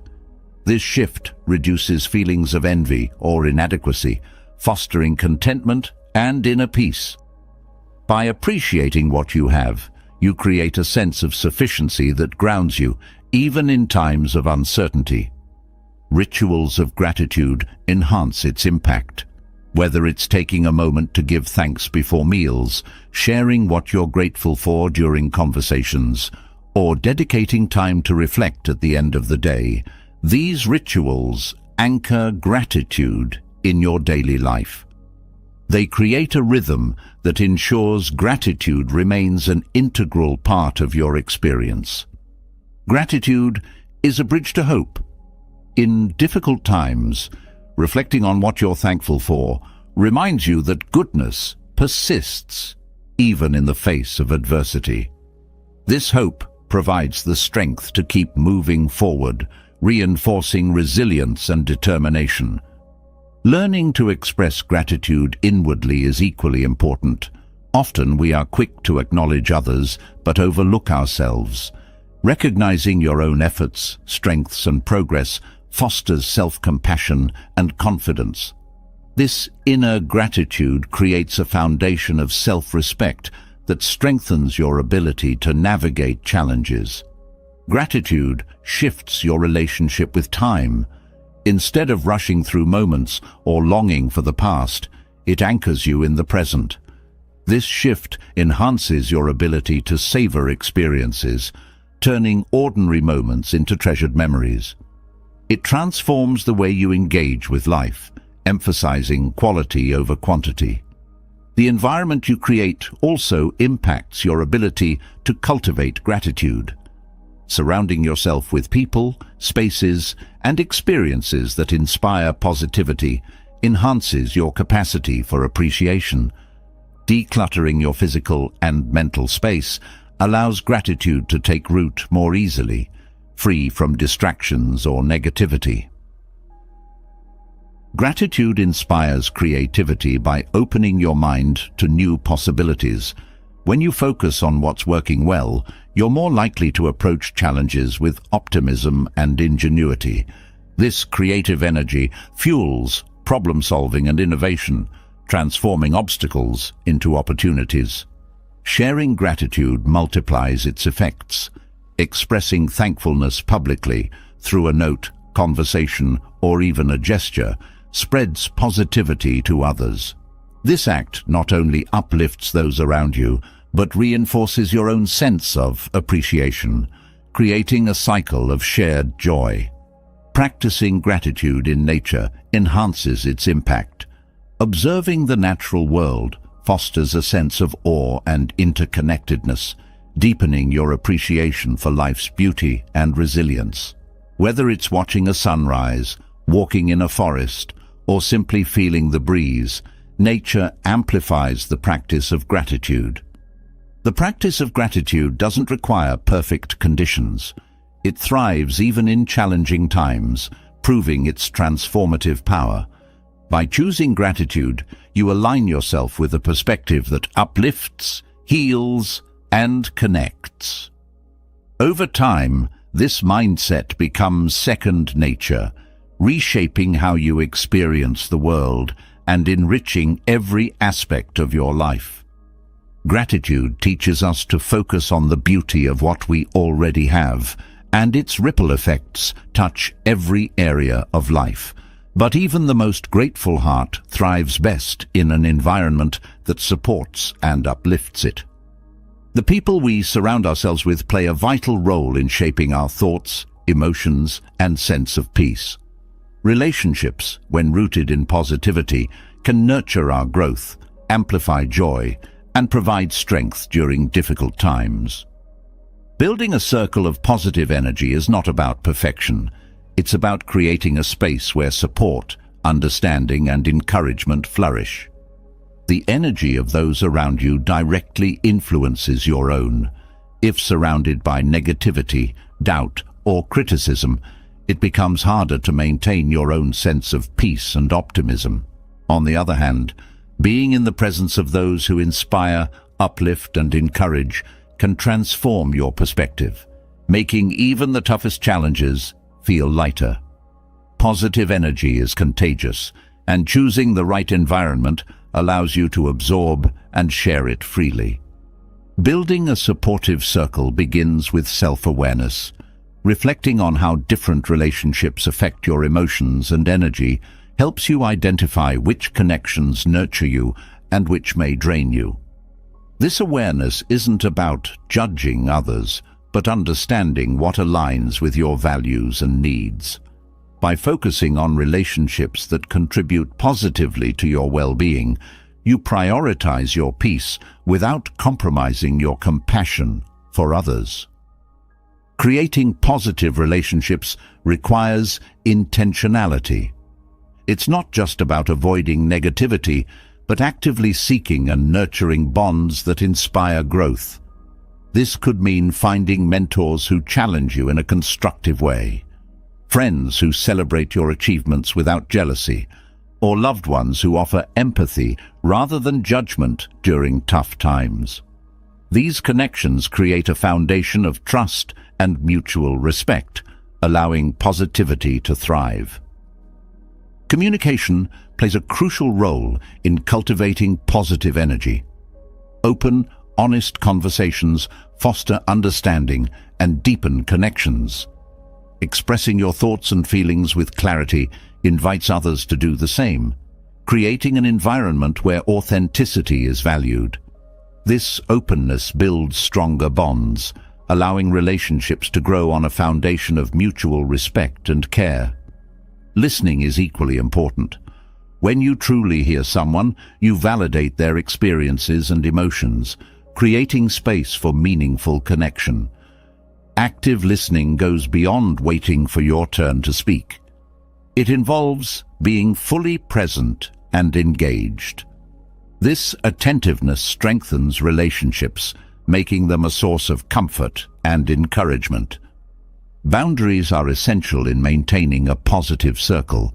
While compassion and empathy are vital, protecting your energy ensures that you can give and receive positivity without becoming overwhelmed. Boundaries help you navigate relationships with clarity, allowing you to address conflicts constructively and maintain healthy dynamics. They're not about shutting people out, but about creating balance and mutual respect. Gratitude also strengthens relationships. Expressing appreciation for the people in your life reinforces the bond between you. Whether it's a simple thank you or a heartfelt acknowledgement of their impact, these moments of gratitude nurture positivity and deepen connections. Gratitude shifts the focus from what might be lacking in a relationship to the value it brings, creating a cycle of mutual appreciation. Surrounding yourself with positive energy doesn't mean avoiding difficult conversations or pretending everything is perfect. True positivity includes the ability to address challenges with kindness and understanding. Relationships built on honesty and trust can navigate conflicts without resorting to blame or negativity. These moments, when handled with care, often strengthen bonds rather than weaken them. The environments you share with others also shape the energy of your relationships. Gathering in spaces that promote relaxation, creativity, or joy enhances the quality of your interactions. Whether it's a cozy living room, a serene outdoor setting, or a lively cafe, the atmosphere contributes to the energy exchanged between people, reinforcing positivity.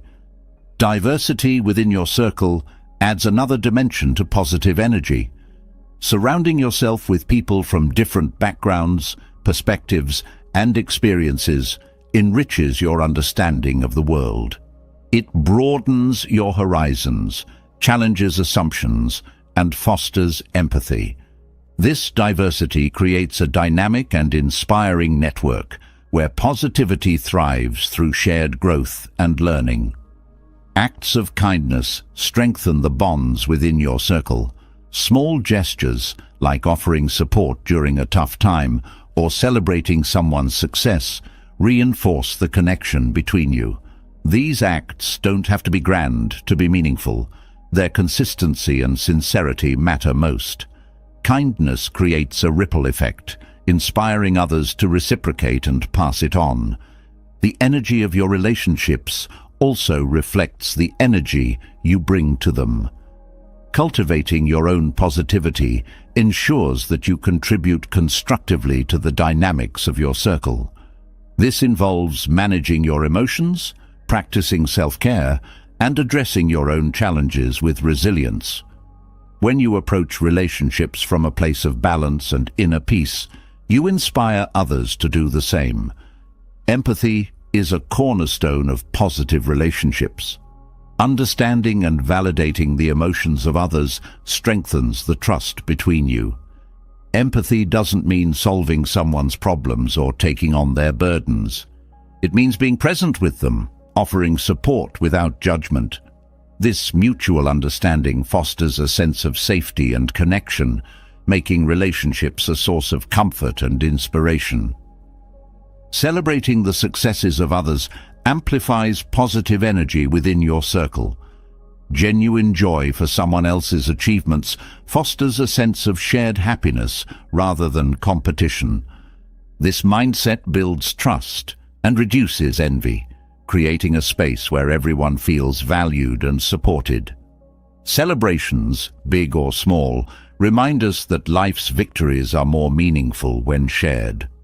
Positive relationships also include the ability to navigate transitions and endings with grace.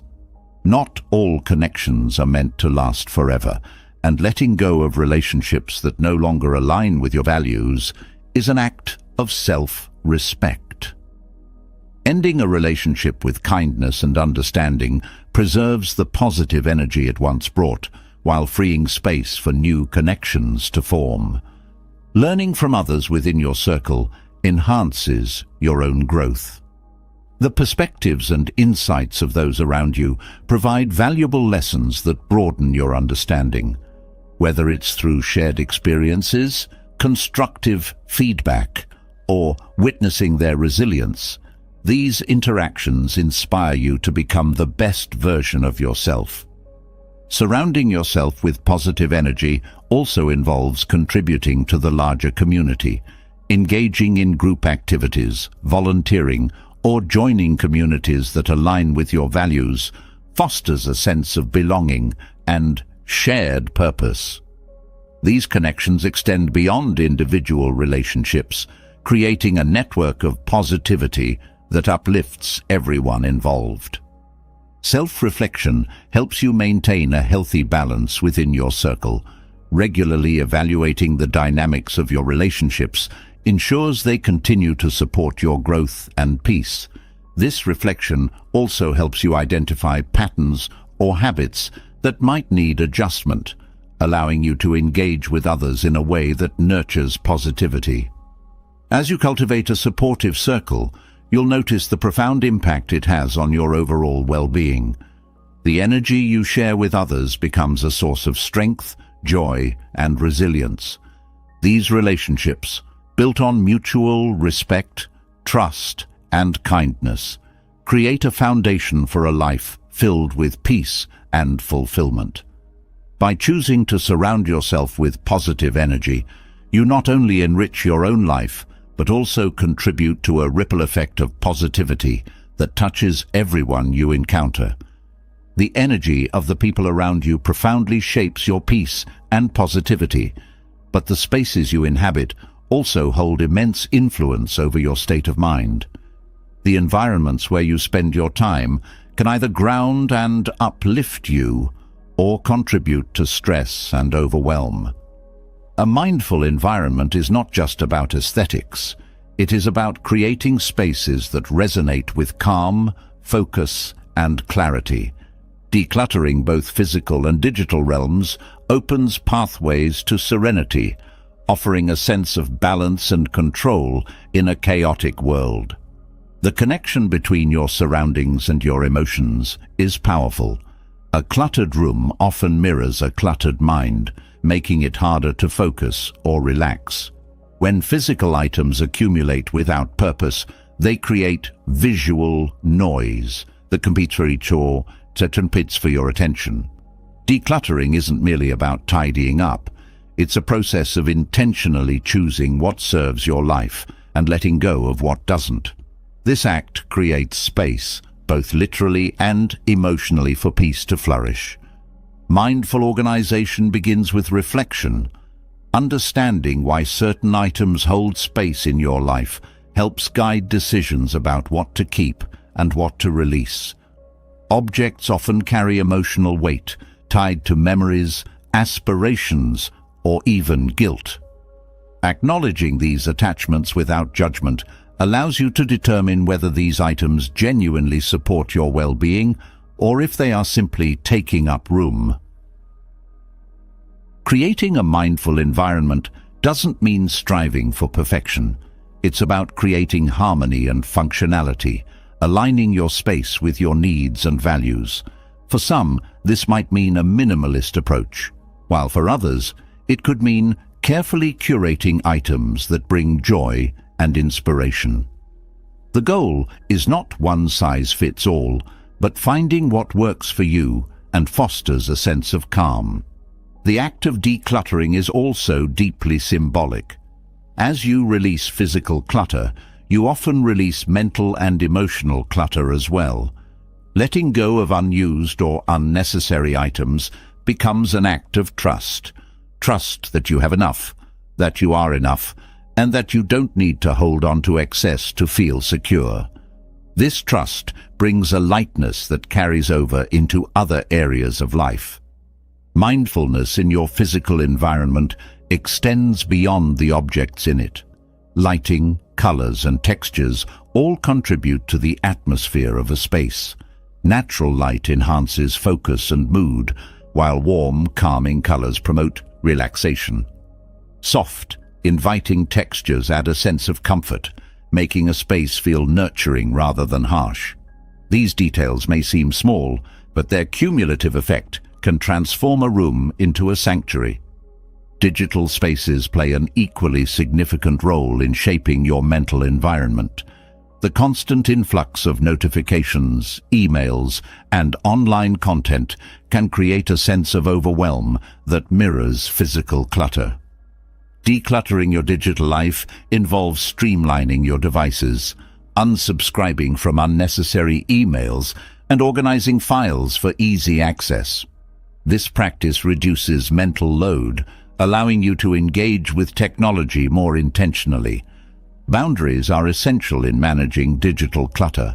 Setting designated times for checking emails or social media prevents these activities from encroaching on your focus or relaxation. Turning off non-essential notifications allows you to reclaim your attention, fostering a sense of control over your time. These boundaries create a healthier relationship with technology, making it a tool that supports rather than dominates your life. Mindful environments also benefit from intentional pauses. Taking a moment to sit quietly in your space, observing how it feels, reveals whether it supports or hinders your peace. Adjustments can then be made based on these observations, refining your environment to better align with your emotional and mental needs. These pauses encourage you to engage with your surroundings rather than passively accepting them. Creating designated spaces for specific activities enhances focus and calm. A dedicated area for relaxation, work, or creativity signals to your mind what to expect when you enter that space. This separation reduces mental clutter, making it easier to transition between tasks or unwind at the end of the day. Even in small living areas, thoughtful organization can create these distinctions. Nature adds another layer of serenity to mindful spaces. Incorporating plants, natural materials, or even images of natural landscapes brings a sense of connection to the outdoors. This connection reduces stress, improves air quality, and creates a soothing atmosphere. Nature's rhythms remind us of balance and renewal, grounding us in the present moment. Regular maintenance ensures that your mindful environment continues to serve you. Clutter has a way of creeping back if left unchecked, So setting aside time to reassess your space keeps it aligned with your needs. This doesn't have to be a daunting task. Even a few minutes each week can make a significant difference. Maintenance reinforces the habit of mindfulness, making it a natural part of your routine. Gratitude plays a role in shaping your environment as well. Appreciating the items and spaces you choose to keep fosters a sense of abundance. This gratitude transforms your perspective, shifting focus from what's lacking to what's present. A home filled with intentional choices becomes a reflection of your values, amplifying your sense of peace and contentment. Simplicity often enhances serenity. When your environment is free from excess, it becomes easier to focus on what truly matters. This simplicity doesn't have to feel austere. It can be warm, inviting, and rich in meaning. The key is to prioritize quality over quantity, surrounding yourself with items and arrangements that bring joy and function without overwhelming. Mindful environments also extend to your social spaces. The energy brought into a room by people can either enhance or disrupt its calmness. Choosing to share your spaces with those who respect and contribute to its positive energy reinforces the balance you've created. This intentional approach fosters harmony, deepening your connection to your surroundings. The process of creating a mindful environment isn't about achieving a static goal, but embracing an ongoing journey. As your needs and priorities shift, your spaces can evolve with you. This adaptability ensures that your environment continues to support your well-being, providing a steady foundation for navigating life's changes. Decluttering and organizing aren't just chores, they are acts of self-care. By taking the time to shape your environment intentionally, you send a message to yourself that your peace and comfort matter. This act of prioritizing yourself strengthens your sense of worth and reinforces the importance of nurturing your inner and outer worlds. Mindful environments also inspire creativity and focus. When your space is free from distractions, it becomes a canvas for new ideas and deep thinking. The clarity of your surroundings mirrors the clarity of your mind, creating a synergy that supports personal and professional growth. Investing in a mindful environment creates lasting benefits. The peace it brings doesn't end at your doorstep. It carries into your interactions, decisions, and overall outlook on life. It's a practice that honors both the present moment and your long-term well-being, turning your surroundings into a sanctuary of serenity and purpose. Shaping a mindful environment brings clarity and peace to your external world, but the true essence of serenity begins within. Presence is not something to chase. It's already here, waiting to be noticed. When you release distractions and fully embrace the moment, life feels richer, simpler, and more connected. The practice of mindful presence is about finding that stillness amidst the noise, allowing you to experience life as it unfolds, one moment at a time. Mindful presence begins with intention. Without consciously deciding to focus on the now, it's easy to let your thoughts drift to the past or race ahead to the future. These mental wanderings often lead to stress, regret, or worry, pulling you away from the beauty of the present. By setting an intention to stay present, you anchor yourself in the here and now, creating a foundation for clarity and calm. Distractions are one of the biggest barriers to mindful presence. They come in many forms: notifications on your phone, an endless to-do list, or even your own thoughts. Recognizing these distractions is the first step toward letting them go. Awareness shines a light on what's pulling you away, giving you the choice to redirect your focus. This act of noticing and returning is the essence of mindfulness. The breath serves as a powerful tool for cultivating presence. Each inhale and exhale is a constant grounding rhythm that connects you to your body and the current moment. When your mind starts to wander, returning to the breath brings you back with simplicity and ease.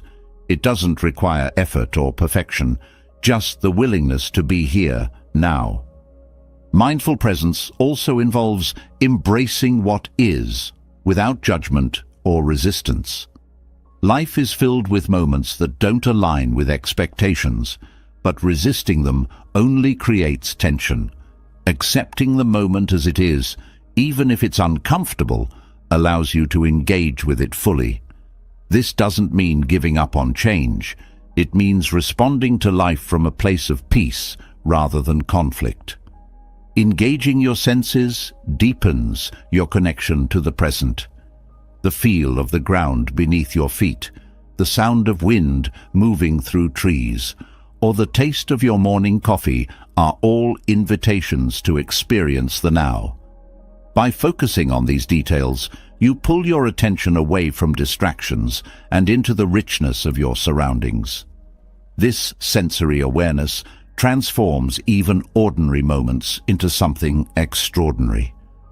Letting go of multitasking enhances mindful presence. While it may seem productive to juggle multiple tasks at once, this habit often scatters your focus and diminishes the quality of your attention. By dedicating yourself fully to one task at a time, you not only accomplish more, but also experience greater satisfaction in the process. Presence turns mundane activities into opportunities for focus and fulfillment. Mindfulness in daily routines fosters consistency in presence. Simple acts like brushing your teeth, preparing a meal, or walking from one room to another can become moments of mindfulness. By focusing fully on these activities, you train your mind to stay present, even during life's quieter moments. This practice builds a habit of presence that extends into more complex situations. Letting go of the need for constant stimulation creates space for presence. In a world that demands your attention at every turn, choosing moments of stillness feels like a radical act. Whether it's turning off your phone, stepping away from screens, or simply sitting quietly, these moments of intentional quiet allow you to reset and reconnect with yourself. The stories you tell yourself about the past or future often pull you out of the present. While reflecting on the past or planning for the future has its place, getting lost in these thoughts creates unnecessary stress. By recognizing when your mind drifts and gently returning to the present, you break the cycle of overthinking. This practice teaches you to engage with life as it happens, rather than as you fear or hope it might be. Mindful presence also strengthens relationships. When you give your full attention to someone, you create a space where they feel seen, heard, and valued. This deepens trust and connection, transforming conversations into meaningful exchanges. Presence in relationships is a gift, not just for others but for yourself as well, as it fosters deeper understanding and empathy. Gratitude naturally arises from mindful presence. When you're fully engaged in the moment, it's easier to notice the abundance around you, the kindness of a stranger, the warmth of the sun, or the laughter of a friend. These moments of gratitude anchor you further in the now, creating a positive feedback loop that strengthens your mindfulness practice. The practice of letting go enhances presence. Often, we carry worries, regrets, or expectations that cloud our experience of the moment. Letting go doesn't mean ignoring these thoughts, but releasing their hold on you. This act of release clears mental space, allowing you to focus on what truly matters. Movement can also bring mindfulness into the body. Activities like yoga, walking, or stretching ground you in the physical present, drawing your attention away from mental clutter. These practices connect mind and body, reinforcing a sense of wholeness and presence. Mindful presence transforms how you approach challenges. Instead of reacting impulsively, you pause, assess, and respond thoughtfully. This shift not only reduces stress, but also leads to better outcomes, as your actions come from a place of clarity and intention rather than fear or frustration. Creativity flourishes in the presence of mindfulness. When you're fully engaged in the moment, your mind becomes more open to new ideas and connections. This state of flow, often experienced by artists, writers, and innovators, arises naturally when distractions are set aside and attention is focused. Presence nurtures this creative energy, allowing it to unfold organically. Mindfulness also strengthens resilience. Life's challenges can feel overwhelming when approached with a scattered mind. Presence brings focus and calm, making it easier to navigate difficulties with grace. By staying grounded in the now, you build the inner strength needed to face adversity with courage and confidence. The ripple effects of mindful presence extend beyond yourself. When you embody presence, you inspire those around you to do the same. Your calm energy creates an atmosphere of peace, encouraging others to slow down and engage more deeply with their own lives. This shared mindfulness fosters a sense of connection and community. As you practice mindful presence, it becomes a way of life rather than a momentary effort. It weaves into every aspect of your day, transforming how you see, feel, and experience the world. Presence is not about perfection or constant focus. It's about returning to the now again and again with patience and curiosity. This practice opens the door to a richer, more fulfilling existence, where each moment holds its own unique beauty. Embracing mindful presence deepens our connection to the moment, fostering clarity and peace. Yet even with this practice, life presents moments that challenge our positivity. Negativity can creep in, often unnoticed at first, shaping thoughts and emotions in ways that cloud our perspective. Overcoming negativity is not about ignoring it or pretending it doesn't exist. It's about understanding it, transforming it, and using it as a pathway to inner strength and resilience. Buddhist teachings provide profound insights and practical tools to navigate these challenges with grace and wisdom. Negativity often begins as a thought, fleeting and seemingly harmless. Left unchecked, however, it can grow into a cycle that dominates the mind, influencing how we perceive ourselves and the world. Awareness is the first step to breaking this cycle. By observing your thoughts without judgment, you create a space where negativity loses its hold. Recognizing when negative patterns arise allows you to address them consciously rather than being swept away. Mindfulness is a cornerstone in overcoming negativity. By staying present, you limit the power of regrets from the past and fears about the future, both of which fuel negative thinking. Mindfulness anchors you in what is real and immediate, making it easier to see challenges for what they are rather than through the lens of worst-case scenarios.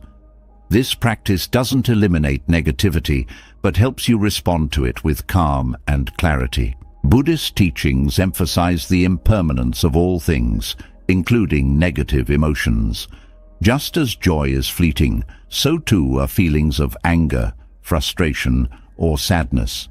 Understanding this impermanence softens their grip, reminding you that no emotion lasts forever. This perspective doesn't dismiss negativity, but provides comfort in knowing it will pass, making it easier to endure difficult moments.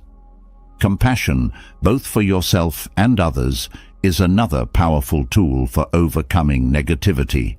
When faced with your own shortcomings, it's easy to fall into self-criticism, amplifying negative emotions.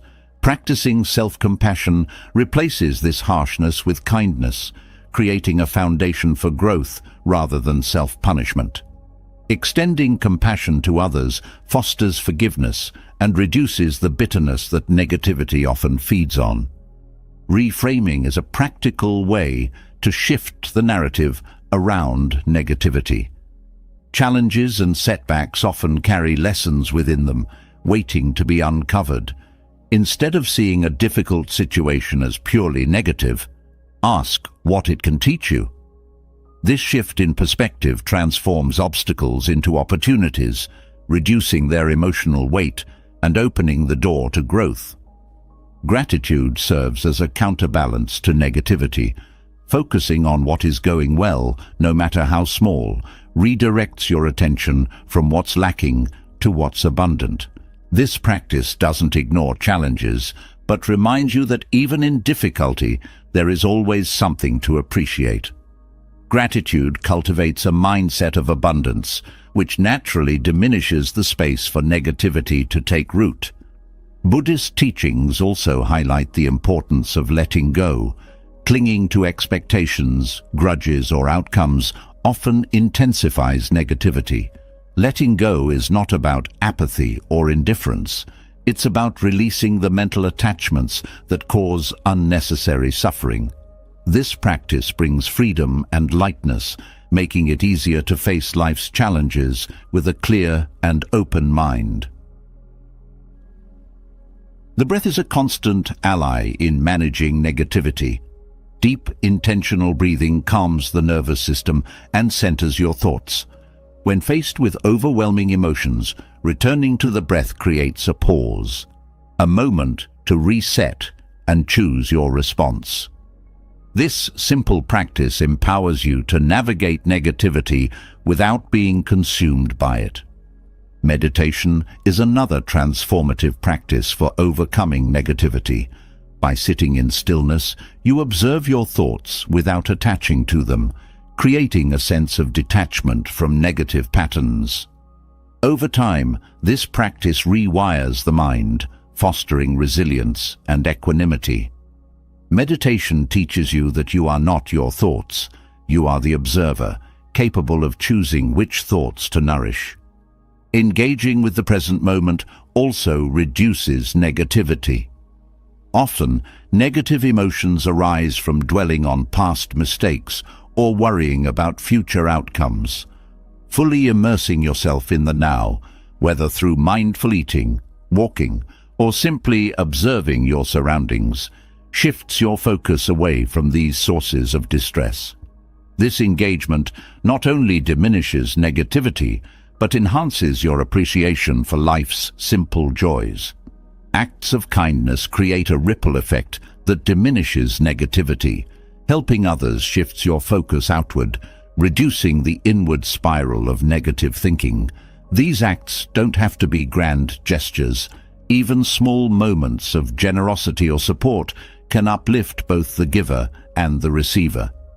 Kindness nurtures a sense of connection, breaking through feelings of isolation that negativity often fosters. Buddhist teachings encourage the practice of detachment from outcomes.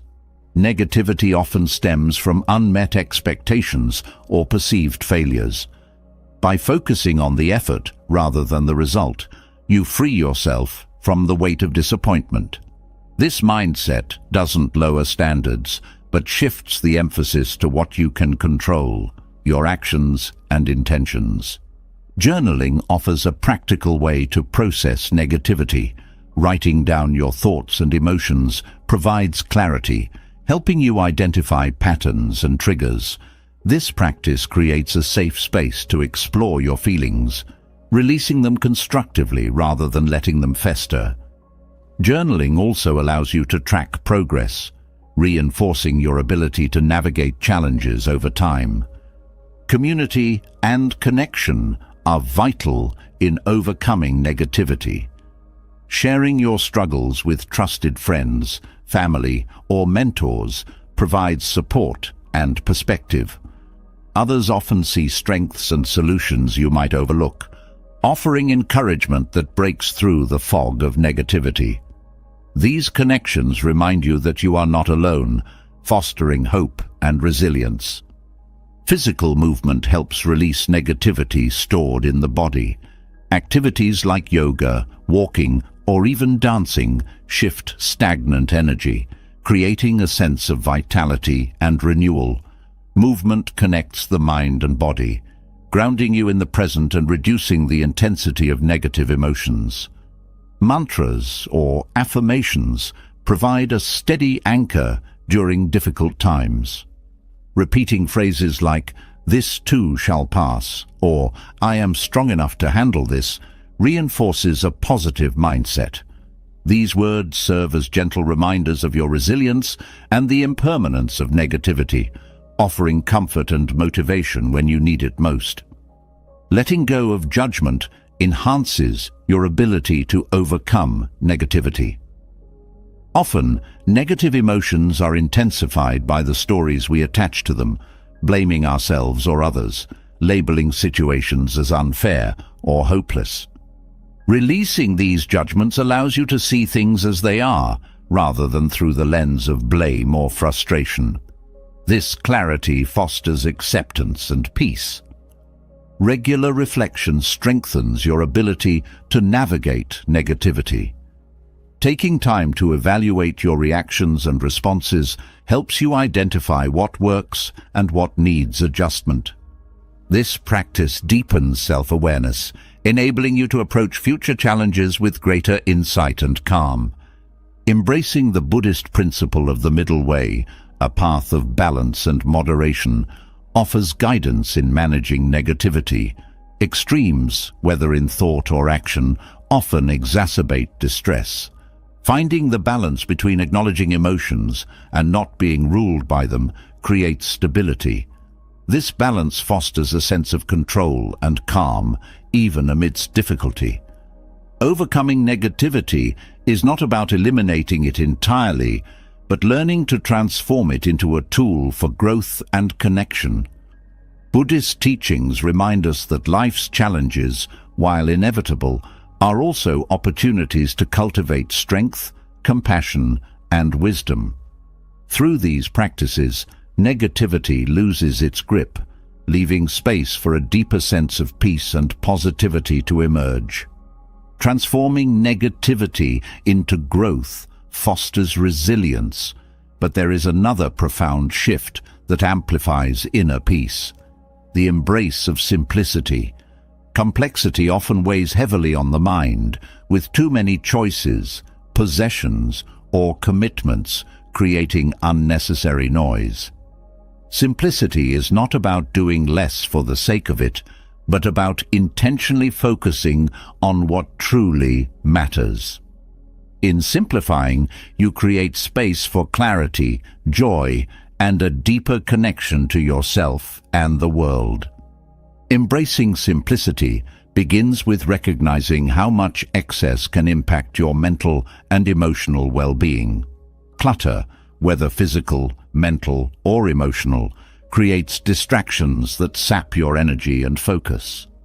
When there is too much to navigate, decisions feel heavier, and moments of calm are harder to find. Simplifying is about lightening that load, allowing yourself to breathe more freely. Intentionality is at the heart of simplicity. Without intentional choices, it's easy to let obligations, possessions, or habits accumulate beyond what serves you. Simplicity asks you to pause and ask, does this add value to my life? This question applies to physical belongings, social commitments, and even thought patterns. When you begin to align your life with what is meaningful, clarity naturally follows. Physical decluttering is often the first step towards simplicity. Possessions have a way of collecting over time, creating environments that feel overwhelming. Each item you own requires some level of attention, whether to maintain, clean, or store it. Letting go of what no longer serves you creates physical and mental space.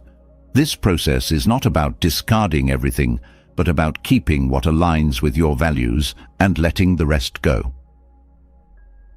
Digital clutter also plays a significant role in mental noise. Unread emails, excessive notifications, or an unorganized digital workspace can add layers of stress. Simplifying your digital life by organizing files, unsubscribing from unnecessary emails, or turning off non-essential notifications reduces distractions. This digital detox creates a sense of order and calm, making it easier to focus on what's truly important. Mental decluttering involves addressing the thoughts and worries that crowd your mind. Overthinking, second-guessing, or holding on to unhelpful narratives creates unnecessary complexity. Simplifying your mental space means learning to let go of thoughts that don't serve you. This process might involve journaling, meditation, or simply practicing self-awareness. When you create mental clarity, you free up energy for what truly matters. Simplifying your schedule is another powerful way to reduce mental noise. Overcommitting leaves little room for rest, reflection, or spontaneous joy. By prioritizing what aligns with your values and saying no to what doesn't, you create a more balanced rhythm. This intentional approach to time allows you to engage fully with each moment, rather than rushing from one task to the next. Simplicity also extends to your relationships. Surrounding yourself with people who uplift and inspire you strengthens your sense of peace. Letting go of toxic or draining connections, while challenging, creates space for more meaningful relationships to thrive. Simplicity in relationships is about quality over quantity, fostering deep, authentic connections rather than spreading yourself thin. Financial simplicity brings another layer of clarity. Living within your means and focusing on what you truly need reduces the stress of constant consumption. This doesn't mean avoiding all luxuries, but choosing them intentionally. When spending aligns with your values, it brings satisfaction rather than guilt or regret. Financial simplicity fosters a sense of security and freedom. Practicing gratitude supports simplicity by shifting your focus from what you lack to what you have. Gratitude reminds you that abundance isn't about quantity, but about recognizing the value of what's already present. This perspective naturally reduces the desire for excess, allowing you to appreciate the simplicity of enough. Simplicity also encourages mindfulness. When life is less cluttered, physically, mentally, or emotionally, it's easier to be fully present. There's less to distract you from the beauty of the moment.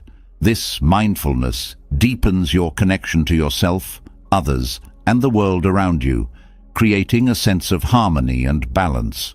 The choices you make each day shape your experience of simplicity. Choosing nutritious meals over fast food, meaningful conversations over superficial chatter, or time in nature over endless scrolling are small shifts that align with a simpler, more intentional life. These choices accumulate, creating a lifestyle that feels lighter and more fulfilling. Simplicity often requires letting go of perfectionism. The pursuit of perfection adds layers of pressure and complexity that are rarely necessary. Embracing imperfection allows you to focus on what's meaningful rather than what's flawless. This mindset reduces stress and fosters acceptance, making room for peace and joy. Nature provides profound lessons in simplicity. Its rhythms and patterns remind us that life doesn't need to be complicated to be fulfilling. Watching a sunset, listening to birdsong, or walking through a forest brings a sense of calm that no amount of material possessions can replicate. Connecting with nature reinforces the idea that simplicity nurtures the soul.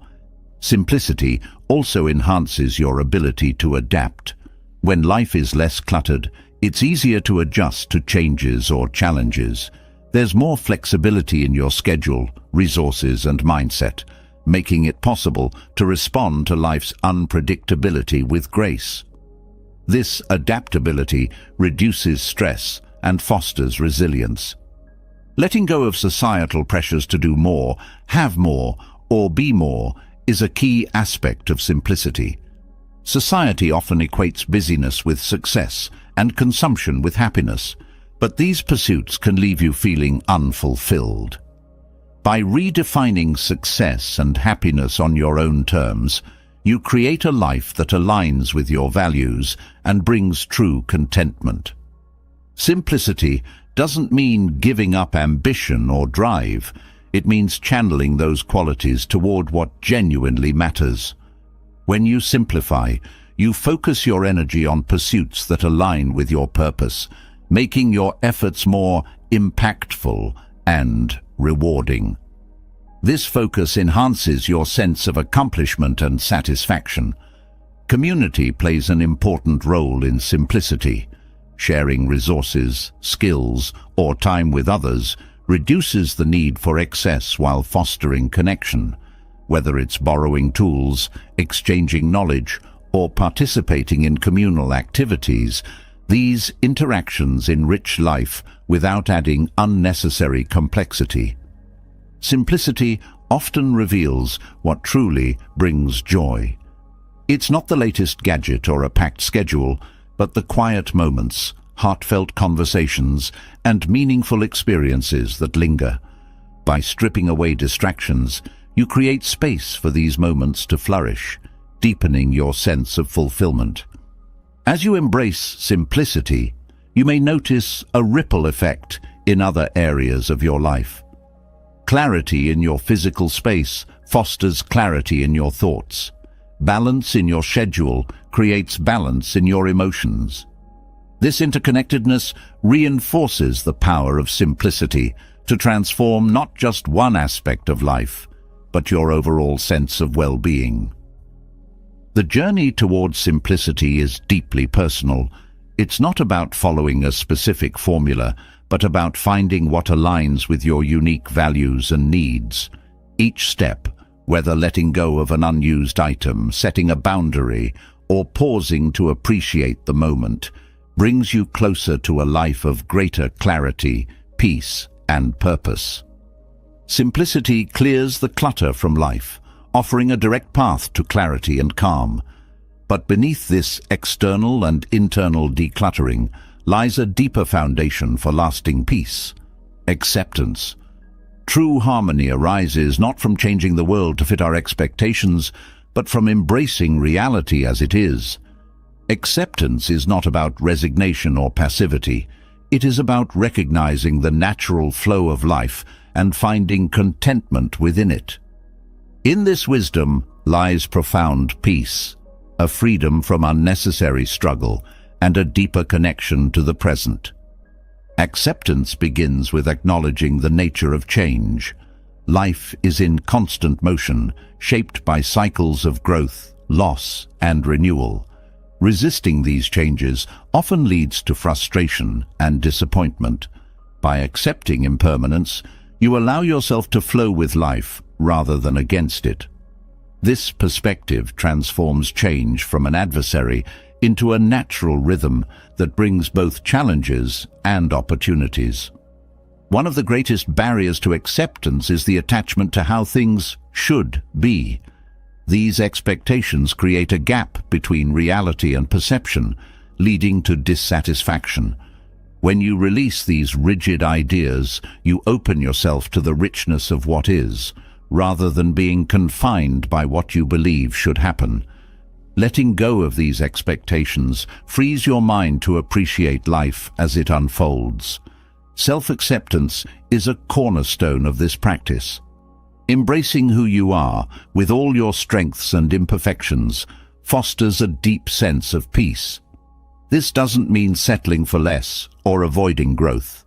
It means acknowledging your humanity. When you accept yourself fully, you create a foundation of self-worth that is not dependent on external validation or achievements. Acceptance also extends to others. People will not always behave in ways that align with your preferences or beliefs. Instead of trying to control or change them, Recognizing their autonomy brings harmony to relationships. This doesn't mean condoning harmful behavior, but understanding that everyone is on their own path. Compassion grows from this understanding, fostering connections built on respect rather than conflict.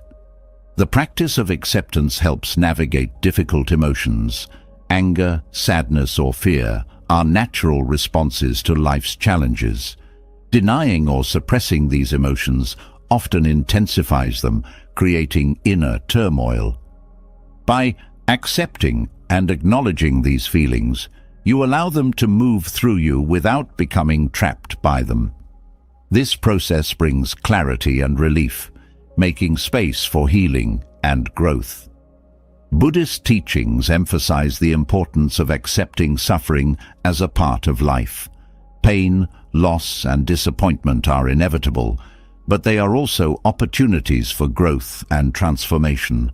When you accept this reality, you reduce the additional suffering that comes from resisting or avoiding it. Acceptance turns hardship into a teacher, guiding you toward resilience and wisdom. Gratitude supports the practice of acceptance by shifting focus from what is missing to what is present. This perspective doesn't erase difficulties, but provides a balance that reduces their emotional weight. Gratitude reminds you that even amidst challenges, there are blessings to be found. This balance fosters a deeper sense of peace and contentment. Acceptance is not about giving up on change. It's about recognizing where your influence ends and letting go of the rest. This practice is rooted in the wisdom of discernment, knowing when to act and when to release. It allows you to focus your energy on what you can control while finding peace in what you cannot. Mindfulness deepens acceptance by grounding you in the present. When you are fully engaged with the now, it becomes easier to accept life as it is. The present moment, free from past regrets or future anxieties, holds a simplicity and clarity that fosters peace. This presence reveals that many struggles arise from resisting the present rather than embracing it. The act of letting go is central to acceptance. Clinging to the past or fearing the future creates unnecessary tension. Releasing these attachments doesn't mean forgetting or ignoring them, but understanding their place and allowing yourself to move forward. Letting go creates space for new possibilities and brings a lightness to your being. Nature offers profound lessons in acceptance. The changing seasons, the flow of rivers, and the cycles of life and death all reflect a harmony that arises from embracing what is. Observing these patterns inspires a deeper understanding of life's impermanence and the peace that comes from aligning with it. Nature's wisdom reminds you that acceptance is not about control, but coexistence. Acceptance also reduces conflict. Many disagreements arise from trying to impose your perspective on others or resist their differing views.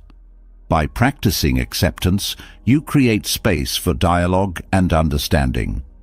This doesn't mean abandoning your values, but recognizing that others have their own truths. This perspective fosters peaceful resolutions and stronger connections. Developing patience is a key part of acceptance. Life often unfolds in ways that defy immediate understanding. Patience allows you to sit with uncertainty without forcing answers or outcomes. This trust in the process reduces frustration and opens the door to unexpected insights and opportunities. Creativity flourishes in a state of acceptance. When you let go of rigid expectations, you create room for new ideas and approaches to emerge. Acceptance nurtures a sense of curiosity and openness, making it easier to adapt and innovate. This mindset turns challenges into opportunities for exploration and growth. Practicing acceptance strengthens resilience. Life's difficulties feel less overwhelming when approached with an accepting mindset. This doesn't mean avoiding pain or difficulty, but engaging with them from a place of strength and understanding. Resilience grows from this balance, enabling you to navigate life's storms with grace. Forgiveness is another powerful aspect of acceptance. Holding on to resentment or blame creates mental and emotional clutter that blocks peace. Forgiving others and yourself is not about condoning harm, but about freeing yourself from the weight of anger and bitterness. This act of release brings clarity and paves the way for healing. Acceptance transforms your relationship with time. Instead of rushing toward the future or dwelling on the past, you learn to savor the moment. This presence enhances your ability to find joy in the small, everyday experiences that often go unnoticed. It turns ordinary moments into sources of extraordinary peace.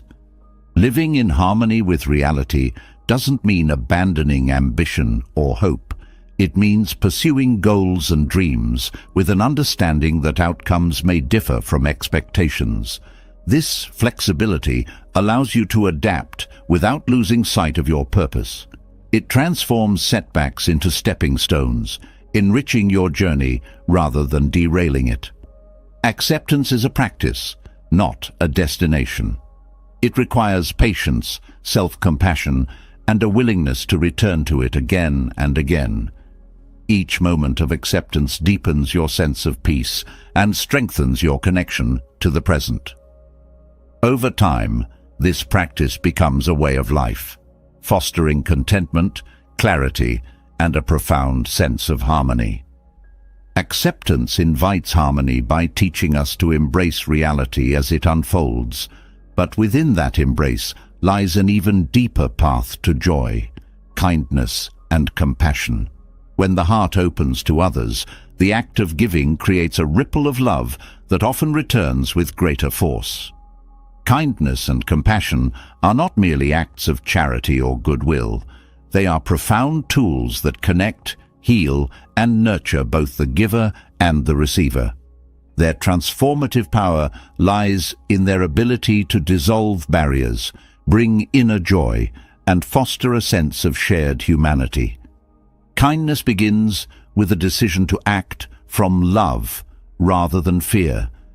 It is rooted in the recognition that every person carries their own struggles, joys, and needs. Extending kindness becomes an acknowledgement of this shared human experience, a way of saying, "I see you and I care." Small gestures, a smile, a thoughtful word, or an act of service, can profoundly impact someone's day.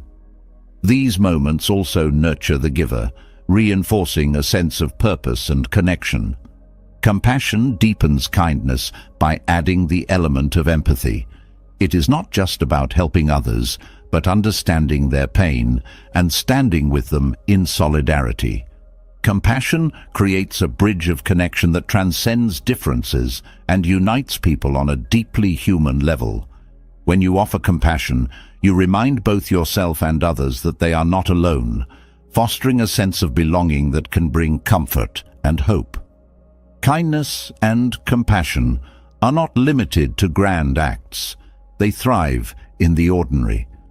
Holding the door for someone, listening without interrupting, or offering support in small ways builds a foundation of goodwill. These seemingly simple actions have the power to shift perspectives and create an atmosphere of positivity. They also remind us that kindness is not about what we give, but the love and intention behind the act. Practicing kindness begins with self-compassion.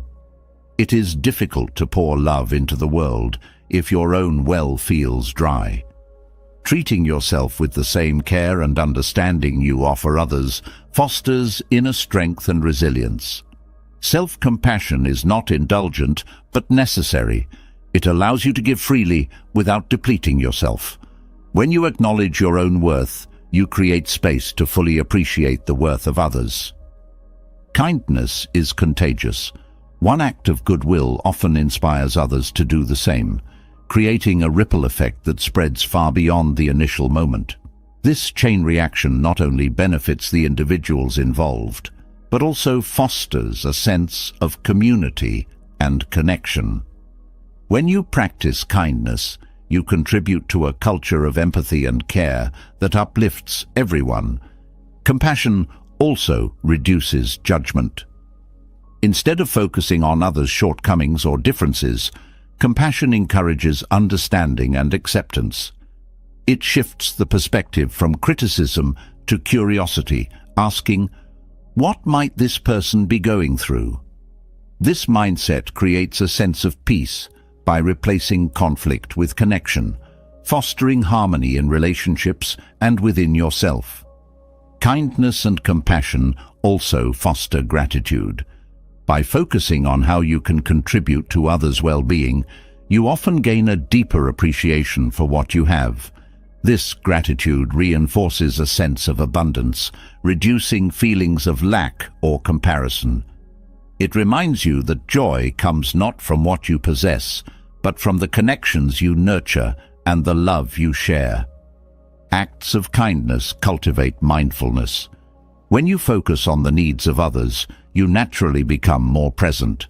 This presence deepens your awareness of the moment, turning even small interactions into meaningful experiences.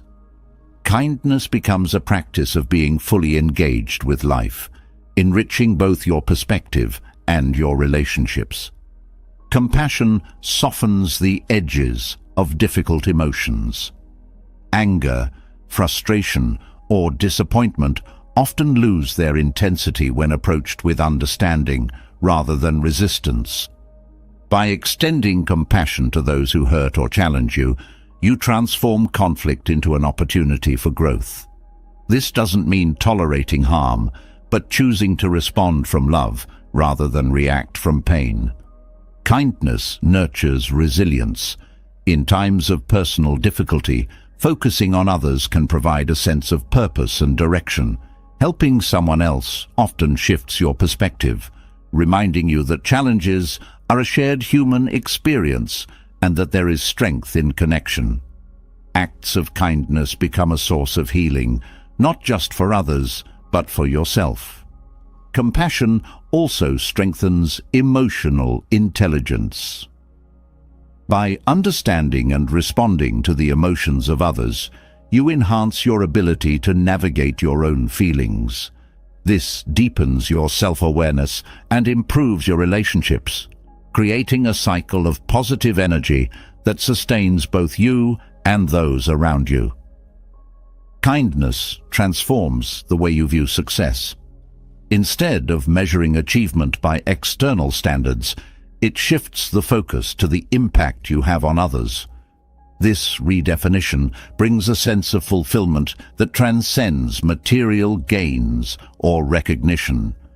Success becomes about how you contribute to the well-being of the world, fostering a sense of purpose and alignment with your values. Compassion invites forgiveness. Holding on to anger or resentment often weighs heavily on the heart. Compassion allows you to see beyond the hurt to the humanity of those who have wronged you. Forgiveness doesn't excuse harm, but releases its grip on your peace, creating space for healing and growth. This act of release benefits both you and those you forgive, fostering a sense of freedom. Kindness teaches patience. By focusing on the needs and experiences of others, you naturally develop a greater tolerance for differences and challenges. This patience extends to yourself as well, reminding you that growth is a process and that compassion is key in every step of the journey. Patience rooted in kindness creates a calm and steady energy that carries you through life's complexities. Compassion deepens your connection to nature. Recognizing the interdependence of all living beings fosters a sense of care and responsibility for the environment. Acts of kindness toward the natural world, such as conserving resources, planting trees, or simply appreciating its beauty, Reinforce your connection to something greater than yourself. This connection nurtures both inner and outer harmony. Kindness creates a sense of abundance. When you focus on giving rather than receiving, you often find that you already have enough. This mindset reduces feelings of scarcity or inadequacy, replacing them with a sense of sufficiency and gratitude. The act of giving becomes its own reward, enriching your life in ways that go beyond material measures. Compassion requires vulnerability. Allowing yourself to truly connect with others' pain or joy means opening your heart. This vulnerability strengthens rather than weakens you, fostering deeper relationships and a greater sense of empathy. It reminds you that being human is not about perfection, but about connection, and in that connection lies profound peace. Kindness and compassion illuminate the shared journey of life. They remind you that every act, no matter how small, contributes to a larger tapestry of love and understanding.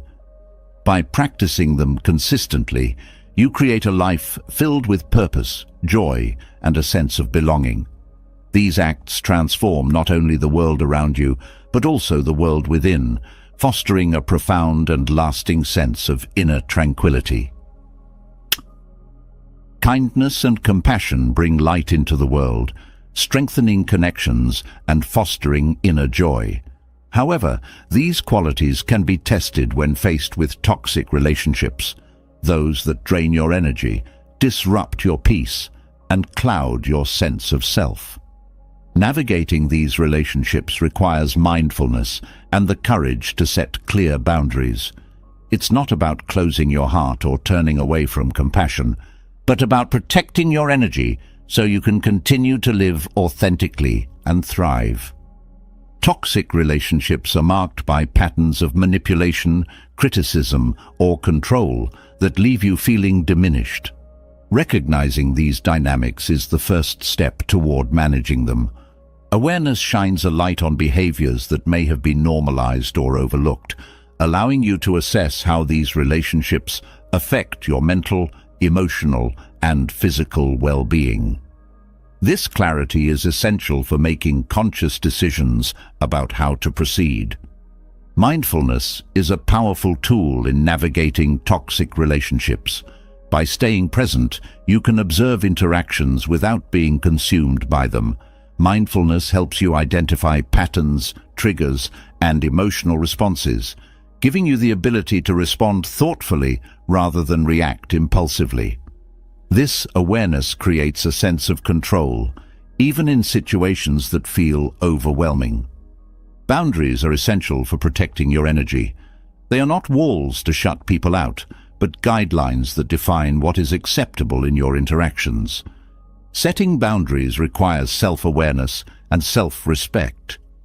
It's about clearly communicating your needs and limits while remaining compassionate toward others. Healthy boundaries foster mutual respect and create space for both parties to grow. Detachment is another important practice when dealing with toxic influences. Detachment doesn't mean indifference. It means separating your sense of self from the behavior of others. This practice allows you to engage with people without being consumed by their negativity or drama. Detachment frees you from the need to control or fix others, enabling you to focus on your own well-being. Learning to say no is a key aspect of boundary setting. For many, this can feel uncomfortable, especially if you fear disappointing others. However, saying no to what drains you is saying yes to what nurtures you. Practicing this skill reinforces your boundaries and strengthens your ability to prioritize your peace over the expectations of others. Self-compassion plays a vital role in navigating toxic relationships. These dynamics often trigger feelings of guilt, self-doubt, or inadequacy. Treating yourself with kindness and understanding allows you to process these emotions without internalizing blame. Self-compassion reminds you that protecting your well-being is not selfish, but necessary for your health and growth. Toxic relationships often thrive on cycles of guilt and manipulation. Recognizing these tactics is essential for breaking free from their grip. Manipulation often relies on exploiting your fears or insecurities, making it important to identify these vulnerabilities and address them with self-awareness. When you understand how manipulation works, you can respond with clarity and confidence rather than being pulled into the cycle. Seeking support from trusted friends, family, or professionals can provide valuable perspective and strength. Sharing your experiences with someone you trust helps you process your emotions and gain insight into the situation. Support systems remind you that you are not alone, offering encouragement and guidance as you navigate challenging dynamics. Practicing detachment also involves releasing the need for approval from toxic individuals. Their validation is often tied to control, making it important to find your sense of worth from within. Reclaiming your confidence and independence diminishes their power over you, creating space for healthier connections. Mindfulness helps you navigate difficult conversations within toxic relationships. Staying grounded allows you to express your needs and boundaries without being drawn into conflict. Listening without absorbing negativity helps you maintain your composure, even in heated moments. This presence strengthens your ability to communicate effectively and assertively. Toxic relationships often involve a lack of accountability. Recognizing this dynamic can help you understand that the issues may not stem from you, reducing feelings of self-blame. While you cannot force accountability in others, you can choose how much you engage with their behavior. This choice reinforces your boundaries and protects your peace. Letting go of toxic relationships when necessary is an act of self-care. Ending a relationship can be painful, especially when there are deep connections or shared history. However, releasing what no longer serves you creates space for growth and healing. This process requires courage and support, but it ultimately leads to greater freedom and peace. Forgiveness plays a role in navigating toxic relationships, not as a way to condone harm, but as a means of releasing the emotional burden it carries. Holding on to anger or resentment keeps you tied to the pain, while forgiveness allows you to move forward. Forgiveness is for your benefit, freeing you from the grip of the past. Mindfulness also helps you reflect on the lessons toxic relationships offer. While painful, these experiences often reveal insights about your boundaries, values, and resilience. Embracing these lessons transforms the experience into a source of growth, enabling you to approach future relationships with greater clarity and strength. Practicing gratitude, even amidst toxicity, can help shift your perspective. Gratitude doesn't mean accepting harm, but recognizing the aspects of your life that bring you strength and joy. Focusing on these positives provides a counterbalance to the challenges, reinforcing your sense of hope and possibility. Toxic relationships often test your sense of identity. Mindfulness and self-reflection help you reconnect with who you are outside of these dynamics. Reclaiming your sense of self strengthens your ability to make decisions aligned with your values and needs. This process restores your confidence and empowers you to create healthier connections. Compassion remains important even when navigating toxicity. Understanding that toxic behavior often stems from unresolved pain or insecurity allows you to approach the situation with empathy rather than anger. Compassion doesn't mean tolerating harm, but recognizing the humanity in others while prioritizing your well-being. Healing from toxic relationships is a journey. It requires time, patience, and self-care to process the emotions and rebuild your sense of peace. Engaging in practices like meditation, journaling, or therapy supports this healing, helping you release negativity and move forward with clarity and strength. As you heal, you create space for relationships that uplift and nurture you. By navigating toxic relationships with mindfulness and boundaries, you protect your energy and foster a deeper connection to your authentic self. These practices empower you to approach challenges with clarity and compassion, creating a life filled with healthier, more fulfilling connections.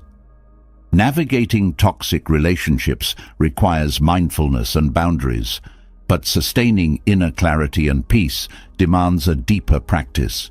Meditation offers a way to steady the mind, fostering clarity and calm even in the face of life's challenges. Rooted in Buddhist teachings, meditation is not an escape from reality, but a means to fully embrace it.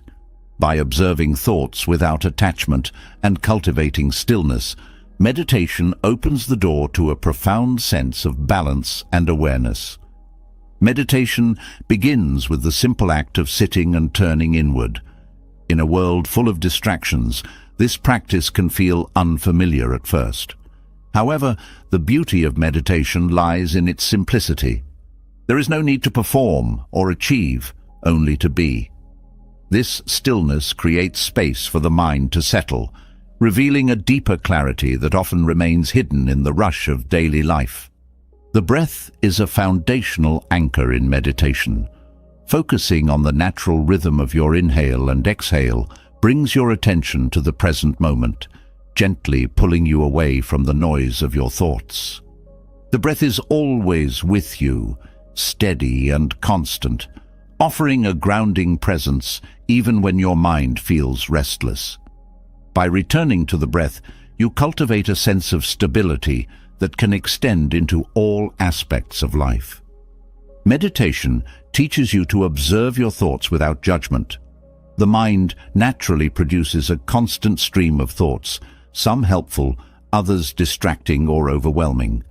Instead of trying to control or suppress these thoughts, meditation invites you to watch them as they arise and pass, like clouds moving across the sky. This practice creates distance between you and your thoughts, reducing their power over your emotions and actions. Detachment is a central principle in Buddhist meditation. It is not about ignoring or denying thoughts and emotions, but about seeing them for what they are, temporary and ever-changing. Detachment allows you to acknowledge these experiences without becoming entangled in them. This perspective fosters a sense of calm, even when the mind is busy or emotions run high. Mindfulness meditation emphasizes being fully present. This practice encourages you to engage with each moment as it comes, whether it is joyful, neutral, or difficult. By paying attention to the sensations, thoughts, and emotions that arise in the present, you develop a deeper connection to yourself and the world around you. Mindfulness transforms ordinary moments into opportunities for insight and peace. Loving-kindness meditation, or metta, focuses on cultivating compassion and goodwill toward yourself and others. This practice begins with extending kind and loving thoughts to yourself, then gradually extending these wishes to loved ones, acquaintances, and even those with whom you have conflicts. Loving-kindness meditation dissolves barriers of anger or resentment, replacing them with empathy and understanding. This practice not only nurtures inner calm, but also strengthens your connection to others. Vipassana, or insight meditation, is another transformative practice in Buddhist teachings. It involves observing the nature of reality through the lens of impermanence, suffering, and non-self. Vipassana encourages you to look deeply into your experiences, recognizing the transient and interconnected nature of all things.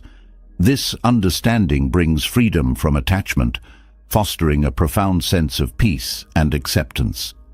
Meditation also strengthens focus and concentration. By training the mind to stay with a single point of focus, such as the breath or a mantra, you develop the ability to direct your attention where it is needed. This skill carries into daily life, improving your ability to concentrate on tasks and stay present in conversations. The clarity gained from focused meditation enhances both productivity and relationships. Body scanning is a meditation technique that involves bringing attention to different parts of the body, observing sensations without judgment. This practice deepens your awareness of the physical self and helps release tension held in the body. By reconnecting with physical sensations, body scanning fosters a sense of wholeness and balance, grounding you in the present moment. Walking meditation offers an alternative for those who find stillness challenging. By focusing on the sensation of each step, the rhythm of your movement, and the connection between your feet and the ground, you bring mindfulness into motion. Walking meditation integrates the principles of stillness and awareness into a dynamic practice, making it accessible and engaging. Meditation fosters self-awareness, allowing you to recognize patterns in your thoughts and behaviors. This awareness creates the opportunity for change, helping you break free from habits that no longer serve you. By observing your mind with curiosity and compassion, you gain insights that lead to personal growth and transformation. The benefits of meditation extend beyond mental clarity. Regular practice has been shown to reduce stress, lower blood pressure, and improve sleep. These physical benefits create a positive feedback loop, enhancing your overall well-being and reinforcing the practice of meditation. The integration of mind and body through meditation nurtures a holistic sense of health and balance. Meditation also cultivates resilience. Life's challenges can feel less overwhelming when approached with a calm and focused mind. Meditation teaches you to sit with discomfort, observing it without being consumed by it. This practice builds the strength to navigate difficulties with grace and composure, fostering a sense of inner stability that remains unshaken by external circumstances. Community meditation, or practicing in a group, can deepen your experience. Sharing the practice with others creates a sense of connection and accountability, offering support as you navigate your meditation journey. The collective energy of a group enhances focus and motivation, reminding you that meditation is both a personal and shared experience. The practice of meditation is not about achieving a specific state or outcome. It is a journey of self-discovery and acceptance, where the process itself is the goal. Each session, whether filled with calm or restlessness, contributes to your growth. This perspective removes pressure and allows you to approach meditation with curiosity and openness. Integrating meditation into daily life amplifies its benefits. Even a few minutes of mindful breathing or silent reflection can reset your mind and restore clarity. Finding moments for meditation in your routine, whether during a commute, lunch break, or before bed, creates consistency and strengthens the habit. This integration makes meditation a natural and accessible part of your day. Meditation is a lifelong practice. Its depth unfolds gradually, revealing new insights and layers of understanding over time. Each session builds on the last, deepening your connection to yourself and the world. This journey requires patience and commitment, but the rewards, a calm mind, a clear heart, and a peaceful spirit, are immeasurable. Through meditation, you cultivate not only mental clarity, but also a profound sense of harmony and presence. The practice teaches you to embrace life as it is, grounding you in the moment and freeing you from unnecessary struggles. As your meditation deepens, it becomes a source of strength, guiding you toward a life filled with peace, purpose, and joy. Meditation brings clarity and balance, creating a calm center from which you can navigate life's complexities. From this foundation of inner peace arises another transformative truth. The energy you cultivate within yourself radiates outward, touching those around you in ways both subtle and profound. Positivity is not confined to the self. It creates ripples that extend into your relationships, your community, and beyond.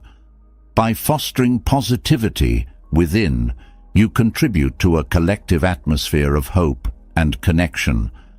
Positivity begins with the thoughts you choose to entertain. The mind, like a garden, reflects what is cultivated within it. Nurturing thoughts of gratitude, kindness, and possibility not only elevates your own mood, but also sets the tone for your interactions. Others sense the energy you carry, and positivity becomes an invitation for them to respond in kind. This exchange transforms simple moments, greetings, conversations, shared silences, into opportunities for connection and warmth. Energy is contagious, and positivity holds the power to shift the emotional climate of a space. A smile, a kind word, or a gesture of understanding carries weight far beyond its simplicity. These acts disarm defensiveness, dissolve tension, and create an atmosphere of safety and trust. When you approach others with genuine positivity, you encourage them to let down their guard, fostering openness and collaboration. The ripple effect of positivity begins with self-awareness. Recognizing your own emotional patterns allows you to choose how you show up in the world. It doesn't mean forcing cheerfulness or ignoring challenges, but choosing to respond to difficulties with grace and resilience. This approach inspires others to do the same, demonstrating that positivity is not about denying hardship, but about rising above it. Empathy strengthens the ripple of positivity. By attuning yourself to the needs and feelings of others, you create a sense of belonging and support. Empathy bridges the gap between individuals, reminding us of our shared humanity. When you act with empathy, you cultivate a sense of connection that uplifts both you and those you interact with, creating an ever-widening circle of kindness. Positivity also amplifies when paired with authenticity. Genuine positivity stems from a place of sincerity, not performance. When your actions and words align with your true self, they carry a depth that resonates with others. Authentic positivity encourages others to embrace their own truth, fostering relationships built on trust and mutual respect. The ripple effect of positivity extends to how you handle conflicts and challenges. Approaching disagreements with calmness and a willingness to understand creates a foundation for resolution. Positivity in these moments shifts the focus from blame to collaboration, transforming potential divisions into opportunities for growth. This approach not only strengthens your relationships, but also sets an example for others to follow. Generosity is a powerful amplifier of positivity. Sharing your time, resources, or support without expectation creates a sense of abundance. Acts of generosity ripple outward, inspiring others to pay it forward. This cycle of giving fosters a community rooted in care and connection, where positivity thrives and multiplies. Positivity also influences how you frame your narrative. The stories you tell about yourself and your experiences shape not only your perspective, but also the way others perceive the world. By choosing narratives of resilience, growth, and hope, you encourage those around you to see challenges as opportunities and setbacks as stepping stones. This shift in perspective empowers others to approach life with optimism and courage. Gratitude fuels the ripple effect of positivity. By focusing on what you appreciate, you create a mindset of abundance that inspires others to do the same. gratitude invites a sense of wonder and connection, reminding us of the richness present in everyday life. Sharing your gratitude, whether through words, actions, or presence, reinforces this mindset, spreading it like a gentle wave. The ripple of positivity often begins with small, consistent actions, holding space for someone to share their thoughts, offering encouragement during a difficult time, or simply acknowledging someone's effort can create profound impact. These moments of presence and care demonstrate that positivity is not about grand gestures, but about showing up with intention and heart. Positivity also transforms how you engage with yourself. The kindness and understanding you extend inward influence the energy you project outward. By cultivating self-compassion, you model the importance of treating oneself with care, inspiring others to do the same.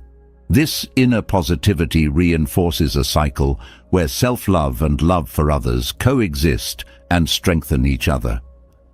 Positivity fosters resilience within groups and communities.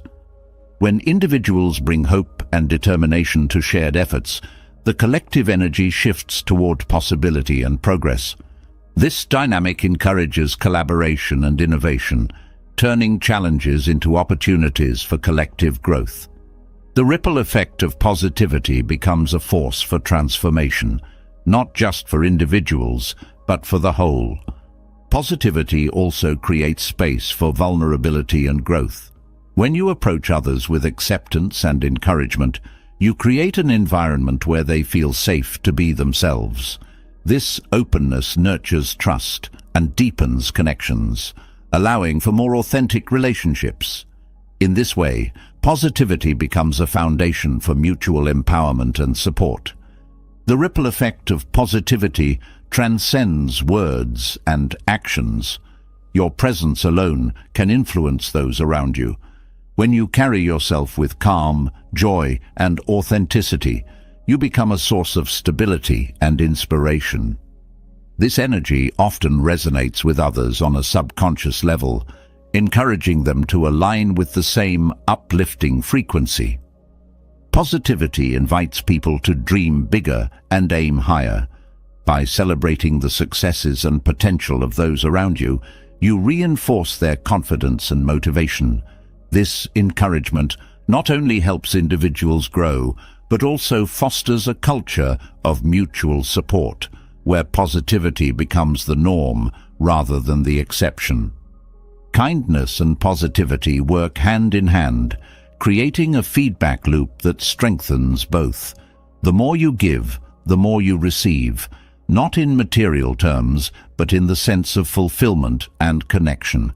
This reciprocity reinforces the practice of positivity, making it a natural and sustainable part of your life.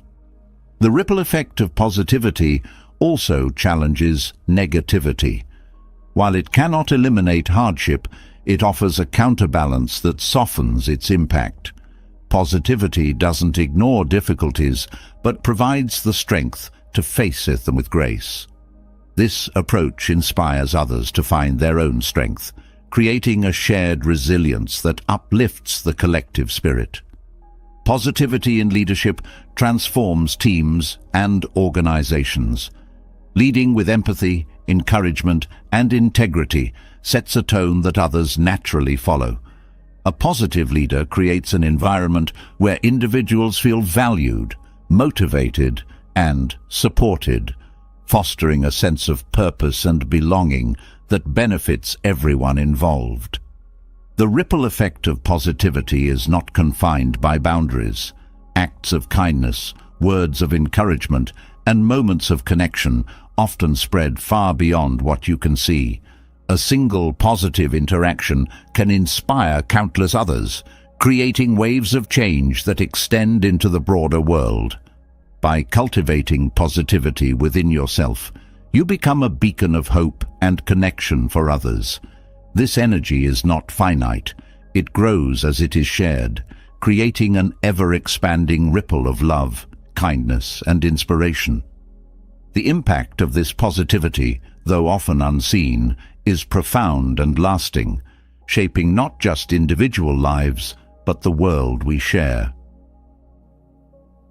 The ripple of positivity extends beyond the self, influencing others and creating a chain of transformation.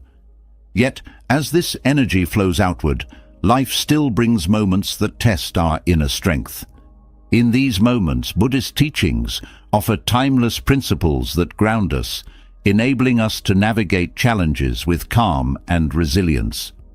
These principles provide a foundation for living in harmony with the world while maintaining peace within, ensuring that external circumstances lose their power to disturb your inner balance. The first principle emphasizes the importance of cultivating awareness. Awareness is the ability to see things clearly as they are, unclouded by judgments, fears, or assumptions. It is the light that illuminates truth and dissolves illusions, allowing you to respond thoughtfully rather than react impulsively. By practicing awareness, you learn to observe the world without becoming entangled in its complexities.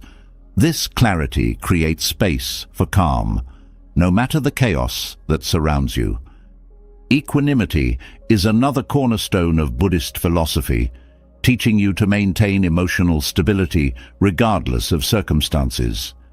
It is not indifference, but a deep understanding that joy and sorrow, success and failure are all part of life's ebb and flow. Equanimity allows you to remain steady, like a mountain unmoved by the winds. By embracing this principle, you develop the strength to face both highs and lows with grace, avoiding extremes that can unbalance the mind and heart. The principle of non-attachment teaches that clinging to people, possessions, or outcomes creates suffering. Letting go does not mean giving up, but releasing the need to control or possess. Non-attachment frees you from the fear of loss and the pain of unmet expectations. This freedom allows you to engage with life fully, appreciating its gifts without being weighed down by the desire to hold on to them. Compassion is a powerful principle that transforms your interactions with the world. By extending kindness and understanding to others, you shift your focus from self-centered concerns to shared humanity. Compassion softens anger, heals wounds, and builds connections that transcend differences. Practicing compassion enriches your inner world, creating a deep reservoir of peace and fulfillment. Mindfulness anchors you in the present moment, reducing the tendency to dwell on past regrets or future anxieties. It teaches you to engage fully with what is happening here and now, fostering a sense of presence and clarity. This principle helps you navigate life's uncertainties with a calm mind and an open heart, ensuring that external pressures do not overwhelm you. Acceptance is a principle that reminds you to embrace reality as it is, rather than as you wish it to be. Resistance to what cannot be changed often leads to unnecessary suffering. Acceptance is not resignation, but a recognition of life's impermanence and unpredictability. This understanding brings peace, allowing you to move forward with courage and adaptability. Gratitude is a practice that shifts your focus from what is lacking to what is abundant.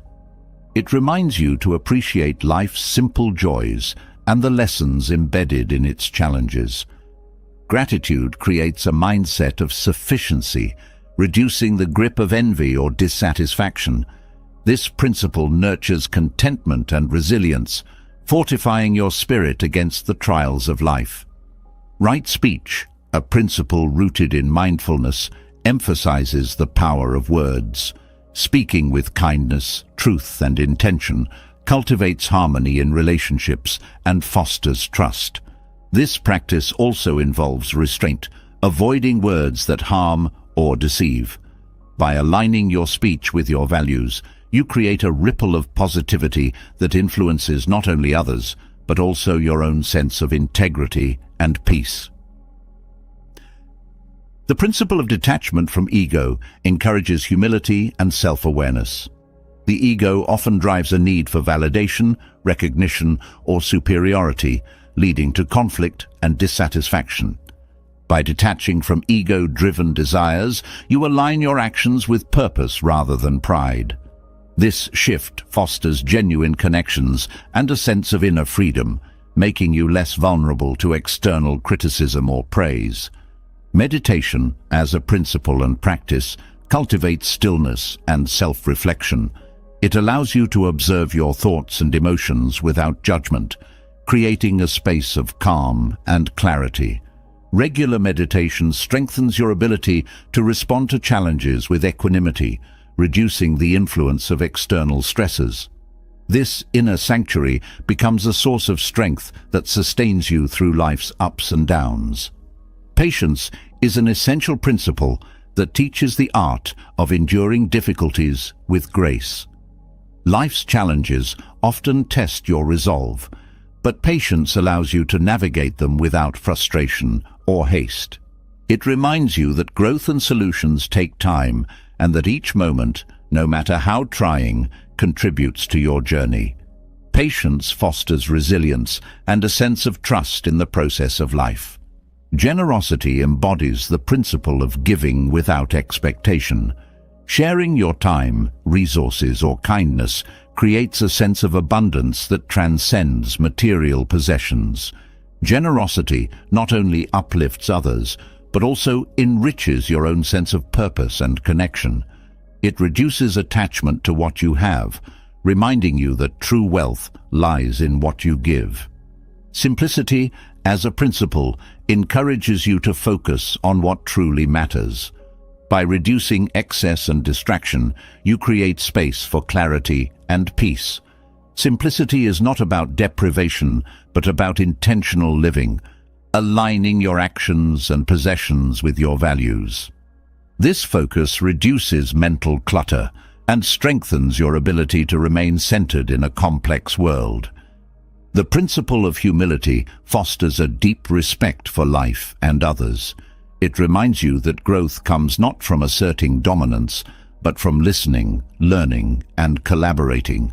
Humility softens the ego, creating space for connection and understanding. This perspective reduces conflict and fosters harmony, both within and without. Through the lens of Buddhist principles, you learn to approach life with a sense of balance and resilience. Each principle offers tools to navigate challenges, cultivate inner peace, and foster meaningful connections. Together they create a framework for living authentically and harmoniously, ensuring that external circumstances hold no power over your inner tranquility. The wisdom of Buddhist principles shows us how to live with balance, resilience, and harmony, even amidst the complexities of life. But what about the moments when we are alone? Solitude, often misunderstood as loneliness, holds profound power. It is in being alone that we can reconnect with our deepest truths, discover clarity, and cultivate an inner fullness that radiates outward. Living fully while being alone is not about withdrawing from the world, but about embracing the wholeness within. The power of being alone begins with a shift in perspective. Solitude offers a sanctuary where external noise quiets, and the inner voice becomes clearer. In this space, you come to understand that aloneness is not an absence, but a presence, a chance to meet yourself without distractions. It is here that self-awareness flourishes, and you begin to see your thoughts, emotions, and desires with greater clarity. This insight fosters growth, allowing you to align your life more closely with your values and intentions. Being alone creates an opportunity to cultivate independence. Many people rely on external validation or companionship to feel complete, but solitude teaches you that true fulfillment comes from within. By learning to enjoy your own company, you develop a sense of self-sufficiency that empowers you in all areas of life. This independence is not about rejecting others, but about standing firmly in your own identity, unshaken by external influences. Solitude allows you to reconnect with simplicity.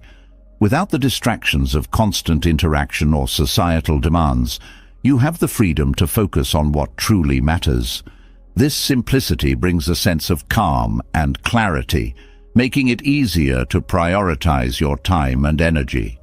In solitude, you often find that the most meaningful moments are not grand or elaborate, but quiet and reflective. The practice of mindfulness deepens during solitude. When alone, you are more attuned to the present moment, free from the pull of others' expectations or distractions. This presence allows you to fully experience each breath, thought, and sensation. Mindfulness in solitude turns ordinary moments, drinking tea, walking, or watching the sky, into profound experiences of connection and peace. Solitude fosters creativity. Without the noise of external opinions or judgments, your mind is free to explore, dream, and innovate. Many artists, writers, and thinkers have drawn inspiration from periods of solitude, finding that the quiet allows their imagination to flow unhindered.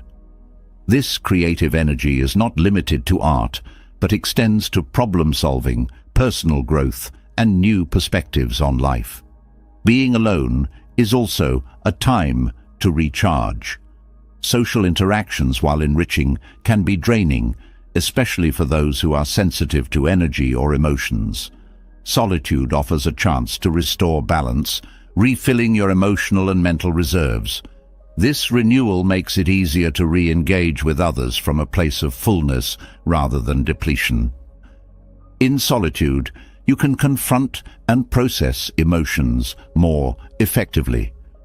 When surrounded by others, it is easy to distract yourself or suppress feelings, but alone, you are faced with your true emotional state. This confrontation is not something to fear, but a chance to heal. By sitting with your emotions and exploring their roots, you gain a deeper understanding of yourself and greater emotional resilience. Solitude also helps you strengthen your inner dialogue. The conversations you have with yourself shape your mindset, choices, and sense of self-worth. Being alone allows you to become more aware of this dialogue and to shift it toward positivity and encouragement. This practice builds confidence and fosters a more compassionate relationship with yourself. The ability to be alone strengthens your relationships with others. When you are comfortable in your own company, you approach relationships from a place of wholeness rather than neediness. This independence creates healthier dynamics, where connections are based on mutual respect and shared joy rather than filling voids. Solitude teaches you to value quality over quantity in relationships, focusing on meaningful connections. Solitude encourages self-discovery. Without external distractions, you have the space to explore your passions, interests, and values more deeply.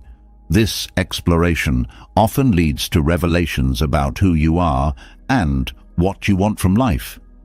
By knowing yourself more fully, you can make choices that align with your true self, leading to a more authentic and fulfilling life. Time alone offers a chance to reflect on your life's direction. In the quiet, you can assess your goals, habits, and relationships, identifying what serves your growth and what does not. This reflection fosters clarity and helps you make intentional adjustments that bring you closer to your aspirations. Solitude becomes a tool for realignment, ensuring that you are living in harmony with your purpose. The power of solitude extends to spiritual growth. Many spiritual traditions, including Buddhism, emphasize the importance of retreat and silence for deepening one's connection to the divine or the inner self. In solitude, you are more attuned to the subtle energies and truths that often go unnoticed in daily life. This spiritual awakening fosters a sense of unity with the world and a deeper appreciation for existence. Solitude allows you to detach from external influences. In the company of others, it is easy to adopt their perspectives, desires, or fears. Being alone helps you distinguish your own voice from the noise, reclaiming your sense of individuality. This detachment fosters a sense of freedom, where you can make choices based on your inner wisdom rather than external pressures. The experience of solitude teaches you to embrace impermanence. Being alone often brings a heightened awareness of life's fleeting nature, but rather than inducing fear, this awareness inspires gratitude for the present. Solitude reminds you that each moment is a gift, encouraging you to savor life fully, whether in the company of others or in the quiet of your own presence. Living fully while being alone requires a balance of introspection and action. It is not about withdrawing from the world, but engaging with it in a way that honors your individuality and inner needs. By embracing solitude, you create a foundation of strength and clarity that enhances every aspect of your life, allowing you to move through the world with purpose and peace. Embracing solitude unveils layers of ourselves that often remain hidden amid the noise of daily life. In the quiet moments alone, we discover not only the essence of who we are, but also the profound influence our thoughts wield over our reality. As we delve deeper into the silence, a pressing question emerges. How can we harness the power of our minds to shape a life of peace and fulfillment? The mind is a vast landscape, teeming with thoughts that arise and fade like waves in the ocean. These thoughts can be sources of inspiration, but they can also become chains that bind us to patterns of worry, fear, or negativity. Mastering your thoughts is not about controlling every mental impulse, but about understanding and guiding them toward harmony and clarity. Buddhist wisdom offers timeless insights into this inner journey. Central to these teachings is the recognition that thoughts are not fixed realities, but transient phenomena. By observing them without attachment, we begin to see their true nature. This awareness is the first step toward mastery. When you watch your thoughts as an impartial witness, you create space between the thinker and the thought, reducing their grip on your emotions and actions. Mindfulness is a foundational practice in this process. It involves bringing full attention to the present moment, acknowledging thoughts as they arise without judgment. This practice can be cultivated through meditation, where you focus on the breath or bodily sensations. As distractions emerge, gently returning your focus strengthens your ability to remain centered. Over time, mindfulness becomes a natural part of your daily life, allowing you to navigate experiences with greater ease and composure. Understanding the impermanent nature of thoughts is crucial. Just as clouds drift across the sky, thoughts come and go. Clinging to them can lead to unnecessary suffering. By recognizing their fleeting nature, you learn to let go of unhelpful patterns. This doesn't mean ignoring problems, but approaching them with a calm mind, which often reveals solutions that stress and anxiety might obscure. Another aspect of mastering your thoughts is embracing the concept of non-attachment. This principle teaches that suffering arises from clinging to desires and aversions. By releasing the need to label thoughts as good or bad, you allow them to pass without internal conflict. Non-attachment fosters inner peace, enabling you to engage with life more fully and respond to situations with clarity rather than reactivity. The practice of right understanding, or seeing things as they truly are, plays a significant role. It involves examining the origins of your thoughts and the beliefs that underpin them. Questioning long-held assumptions can uncover biases or misconceptions that hinder personal growth. This self-inquiry leads to greater wisdom and the ability to reshape thought patterns in alignment with truth and compassion. Cultivating positive mental states is also essential. While it's important to acknowledge all thoughts, nurturing those rooted in kindness, generosity, and joy enhances your overall well-being.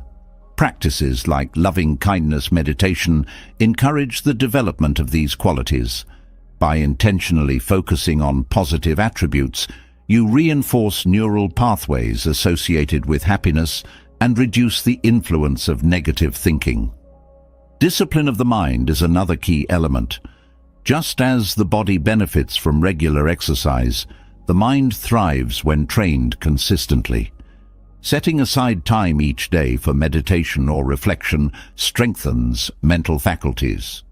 This discipline enhances concentration, making it easier to direct your thoughts purposefully rather than being swayed by every distraction. Awareness of the senses is part of this training. The mind often reacts to sensory inputs with attraction or aversion, triggering thoughts that can lead to emotional turbulence. By observing these reactions without immediately engaging, you gain control over impulsive responses. This mindful approach reduces stress and prevents the escalation of minor stimuli into major disturbances. Understanding the interconnectedness of thoughts, emotions, and actions is vital. Thoughts influence feelings, which in turn affect behavior. Recognizing this chain allows you to intervene at the thought level to prevent undesirable outcomes. For instance, noticing a thought rooted in fear enables you to address it before it manifests as anxiety or avoidance. The environment also impacts your mental landscape. Surrounding yourself with supportive people and engaging in activities that promote growth can positively influence your thoughts. Conversely, exposure to negativity can reinforce harmful patterns. Being mindful of your surroundings and making conscious choices about what you consume mentally and emotionally supports your journey toward mastery. Patience is an indispensable virtue in this process. Changing mental habits doesn't happen overnight. There will be times of progress and moments of setback. Embracing patience ensures that you remain compassionate with yourself, acknowledging that mastery is a lifelong journey rather than a destination. Letting go of the ego is another significant step. The ego often clings to thoughts that reinforce a sense of identity or superiority. This attachment can lead to conflict and dissatisfaction. By recognizing the ego's role in your thought patterns, you can release the need to defend or elevate yourself artificially. This humility opens the door to genuine understanding and connection with others. Embracing silence enhances your ability to master your thoughts.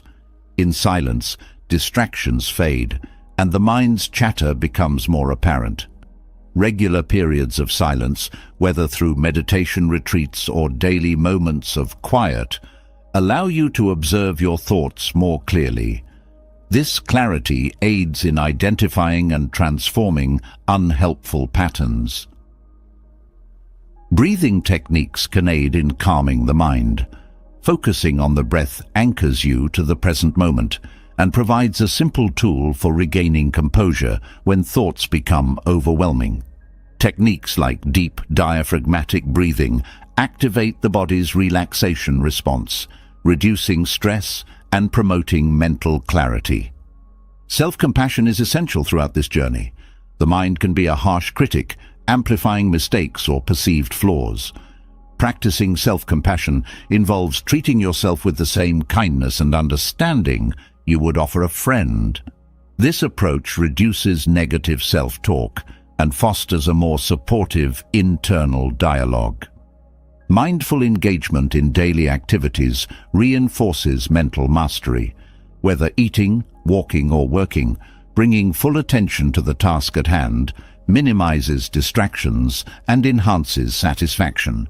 This practice turns ordinary moments into opportunities for meditation, strengthening your ability to maintain focus amid the demands of life.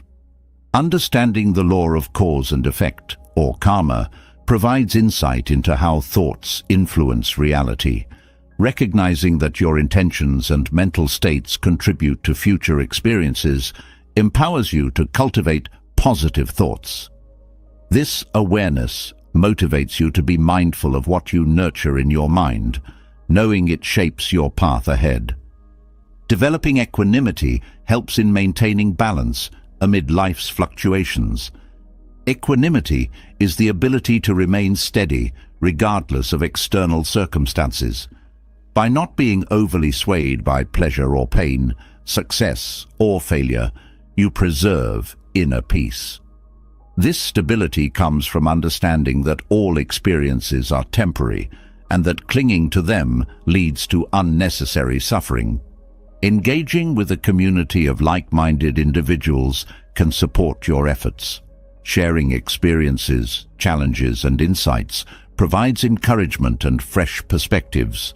Whether through meditation groups, spiritual communities, or friendships, these connections reinforce your commitment and remind you that you are not alone in your journey. Reflecting on impermanence deepens your understanding of thought mastery. Accepting that all things, including thoughts and emotions, are transient, reduces attachment and fear. This acceptance frees you to live more fully in the present, appreciating each moment without grasping or aversion. Applying wisdom to discern which thoughts serve your well-being is crucial. Not all thoughts merit attention or action. By cultivating discernment, you learn to focus on those that align with your values and let go of those that do not. This selective engagement conserves mental energy and promotes a more peaceful mind. Embracing compassion toward others arises naturally as you master your thoughts. Understanding your own mind enhances empathy for others' struggles. This compassion fosters harmonious relationships and contributes to a more compassionate world. Balancing effort and surrender is part of the practice. While intentionality is important, forcing the mind can create tension. Allowing thoughts to arise and pass without force cultivates a gentle discipline that is sustainable and effective. Recognizing that thoughts are not the entirety of who you are is liberating. You are the awareness behind the thoughts, capable of observing and directing them. This realization creates a sense of spaciousness and freedom, reducing identification with limiting beliefs. Incorporating ethical conduct supports mental mastery. Living in accordance with principles like honesty, kindness, and integrity reduces internal conflict and guilt. This alignment between actions and values promotes mental peace and clarity. Regular reflection and journaling can aid in understanding thought patterns. Writing down your thoughts provides perspective and helps identify recurring themes. This practice enables you to address underlying issues and celebrate progress. Embracing gratitude shifts the focus from what is lacking to what is abundant.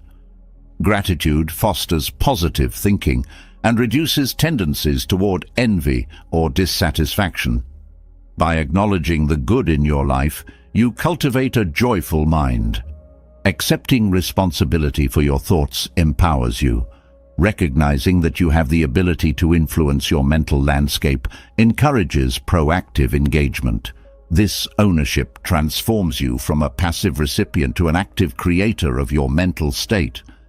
Seeking guidance from teachers or mentors can provide valuable insights. Those who have walked the path can offer wisdom and support, helping you navigate challenges and deepen your practice.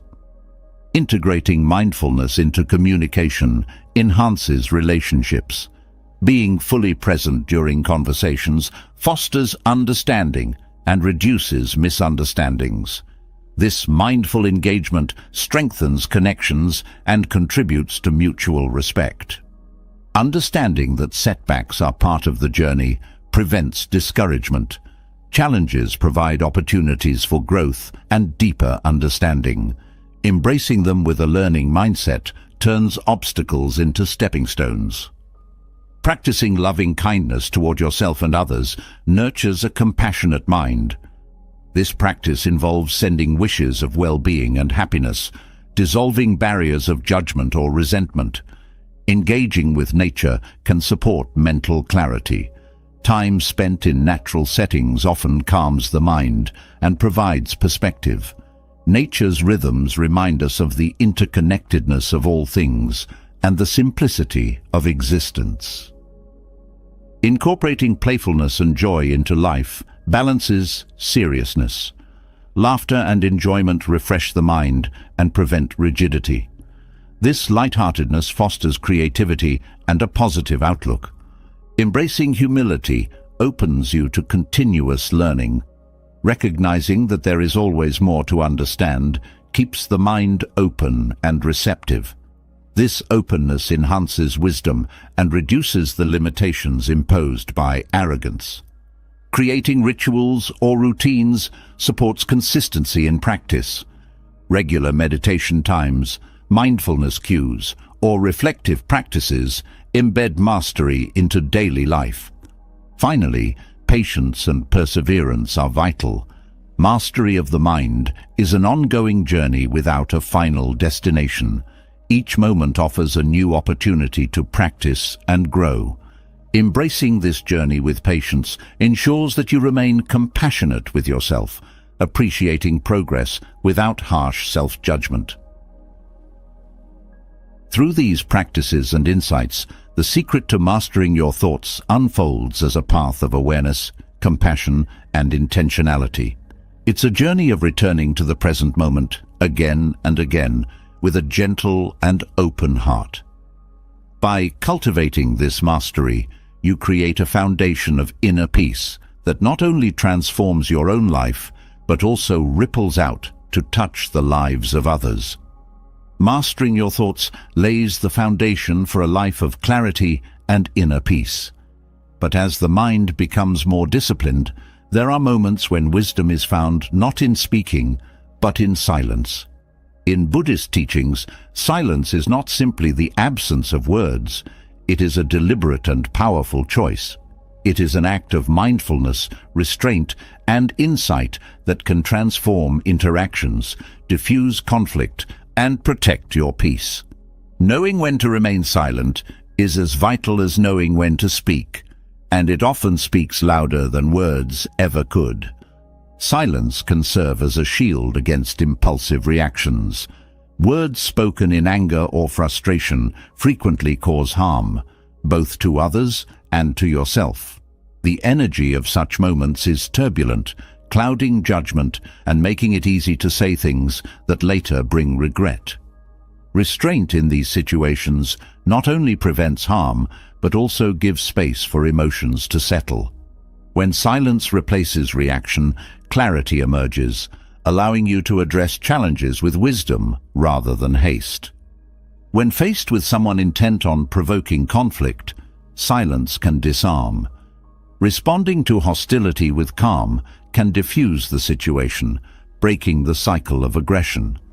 Silence in this context is not about surrendering or ignoring, but about stepping away from a dynamic that fuels negativity. It signals strength, showing that you are not controlled by external triggers or drawn into unnecessary drama. In moments of uncertainty or incomplete understanding, silence creates an opportunity to listen and learn.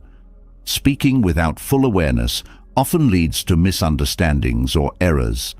By choosing to remain silent, you create space to absorb information, ask thoughtful questions, and approach situations with greater insight. This practice strengthens your ability to respond thoughtfully, fostering trust and respect in your interactions. Silence can also protect your energy when faced with gossip or negativity. Participating in harmful conversations perpetuates their impact, drawing you into cycles of judgment or blame. Refusing to engage in such dialogue through silence preserves your inner peace and encourages a shift toward more constructive communication. Your restraint sets a powerful example, often inspiring others to reflect on their words and actions. When others are grieving or experiencing deep emotions, silence can be an act of compassion. Sometimes, the most meaningful support comes not from words, but from presence. Offering silent companionship honors their experience, allowing them to process their feelings without the pressure of responding or explaining. This silence communicates understanding and solidarity in a way that words often cannot. Silence can also be a tool for reflection. When decisions or conflicts arise, rushing to fill the space with words can cloud judgment. Choosing silence allows you to step back, consider all perspectives, and align your response with your values. This practice fosters thoughtful decision-making and prevents impulsive choices that may lead to regret. In the face of criticism or personal attacks, silence demonstrates self-control and confidence. Reacting defensively often escalates the situation, while silence conveys that you are not swayed by external opinions. This restraint protects your dignity and encourages others to reflect on their behavior. By refusing to engage in negativity, you maintain your peace and avoid feeding cycles of conflict. Silence also plays a role in spiritual growth. Buddhist teachings often emphasize the value of solitude and quiet as pathways to deeper understanding. In silence, the mind finds space to settle, revealing truths that are often hidden in the noise of daily life.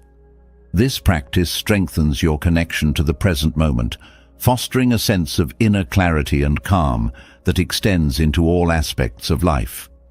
When others seek validation or attention through boastfulness, silence can offer a gentle mirror.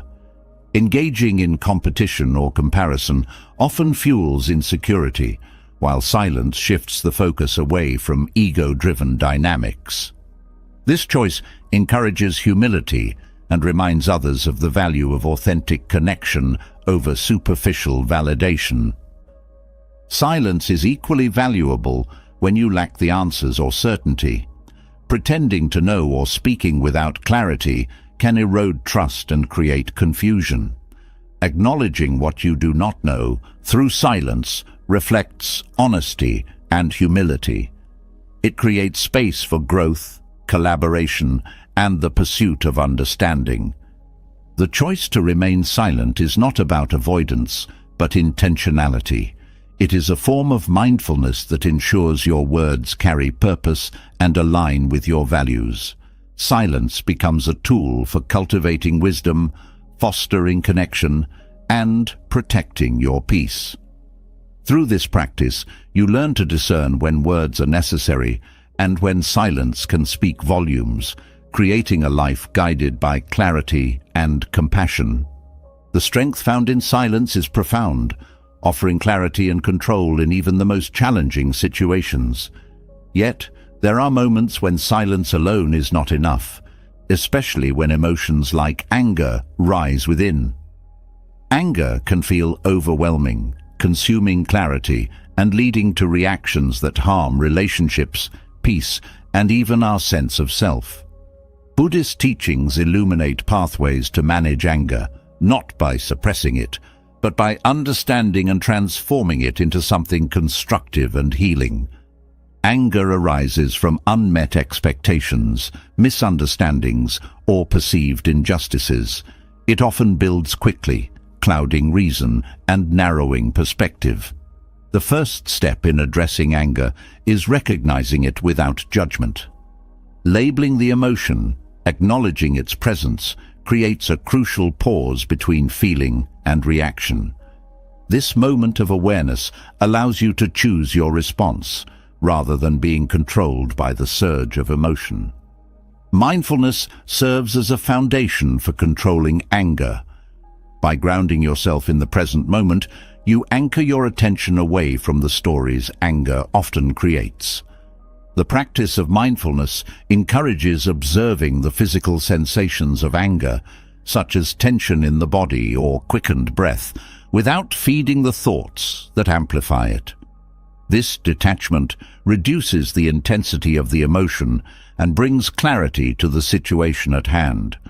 Buddhist teachings emphasize the power of compassion in neutralizing anger. Viewing the source of your anger through the lens of compassion, whether it is a person, situation, or even yourself, shifts your perspective.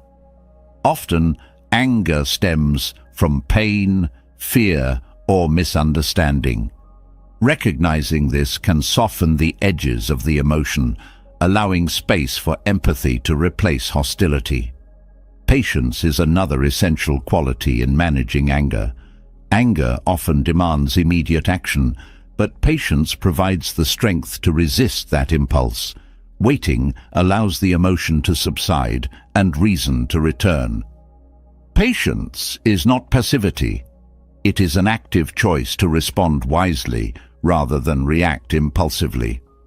Practicing patience strengthens your ability to remain steady, even in provoking situations. The principle of non-attachment plays a critical role in reducing anger. Clinging to outcomes, expectations, or a need for control often fuels frustration when things do not go as planned. By embracing impermanence and letting go of rigid attachments, you reduce the triggers that ignite anger. This mindset fosters flexibility and acceptance, enabling you to navigate challenges with a calm and open heart. Understanding the interconnectedness of all things also helps in managing anger. Realizing that every action, word, and event arises from a complex web of causes and conditions can diminish personal blame and resentment. This perspective encourages a sense of shared humanity, reducing the intensity of anger and fostering understanding instead. Breathing techniques are practical tools for controlling anger. When emotions run high, the breath often becomes shallow and rapid, exacerbating tension. Conscious, deep breathing activates the body's relaxation response, calming the nervous system and providing mental clarity. Focusing on your breath creates a natural pause, offering time to reflect before responding. Reflection is a vital practice in transforming anger. After the moment has passed, revisiting the situation with an open and honest mindset helps uncover the deeper causes of the emotion. Was it rooted in fear, insecurity, or unmet needs? Understanding these roots allows you to address the underlying issues, preventing future instances of anger from arising in similar ways. Forgiveness is a transformative practice emphasized in Buddhist teachings. Holding on to anger often harms the one who carries it more than its target. Forgiveness is not about condoning harm, but releasing the burden of resentment. By letting go, you free yourself from the chains of the past, creating space for healing and peace. Meditation on loving kindness or metta directly counters anger. This practice involves directing thoughts of goodwill and love toward yourself, those you care about, and even those who have caused you harm. Repeating phrases of kindness, such as, "May you be happy, may you be free from suffering," dissolves barriers of animosity and fosters a sense of universal connection. Recognizing the impermanence of anger itself is liberating. Like all emotions, anger rises and falls, passing with time. Clinging to it only prolongs its presence. By allowing anger to flow through without resistance or attachment, you reduce its power and impact. This approach aligns with the natural rhythm of life, promoting balance and harmony. Practicing gratitude is another antidote to anger.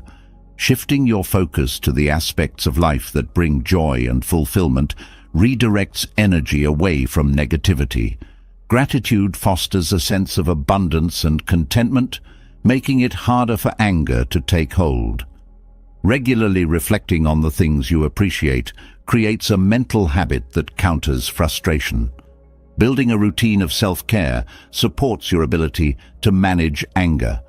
Fatigue, stress, and unmet needs often lower your threshold for irritation.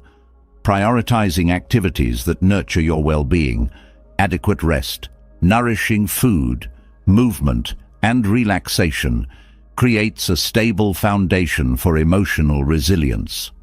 A balanced mind and body are less likely to succumb to anger's pull. Setting boundaries is an important aspect of anger management. Allowing others to overstep your limits or tolerating toxic behavior can lead to resentment. Clearly communicating your needs and establishing respectful boundaries prevents situations that trigger anger from arising in the first place. This proactive approach fosters healthier relationships and greater peace of mind. Seeking wisdom from mentors, spiritual teachers, or supportive communities can provide valuable guidance in managing anger. These sources often offer insights, tools, and encouragement tailored to your unique journey. Sharing your experiences with others fosters a sense of connection and reminds you that you are not alone in facing this challenge. Balancing self-discipline with self-compassion ensures sustainable progress in controlling anger. While it is important to hold yourself accountable, harsh self-criticism only deepens frustration. Treating yourself with kindness and understanding allows you to learn from mistakes and continue growing without becoming stuck in guilt or regret. Understanding that anger is a natural human emotion, not a flaw, fosters acceptance. This perspective reduces the shame often associated with anger, enabling you to approach it with curiosity rather than judgment. Viewing anger as a teacher rather than an enemy transforms it into an opportunity for growth and insight. Embracing these teachings and practices, you cultivate a state of mind that remains calm and steady, even in the face of provocation. Controlling anger is not about suppressing emotions, but about transforming them into sources of wisdom and compassion. With patience, mindfulness, and intention, you can navigate life's challenges with a heart that remains open and at peace. Life's journey is full of twists and turns, challenges and triumphs, and through it all, the wisdom of Buddhism offers a timeless guide to stay calm and positive. From the transformative power of mindful breathing to the strength found in silence, from reframing challenges to cultivating gratitude, every lesson carries the potential to reshape not just your inner world, but the lives of those around you. These practices remind us that peace isn't something to be sought outside. It begins within. By embracing compassion, releasing control, and staying present in the moment, you create a foundation of resilience and joy that can weather any storm. The ripple effect of positivity you generate becomes a light for others, proving that calm and positivity are not luxuries. They are choices we can make every day. Let me share something that changed the way I see life. Over the years, I've learned that true peace comes not from what others give you, but from what you refuse to accept. In the teachings of Buddhism, we're reminded of this. Our suffering often stems not from what happens to us, but from what we allow into our hearts and minds. I've seen how accepting certain behaviors, words, or actions from others can quietly steal away our inner peace, like drops of ink slowly clouding clear water. When I first started exploring these ideas, I didn't realize how much of my energy I wasted, holding on to things I shouldn't, letting people's negativity seep into my thoughts and allowing their judgments to shape how I saw myself. Slowly, the teachings of the Buddha helped me see another way.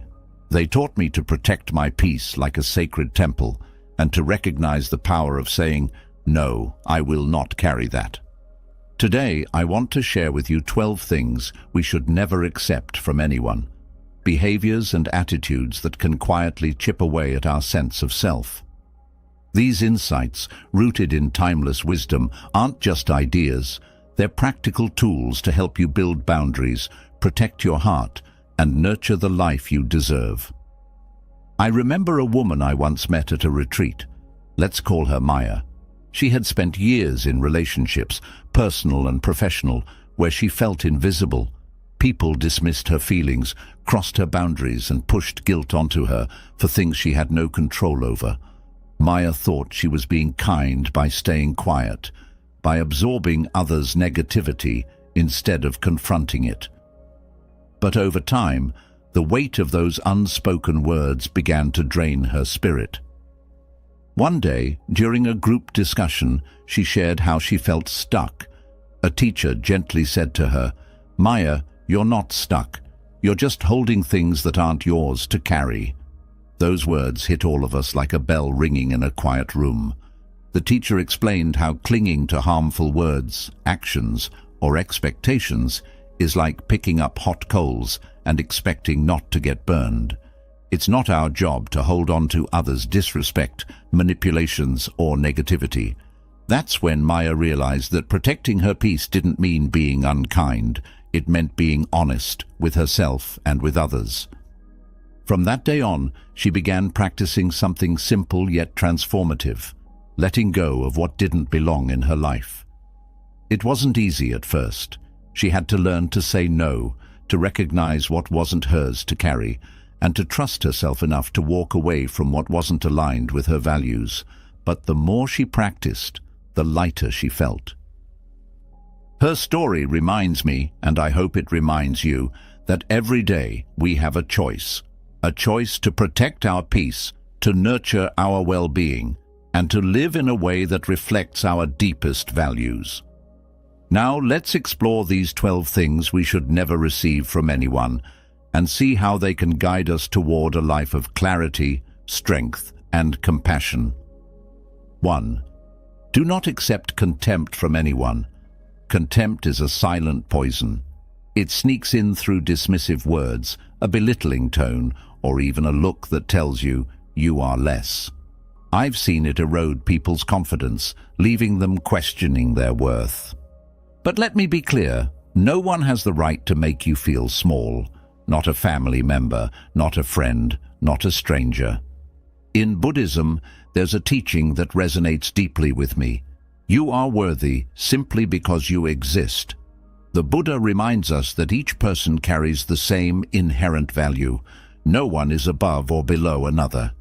Contempt thrives on the illusion of superiority. When someone looks down on you, they're not reflecting your worth. They're revealing their own misunderstanding of life. I used to struggle with this. Years ago, I worked under someone who made contempt their weapon of choice. They would dismiss my ideas, mock my efforts, and subtly make me feel that no matter what I did, it wasn't enough. For months, I carried their judgment as if it were my truth. But something changed when I started reading Buddhist teachings on self-worth. I learned that contempt only has power if you accept it. The Buddha's teachings are clear. We cannot control what others say or do, but we can control how we respond. That realization shifted something inside me. I began to see that my worth wasn't tied to their approval, and their words were just that, words. They didn't define me unless I let them.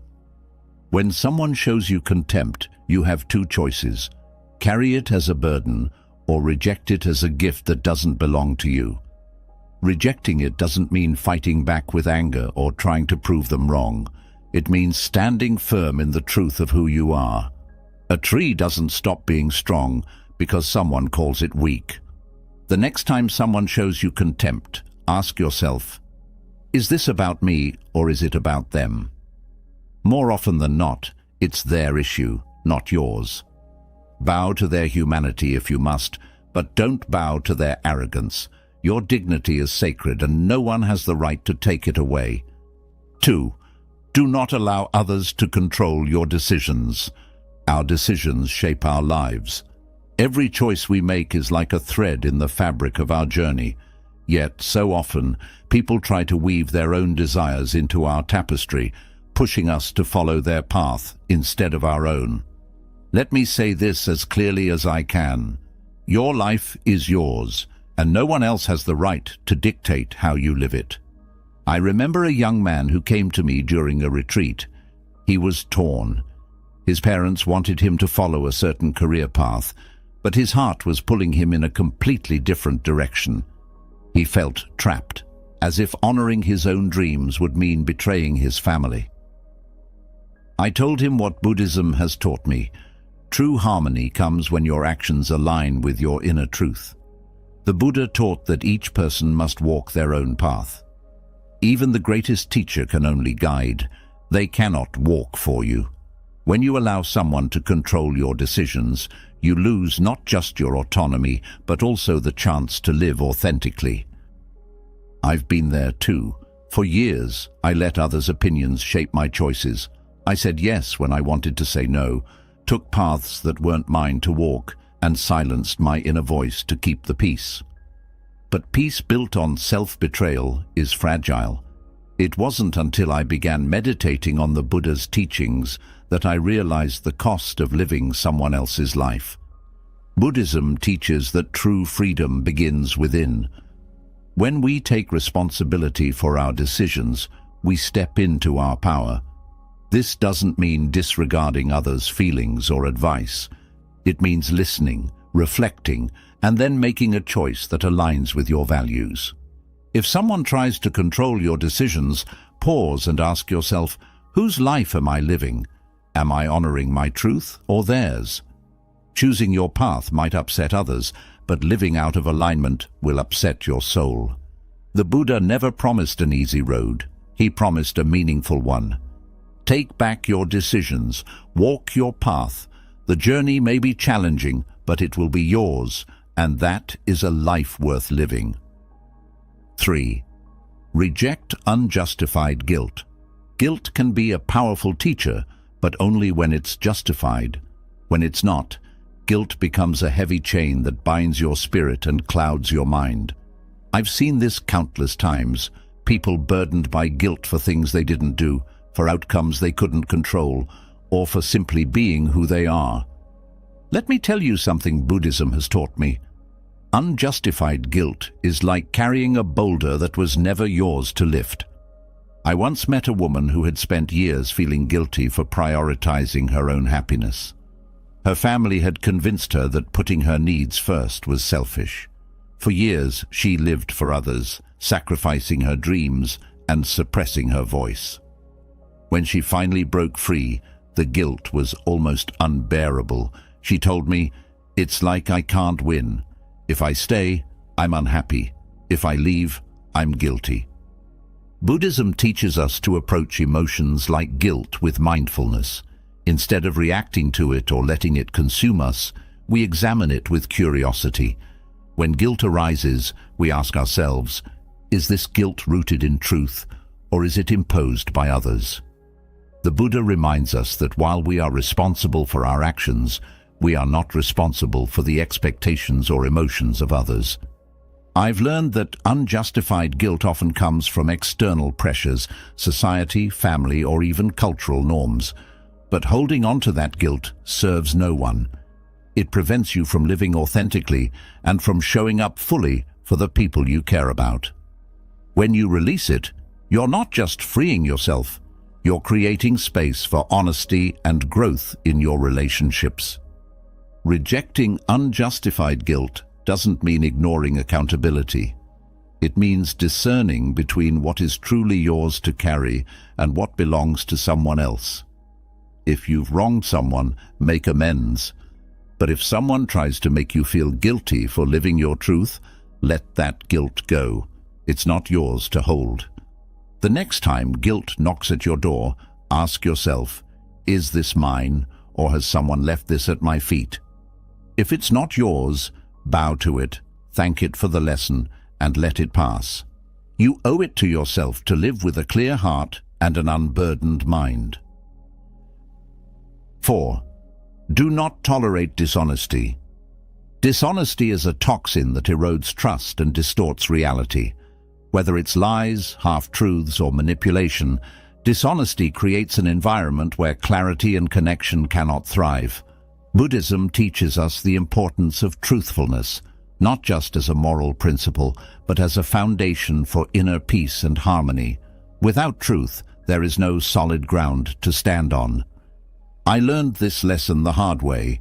Years ago, I trusted someone deeply, only to discover they had been dishonest about important matters. At first, I tried to overlook it, telling myself, everyone makes mistakes. But the lies continued, and I found myself questioning not just them, but my own judgment. It was as if their dishonesty had cast a shadow over everything, including my sense of self. In Buddhism, honesty is a cornerstone of right speech, one of the principles of the Noble Eightfold Path. The Buddha taught that truthful communication fosters understanding and trust, while dishonesty leads to confusion and suffering. When we tolerate dishonesty from others, we invite chaos into our lives. We lose our ability to discern what's real, and that lack of clarity can leave us feeling lost. But here's the thing. Rejecting dishonesty doesn't have to be confrontational. It starts with setting clear boundaries. When someone lies to you, you have every right to call it out or step away. You don't owe anyone your trust if they've proven unworthy of it. Trust, once broken, can only be rebuilt with consistent honesty over time. At the same time, Buddhism also teaches compassion. When you encounter dishonesty, ask yourself, what fear or insecurity might be driving this behavior? Understanding doesn't mean excusing. It means recognizing that dishonesty often comes from a place of pain or misunderstanding. While you can have compassion for someone's struggles, you are not obligated to accept their lies. Living truthfully doesn't just mean speaking honestly. It means surrounding yourself with people who value the truth as much as you do. It means choosing relationships built on mutual respect and transparency. When you reject dishonesty, you're not just protecting yourself, you're honoring the sacred principle of truth. Do not let dishonesty have a place in your life. Protect your peace, seek clarity, and hold yourself and others accountable to the truth. In doing so, you'll create a space where trust can flourish and where your heart can rest in authenticity. 5. Defend your personal boundaries. Personal boundaries are sacred. They are the invisible lines that protect our well-being, define our limits, and remind others how we deserve to be treated. Yet, so many of us struggle to defend them. I've been there, saying yes when I meant no, letting others invade my time, my space, my peace. But here's the truth. Without boundaries, we lose ourselves. In Buddhism, boundaries align with the concept of self-compassion. The Buddha taught that while we should extend kindness to others, we must first show kindness to ourselves. If you allow people to constantly cross your boundaries, you're not only harming yourself, but you're also enabling their lack of awareness or respect. Boundaries aren't selfish, they're acts of love for you and for the other person. I remember a friend who once shared her struggle with this. She was the yes person in her circle, the one everyone turned to for help, advice, or favors. But inside she was exhausted, resentful, and completely drained. She told me, "I feel like I'm disappearing." That's what happens when we don't defend our boundaries. We lose touch with who we are and what we need. Defending your boundaries doesn't mean building walls. It means creating gates, open to those who respect your space, closed to those who don't, and the key to those gates lies in your hands. When someone tries to cross a line, it's your responsibility to speak up. This isn't easy, especially if you fear conflict. But Buddhism teaches us to act with right intention, to communicate our needs with clarity and compassion.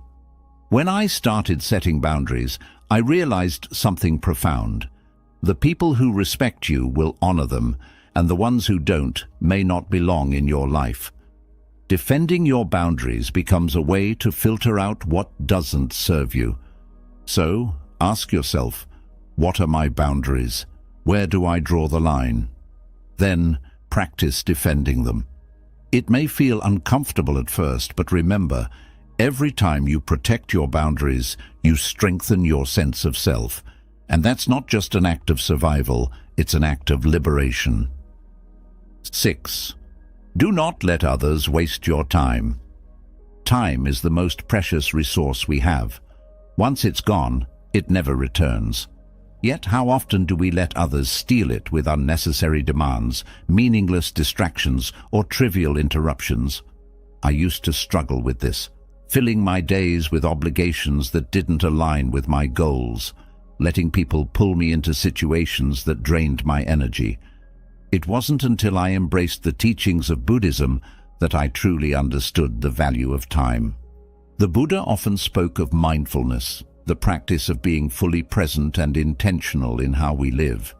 When we allow others to waste our time, we're not just losing minutes or hours. We're losing opportunities to grow, to reflect, to create. Time wasted is life wasted. I once worked with someone who had a habit of dumping their problems on me, long, meandering complaints that rarely led to solutions. At first, I listened, thinking I was being helpful, but over time, I noticed how drained and frustrated I felt after these interactions. I realized that while it's kind to support others, it's unkind to yourself if it comes at the cost of your peace and purpose. Buddhism teaches us to prioritize what aligns with our values. This doesn't mean shutting people out or being unavailable. It means discerning what truly matters. When someone demands your time, ask yourself, is this meaningful? Does this serve a purpose for them or for me? If the answer is no, it's okay to step back. Saying no to time wasters isn't rude, it's responsible. The Buddha's teaching of right action reminds us to act in ways that support our well-being and the well-being of others. Allowing someone to waste your time serves neither. By setting limits, you're not rejecting them. You're honoring your own life. One practice that helped me was treating my time like I treat my health. Just as I wouldn't eat something harmful to my body, I stopped saying yes to things harmful to my time. The results were life-changing. I found more space for creativity, for meaningful relationships, for simply being. Protect your time like the treasure it is. The next time someone tries to pull you into something that doesn't serve you, pause and reflect. Your time is your life, and no one else has the right to decide how you spend it. Use it wisely, and you'll find not just productivity, but peace. 7. Reject destructive criticism. Criticism is a double-edged sword. It can shape us, refine us, and help us grow when delivered with the right intent. But destructive criticism, that's different. It's the kind of feedback that tears down rather than builds up, often motivated by anger, jealousy, or insecurity. I've learned through experience and Buddhist teachings that accepting destructive criticism is like letting someone throw dirt at your soul. It doesn't belong there, and it's your choice whether to let it stick. There was a time in my life when I couldn't distinguish between helpful and harmful criticism.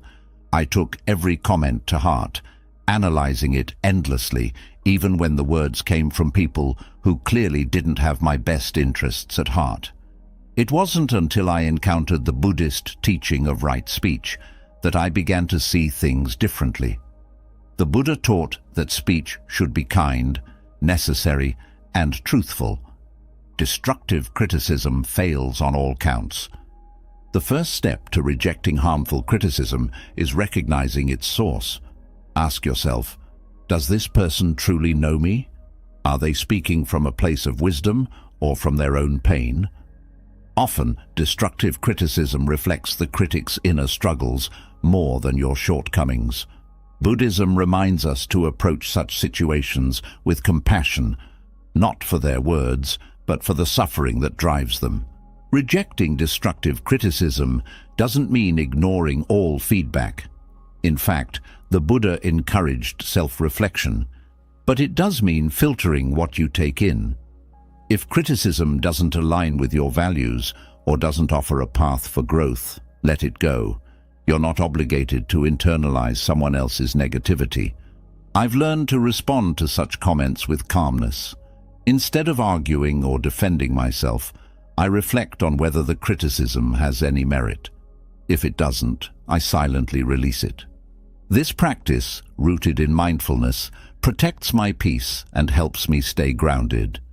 Remember, constructive criticism helps you grow. Destructive criticism stifles your spirit.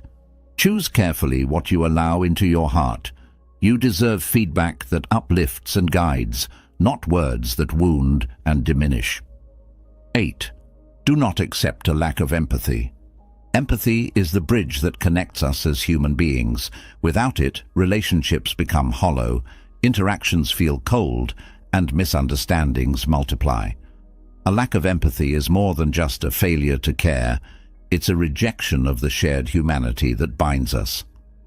Through Buddhism, I've come to see empathy as both a gift we give others and a boundary we set for ourselves.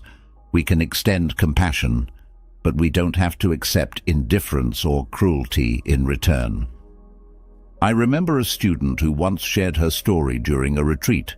She had spent years trying to explain her struggles to a friend who consistently dismissed her feelings.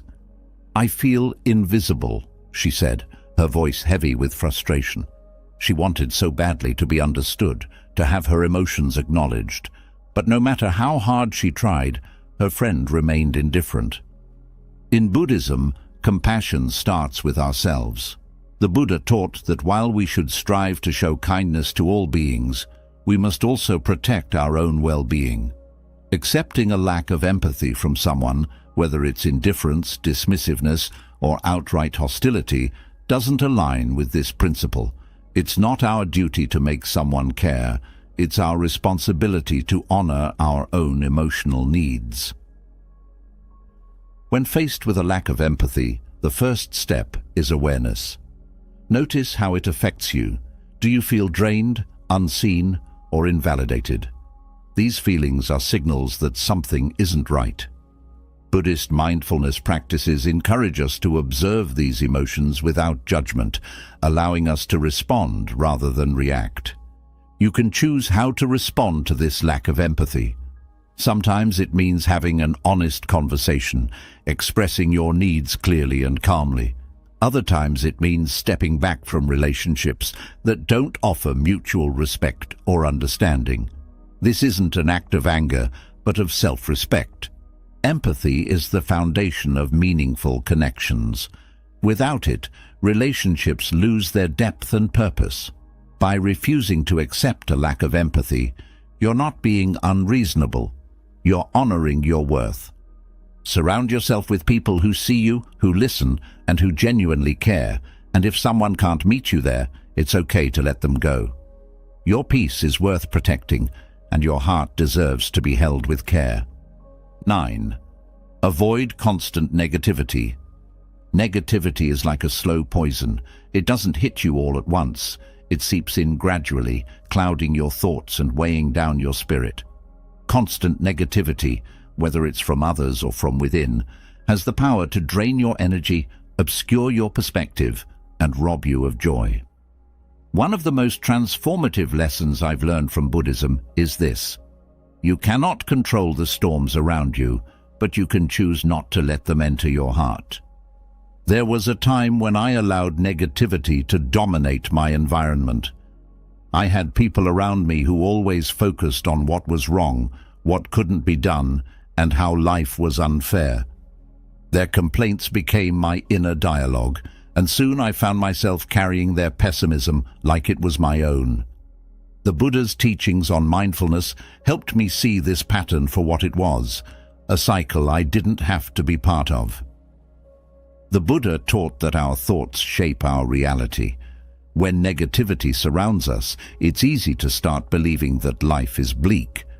But when we cultivate an attitude of gratitude and focus on what's good, our experience changes. Avoiding negativity doesn't mean ignoring problems. It means choosing to approach life with a balanced perspective. One of the hardest lessons for me was learning to distance myself from people who constantly brought negativity into my life. It wasn't about abandoning them, but about protecting my peace. In Buddhism, this aligns with the concept of right association. Surrounding yourself with individuals who uplift and inspire you is as vital as nourishing your body with healthy food. Negativity will always exist, but it's your choice whether to let it consume you. Practice mindfulness to recognize when negativity starts to creep in, whether from external sources or your own thoughts. Acknowledge it, but don't cling to it. Instead, focus on gratitude, kindness, and the beauty in the present moment. By doing this, you're not only protecting your peace, but also creating a ripple of positivity that can inspire others. 10. Do not fall for emotional manipulation. Emotional manipulation is one of the most subtle yet damaging forms of control. It creeps into relationships disguised as love, care, or concern, but its true aim is to bend your will to someone else's desires. The Buddha's teachings on mindfulness and emotional independence have been invaluable to me in recognizing and resisting this kind of manipulation. I've seen this play out in my own life and in the lives of those I've worked with. A friend once confided in me about a relationship where her partner would use guilt and emotional outbursts to control her decisions. "He says I'm being selfish if I don't do what he wants," she told me. Her words struck a chord because I'd been there too, caught in a web of someone else's expectations, feeling trapped and unable to breathe. Buddhism teaches us to observe our emotions without being ruled by them. Emotional manipulation thrives on our inability to separate our feelings from reality. When someone uses guilt, fear, or shame to control us, they're exploiting our compassion and our desire for harmony. But the Buddha reminds us, true harmony begins within. We can be kind and compassionate without sacrificing our own well-being. The first step to resisting emotional manipulation is awareness. Ask yourself, does this person's behavior make me feel small, powerless, or obligated to please them at the expense of my own values? Recognizing these patterns is crucial. Emotional manipulation often feels subtle. It's not always obvious until you step back and see the bigger picture. Once you identify it, the next step is setting boundaries. Boundaries are not walls. They are clear markers of what you will and won't accept. You can say no with kindness but firmness. Emotional manipulators often rely on your fear of conflict or rejection, but Buddhism teaches us that peace comes from authenticity, not appeasement. Lastly, cultivate inner strength. The Buddha's teachings on self-reliance emphasize that our happiness and peace are not dependent on others. When you stand firm in your values and refuse to be swayed by manipulation, you reclaim your power. This doesn't mean cutting people off entirely. It means choosing relationships that are built on mutual respect and understanding, not control. Do not let anyone use your emotions as strings to pull you in directions that don't align with your truth. You are not a puppet. You are a person with the right to live authentically and freely. Protect your peace and remember that emotional freedom is one of the greatest gifts you can give yourself. 11. Do not accept constant disapproval. Constant disapproval is one of the most insidious forces that can erode your sense of self. When someone continually criticizes you, whether overtly or subtly, it's not just their words that hurt. It's the way they make you doubt your worth, your abilities, and even your choices. Buddhism teaches us a vital truth. Your value is not determined by others' opinions, but by your own perception of your actions and intentions. I remember a time when I allowed disapproval to define me. A colleague, someone I once respected, seemed to find fault in everything I did. No matter how hard I worked or how much effort I put in, it was never enough in their eyes. At first, I internalized their criticisms, thinking I needed to improve. But the more I tried, the more I realized their disapproval wasn't about me. It was about them. The Buddha's teachings on non-attachment were my turning point. He taught that clinging to external validation, or in this case, avoiding disapproval, leads to suffering. When we tie our worth to what others think, we hand over the keys to our peace. The truth is, no matter how kind, talented, or hard-working you are, there will always be people who disapprove. Instead of chasing their approval, focus on living with integrity. Ask yourself, am I acting in alignment with my values? Am I making choices that reflect my truth? If the answer is yes, their disapproval holds no weight. It's their lens, not your reality. Rejecting constant disapproval doesn't mean ignoring feedback. Buddhism encourages us to welcome constructive criticism, as it helps us grow. But there's a difference between guidance and constant negativity. When someone persistently disapproves without offering genuine help or insight, it's a reflection of their inner struggles, not your inadequacy. Protect yourself from such energy. Limit your exposure to those who constantly disapprove, and surround yourself with people who see your potential and celebrate your growth. Remember, your worth is inherent. It doesn't fluctuate based on someone else's opinions. 12. Do not tolerate a lack of support. Support is the lifeline of any meaningful relationship. It's what connects us, sustains us, and gives us the strength to face life's challenges. A lack of support, on the other hand, can leave you feeling isolated and unworthy, like you're walking a long road with no one by your side. Buddhism emphasizes the importance of connection, reminding us that while we strive for self-reliance, we are still interconnected beings who thrive in mutual care. I've experienced the sting of a lack of support firsthand. A close friend, someone I had always been there for, seemed to disappear when I needed them most. I struggled to reconcile the relationship, asking myself if I was expecting too much. But the teachings of the Buddha clarified it for me. True relationships are built on balance, giving and receiving in harmony.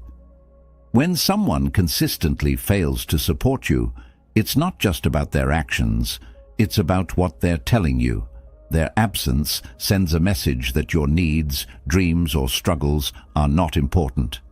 Buddhism teaches us to approach such situations with compassion, but also wisdom. Support is not something you can demand or force. It must come from a place of genuine care. If you find yourself in a relationship where support is lacking, start by reflecting on your own role. Have you communicated your needs clearly? Sometimes people don't realize what we're going through until we express it. But if you've done this and the pattern persists, it's time to set boundaries. The Buddha's teachings on right association remind us to surround ourselves with people who uplift us.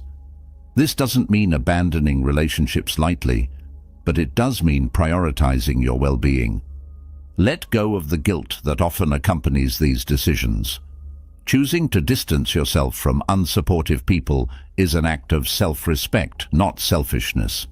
At the same time, practice gratitude for those who do support you, even in small ways. Buddhism teaches us to focus on abundance rather than lack. Celebrate the friends, family, or mentors who stand by you and lean into those connections. Remember, you deserve relationships that nourish your spirit and encourage your growth. Do not settle for less. Seek and nurture bonds that reflect mutual care, and let those be the foundation of a life filled with strength, love, and support. As we come to the end of this journey together, I hope these teachings have sparked something within you, a reminder of your inherent worth and the power you hold to protect your peace. Buddhism teaches us that life is not about what we endure, but about what we choose to let in and let go. By refusing to accept these 12 things from anyone, you're not just setting boundaries, you're honoring your truth and creating a space for a more compassionate, balanced, and fulfilling life. Imagine waking up every day feeling calm, content, and truly at peace with yourself and the world around you. Sounds incredible, doesn't it? But how often do we get caught up in stress, comparisons, and the endless chase for more? What if the happiness you've been searching for isn't out there, but already within you, waiting to be uncovered? Buddhism teaches us that happiness isn't something you find, it's something you create, moment by moment, through simple, intentional practices. These timeless teachings aren't just for monks or philosophers. They're for anyone who wants to live with more joy and less struggle. In this video, we'll explore 10 powerful Buddhist principles that can help you find happiness today, no matter where you're starting from. Whether you're feeling overwhelmed, disconnected, or just curious about how to bring more peace into your life, these insights are practical, transformative, and ready for you to try right now. And as you listen, think about this. What does happiness mean to you? Share your thoughts in the comments below and declare, "I'm ready for happiness." 1. Create a joy jar. Imagine having a jar filled with tiny treasures of happiness, all collected from the moments that make your days brighter. This simple practice involves writing down one thing that makes you smile every day and placing it in a jar. Over time, this jar becomes a tangible collection of joy, a reminder that happiness is built one small moment at a time. Start with an empty jar, any scrap of paper and a pen. At the end of each day, take a moment to reflect. What made you smile today? It could be something as simple as the warmth of your morning coffee, a kind word from a friend, or a peaceful sunset. Write it down. As the days pass, this ritual helps you shift your focus from stress and negativity to the little joys that often go unnoticed. This practice aligns beautifully with Buddhist teachings on gratitude and mindfulness. Buddha once said, "Let us rise up and be thankful, for if we didn't learn a lot today, at least we learned a little." The joy jar transforms this principle into action. It trains your mind to notice the positive, no matter how small. The power of the joy jar lies not just in creating it, but in revisiting it. On days when life feels overwhelming, open the jar and read a few notes. You'll find yourself reconnecting with moments of peace and happiness, reminding yourself that even in challenging times, joy exists. Over time, this practice rewires your brain to seek out positivity naturally.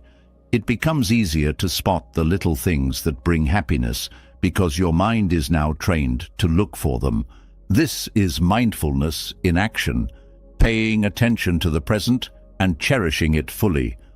The beauty of the joy jar is its simplicity and accessibility. Anyone can do it, and it doesn't take more than a minute or two each day. But the impact can be profound, as it helps you build a reservoir of joy you can draw from whenever you need it. Happiness isn't found in grand gestures or major events. It's created in the quiet, small moments of everyday life. Start your joy jar today and watch as it transforms the way you experience the world. 2. Practice walking meditation. Walking is something we do every day, often without a second thought. But when you transform this simple act into a mindful practice, it can become a powerful way to calm your mind and reconnect with the present moment. Walking meditation, a practice deeply rooted in Buddhist tradition, combines movement with mindfulness, offering peace and clarity with every step. To begin, find a quiet space where you can walk without distractions. This could be a park, a garden, or even a hallway in your home. Stand still for a moment and take a deep breath. Feel the ground beneath your feet and center yourself in the present. As you start walking, focus your attention on each step.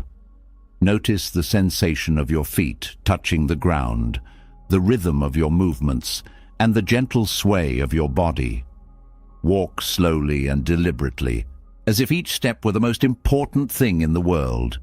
If your mind begins to wander, gently bring it back to the physical sensations of walking. Walking meditation is about cultivating awareness. Buddha taught that mindfulness isn't confined to sitting still. It's something you can bring into every activity. Walking meditation reminds us to slow down, observe, and be present, even during something as mundane as walking. This practice has a profound effect on the mind. It grounds you, helping to ease anxiety and stress by anchoring your thoughts in the present. It's also a great way to integrate mindfulness into your daily life, especially if sitting meditation feels challenging. The benefits of walking meditation extend beyond emotional well-being. It enhances your physical health by promoting gentle movement, which can improve circulation and reduce tension. The rhythm of walking also creates a soothing effect on the mind, similar to the calming influence of deep breathing. Incorporating walking meditation into your routine doesn't require extra time or effort. You can practice it while walking to work, strolling in your neighborhood, or even pacing at home. Each step becomes an opportunity to let go of worries and connect with the here and now. Through walking meditation, you'll discover that happiness isn't a destination. It's a journey, one step at a time. Try it today and feel how something so simple can bring so much peace and clarity into your life. 3. Write a letter of forgiveness. Forgiveness can feel like an impossible task when pain and resentment linger. But what if the act of releasing that weight wasn't about the other person, but about freeing yourself? Writing a letter of forgiveness is a powerful way to let go of past pain, whether it's directed towards someone who hurt you or even yourself. Begin by finding a quiet space where you can be undisturbed. Take a few deep breaths to center yourself. Then start writing. Address the letter to the person you're forgiving, or to yourself if you're releasing guilt or regret. Write honestly and openly about how you've been hurt, how it made you feel, and why you're ready to let it go. The beauty of this exercise lies in its privacy. You don't have to send the letter. In fact, many people find healing in simply writing their emotions out without any intention of sharing. The act itself is enough. It allows you to process the pain, acknowledge your feelings, and begin the journey toward release. Buddhist teachings often emphasize the importance of letting go to achieve inner peace. Buddha said, "Holding on to anger is like drinking poison and expecting the other person to die. By holding on to resentment, we hurt ourselves more than anyone else." Forgiveness is not about excusing behavior or forgetting what happened. It's about freeing your heart from the chains of bitterness. As you write, allow yourself to feel the emotions that arise: anger, sadness, even relief. It's all part of the healing process. Once you've expressed everything you need to, end the letter with words of forgiveness. For example, "I forgive you, not because what happened was okay, but because I deserve peace." Afterward, you can keep the letter, destroy it, or even bury it as a symbolic gesture of letting go. Whatever you choose, the healing has already begun. Forgiveness doesn't mean you'll never feel hurt again, but each time you release a layer of resentment, you make space for peace, love, and happiness to grow. Writing this letter is a step toward that transformation, a simple yet profound act of self-care. 4. Unplug for an hour. In a world dominated by screens, notifications, and endless scrolling, it's easy to feel overwhelmed and disconnected from what truly matters. Setting aside just 1 hour a day to unplug from technology can be a transformative practice for your mental and emotional well-being. Imagine an hour free from the constant buzz of your phone or the glow of a screen. This is your time to reconnect with yourself, your thoughts, and the people around you. The idea is simple but powerful. Turn off all devices for 60 minutes each day and dedicate that time to something meaningful. Use this hour to reflect, journal, meditate, or enjoy a creative activity like drawing or writing. If you have loved ones nearby, spend this time with them, talking, laughing, or simply being present together. You'll be amazed at how rich these interactions feel without the distractions of technology. This practice aligns with a Buddhist principle of mindfulness, which teaches us to be fully present in the moment. When we're glued to screens, our attention is often fragmented, jumping from one notification to the next. By unplugging, you allow your mind to settle and focus, reducing stress and enhancing your sense of calm. At first, this hour may feel challenging. You might feel tempted to check your phone or experience FOMO, fear of missing out. But over time, you'll notice how liberating it is to step away from the digital noise. That time becomes sacred, a space to breathe, think, and simply be. Buddha once said, "Peace comes from within. Do not seek it without."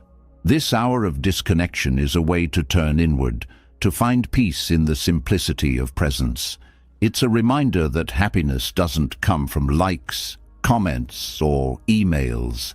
It comes from the quality of your connection to yourself and those around you. To make this practice part of your daily routine, set a consistent time each day to unplug. Whether it's in the morning, during lunch, or before bed, choose a window that feels right for you. Let those around you know about your intention so they can support you in creating this boundary.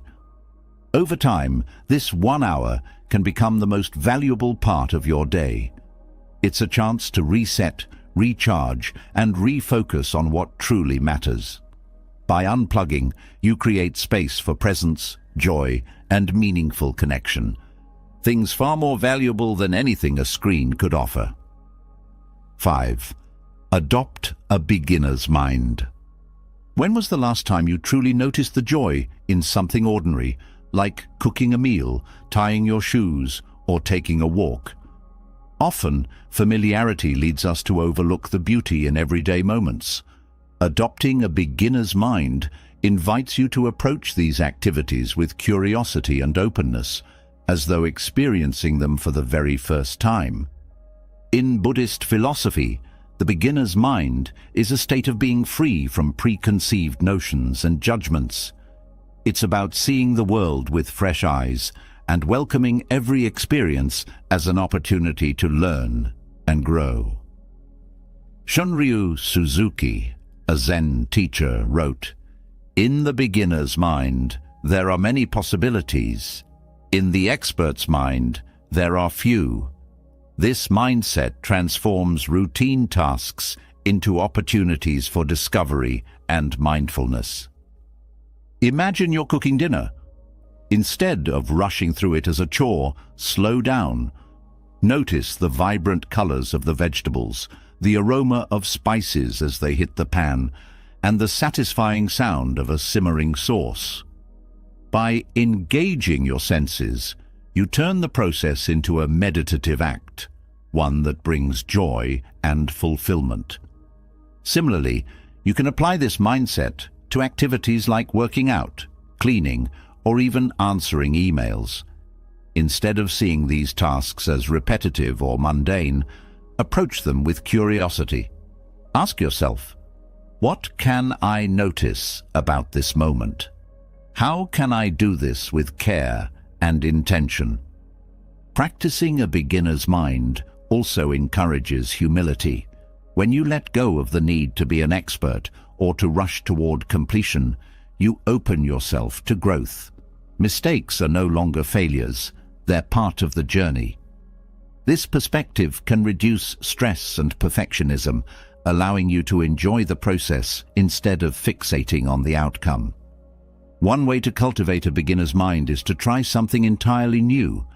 Take up a hobby you've always been curious about, like painting, gardening, or learning a language. Embrace the awkwardness of being a novice and find joy in the small victories along the way. By adopting a beginner's mind, you unlock the ability to find wonder in the everyday. Life becomes less about ticking off tasks and more about fully experiencing each moment. This simple shift can reignite a sense of joy and curiosity that enhances every aspect of your life. 6. Share a meal mindfully. In our fast-paced world, meals often become hurried affairs, eaten in front of screens, on the go, or without much thought. But sharing a meal mindfully with someone you care about can transform eating into a powerful act of connection and gratitude. Start by inviting a friend or family member to join you for a meal, whether at home or in a quiet restaurant. Before diving into the food, take a moment to pause together. Appreciate the effort that went into preparing the meal, whether it's your own cooking or the work of others. Acknowledge the farmers, chefs, and countless hands that contributed to bringing this food to your table. As you begin to eat, slow down. Instead of rushing through the meal, savor each bite. Notice the textures, flavors, and aromas. Share your thoughts with your companion. What do you taste? What do you appreciate about the dish? This shared mindfulness deepens the experience and fosters a sense of gratitude for the food and the company. Eating mindfully also helps you tune into your body's needs. You're more likely to recognize when you're full or truly enjoying a dish, which can prevent overeating and foster a healthier relationship with food. Buddhist teachings often highlight the importance of gratitude and presence. Thich Nhat Hanh, a renowned Zen master, encouraged mindful eating as a way to connect with the present moment. He taught that every meal is an opportunity to practice mindfulness and cultivate a sense of peace. Beyond the food itself, a mindful meal strengthens relationships. Sharing this intentional space allows for deeper conversations and genuine connection. Without the distractions of phones or television, you can truly listen and be present for one another. This practice creates a sense of intimacy and trust that lingers long after the meal is over. To make mindful meals a regular practice, try setting aside one day a week for this ritual. Whether it's breakfast with your partner, lunch with a colleague, or dinner with your family, prioritize this time for connection. By sharing a meal mindfully, you transform a daily necessity into a meaningful experience. It's a reminder to slow down, appreciate the present, and nurture the relationships that bring joy to your life. In a world that often feels rushed and disconnected, this simple act can be a profound source of happiness and peace. 7. Practice compassionate listening. How often do you truly listen when someone speaks? In a world filled with distractions, listening has become a lost art. Practicing compassionate listening means offering your full attention to someone without interrupting, judging, or planning your response. It's a simple yet transformative way to create meaningful connections and foster mutual understanding. Compassionate listening isn't just about hearing words. It's about understanding the emotions, needs, and intentions behind them. When someone shares their thoughts or feelings, they're often seeking validation, not solutions. By listening without an agenda, you offer them a safe space to express themselves fully. Start by setting aside distractions. Put away your phone, turn off the TV, and focus entirely on the person speaking. Maintain eye contact, nod occasionally to show you're engaged, and use neutral phrases like, "I see," or "Tell me more," to encourage them to continue. Buddhist teachings emphasize the importance of listening with empathy and non-judgment. Thich Nhat Hanh described compassionate listening as a way to relieve suffering. He said, "If you love someone, the greatest gift you can give them is your presence. This presence creates a space for healing and understanding, even in difficult conversations." Compassionate listening also strengthens relationships. When someone feels truly heard, they're more likely to open up and trust you. This deepens your connection and builds a foundation of mutual respect. It can also help resolve conflicts, as listening with empathy allows you to understand the other person's perspective without defensiveness. This practice is especially powerful in moments of tension. If someone is upset or frustrated, resist the urge to interrupt or defend yourself. Instead, listen patiently and reflect back what you've heard. For example, you might say, "It sounds like you're feeling overwhelmed. Is that right?" This simple act of acknowledgement can diffuse anger and pave the way for understanding. Compassionate listening isn't just for others, it's also a gift to yourself. By truly listening, you become more present and aware, which can enhance your own mindfulness and empathy. Incorporate this practice into your daily interactions. Whether it's a brief conversation with a coworker or a heart-to-heart with a loved one, make the effort to listen with your whole heart. You'll find that this simple shift can bring profound depth to your relationships and a greater sense of peace to your life. 8. Celebrate micro-wins. In our pursuit of big goals, we often overlook the small victories that happen every day.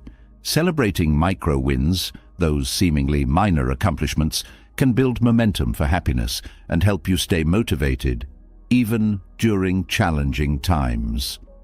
What is a micro-win? It could be finishing a task you've been procrastinating on, making a friend smile, or simply getting out of bed on a tough day. These moments may seem insignificant, but they're building blocks for bigger successes and a more positive mindset. Buddhist philosophy teaches us to appreciate the present moment and find joy in small, everyday experiences. When you pause to celebrate a micro-win, you shift your focus from what's lacking to what's going well. This change in perspective fosters gratitude and helps you stay grounded in the now. Imagine you've had a long, stressful day. Instead of dwelling on what went wrong, reflect on what went right. Did you complete an assignment? Call a loved one? Cook a meal? Acknowledging these small achievements reminds you of your progress and reinforces your ability to handle life's challenges. Celebrating micro-wins doesn't require grand gestures. It can be as simple as saying, "Well done" to yourself, jotting down the accomplishment in a journal, or sharing it with a friend. These small acts of recognition signal to your brain that your efforts are valued, which can boost motivation and self-esteem. For example, if your goal is to exercise regularly, a micro-win might be walking for 10 minutes or doing a single yoga pose. Instead of focusing on how far you still have to go, celebrate the fact that you showed up. Each small step brings you closer to your goal and reinforces the habit you're trying to build. Buddhist teachings often emphasize the importance of celebrating the journey, not just the destination. By appreciating micro-wins, you cultivate patience and resilience, which are essential for long-term growth and happiness.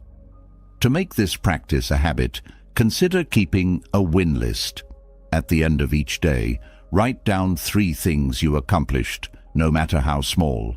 Over time, you'll build a collection of positive moments to look back on, which can be a powerful source of encouragement. In a world that often glorifies big achievements, Celebrating micro wins is a radical act of self-compassion. It's a reminder that every step, no matter how small, is part of your journey. By honoring these moments, you create a foundation of positivity and motivation that fuels your happiness every day. 9. Engage in nature noticing. In our fast-paced, technology-driven lives, it's easy to forget the simple beauty of the natural world around us. Engaging in nature noticing is a mindful practice that invites you to slow down, step outside, and reconnect with the calming rhythms of the earth. By consciously observing the small details of nature, a bird's song, the texture of tree bark, or the soft hues of a sunset, you cultivate a sense of awe and peace that can refresh your mind and soul. Imagine walking in a park or sitting by a window on a quiet morning. Instead of scrolling through your phone or rushing through the moment, pause and take in your surroundings. Notice the way the sunlight filters through the leaves, the gentle sway of grass in the breeze, or the intricate patterns on a flower petal. These details, often overlooked, hold a quiet magic that can ground you in the present moment. Buddhist teachings remind us of the interconnectedness of all things, and nature beautifully illustrates this truth. Each element, whether a tree, a stream, or a bird, plays a role in the larger ecosystem, much like we do in our own communities. Observing nature not only fosters a sense of connection, but also encourages humility as we recognize our place in the greater web of life. Studies have shown that spending time in nature can reduce stress, improve mood, and even boost creativity.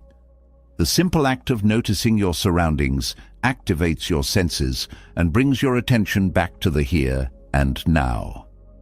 This mindful focus can quiet anxious thoughts and create a sense of inner stillness.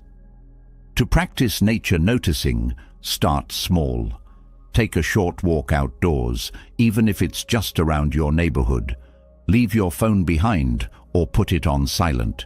Pay attention to the sounds you hear, the colors you see, and the sensations you feel. Perhaps you'll notice the crisp air on your skin, the rustling of leaves, or the distant chirp of crickets. If walking isn't an option, bring nature to you. Sit by an open window, tend to a houseplant, or watch the clouds drift by. The goal is not to seek out something extraordinary, but to find beauty in the ordinary. Nature noticing is more than just a calming practice. It's a reminder of the abundance that surrounds us every day. By tuning in to the natural world, you cultivate gratitude, perspective, and a deeper sense of peace. 10. Create a happiness playlist. Music has the unique power to shift our emotions and elevate our mood almost instantly. By curating a happiness playlist, your personal collection of uplifting songs, you create a go-to source of positivity and energy for those moments when life feels overwhelming or dull. Think about the songs that make you smile, tap your foot, or even dance without thinking. These tracks hold the key to sparking joy and transforming your mindset. Your happiness playlist isn't just a collection of tunes. It's a tool for self-care, a soundtrack that resonates with your inner positivity. Buddhism teaches us to be mindful of what we consume, whether it's food, thoughts, or experiences. Music, as an auditory experience, has a direct line to our emotions. A carefully chosen playlist becomes a mindful practice, filling your environment with sounds that inspire, soothe, or energize. To create your playlist, start by reflecting on what brings you joy. Is it an upbeat rhythm, soulful lyrics, or calming instrumentals?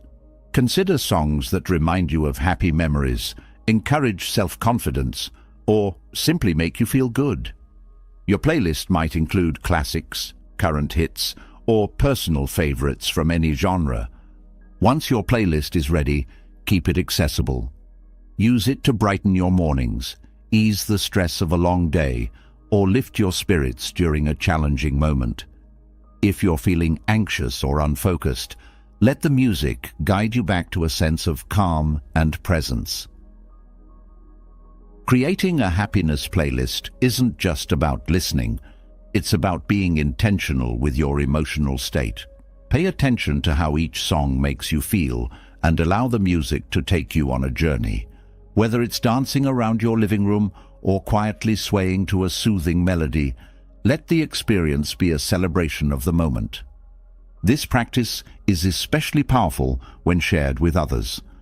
Play your playlist during a get-together or recommend it to a friend who might need a pick-me-up. Music has a way of connecting us, transcending words, and creating shared experiences. By incorporating a happiness playlist into your life, you're giving yourself a tool to navigate the ups and downs with a lighter heart. It's a simple yet effective way to bring more joy into your day, one song at a time. Happiness isn't something we need to chase. It's something we can create, moment by moment, with the choices we make and the practices we embrace. These Buddhist-inspired ways are simple yet powerful tools to help you reconnect with joy, find peace, and live more fully in the present. Which of these practices are you most excited to try?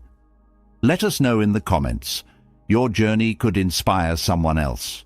And if you found value in this, don't keep it to yourself. Share it with a friend who could use a little more happiness in their day. Thank you for being here and exploring these ideas with us. Stay mindful, stay kind, and remember, happiness is always within reach. See you in the next video.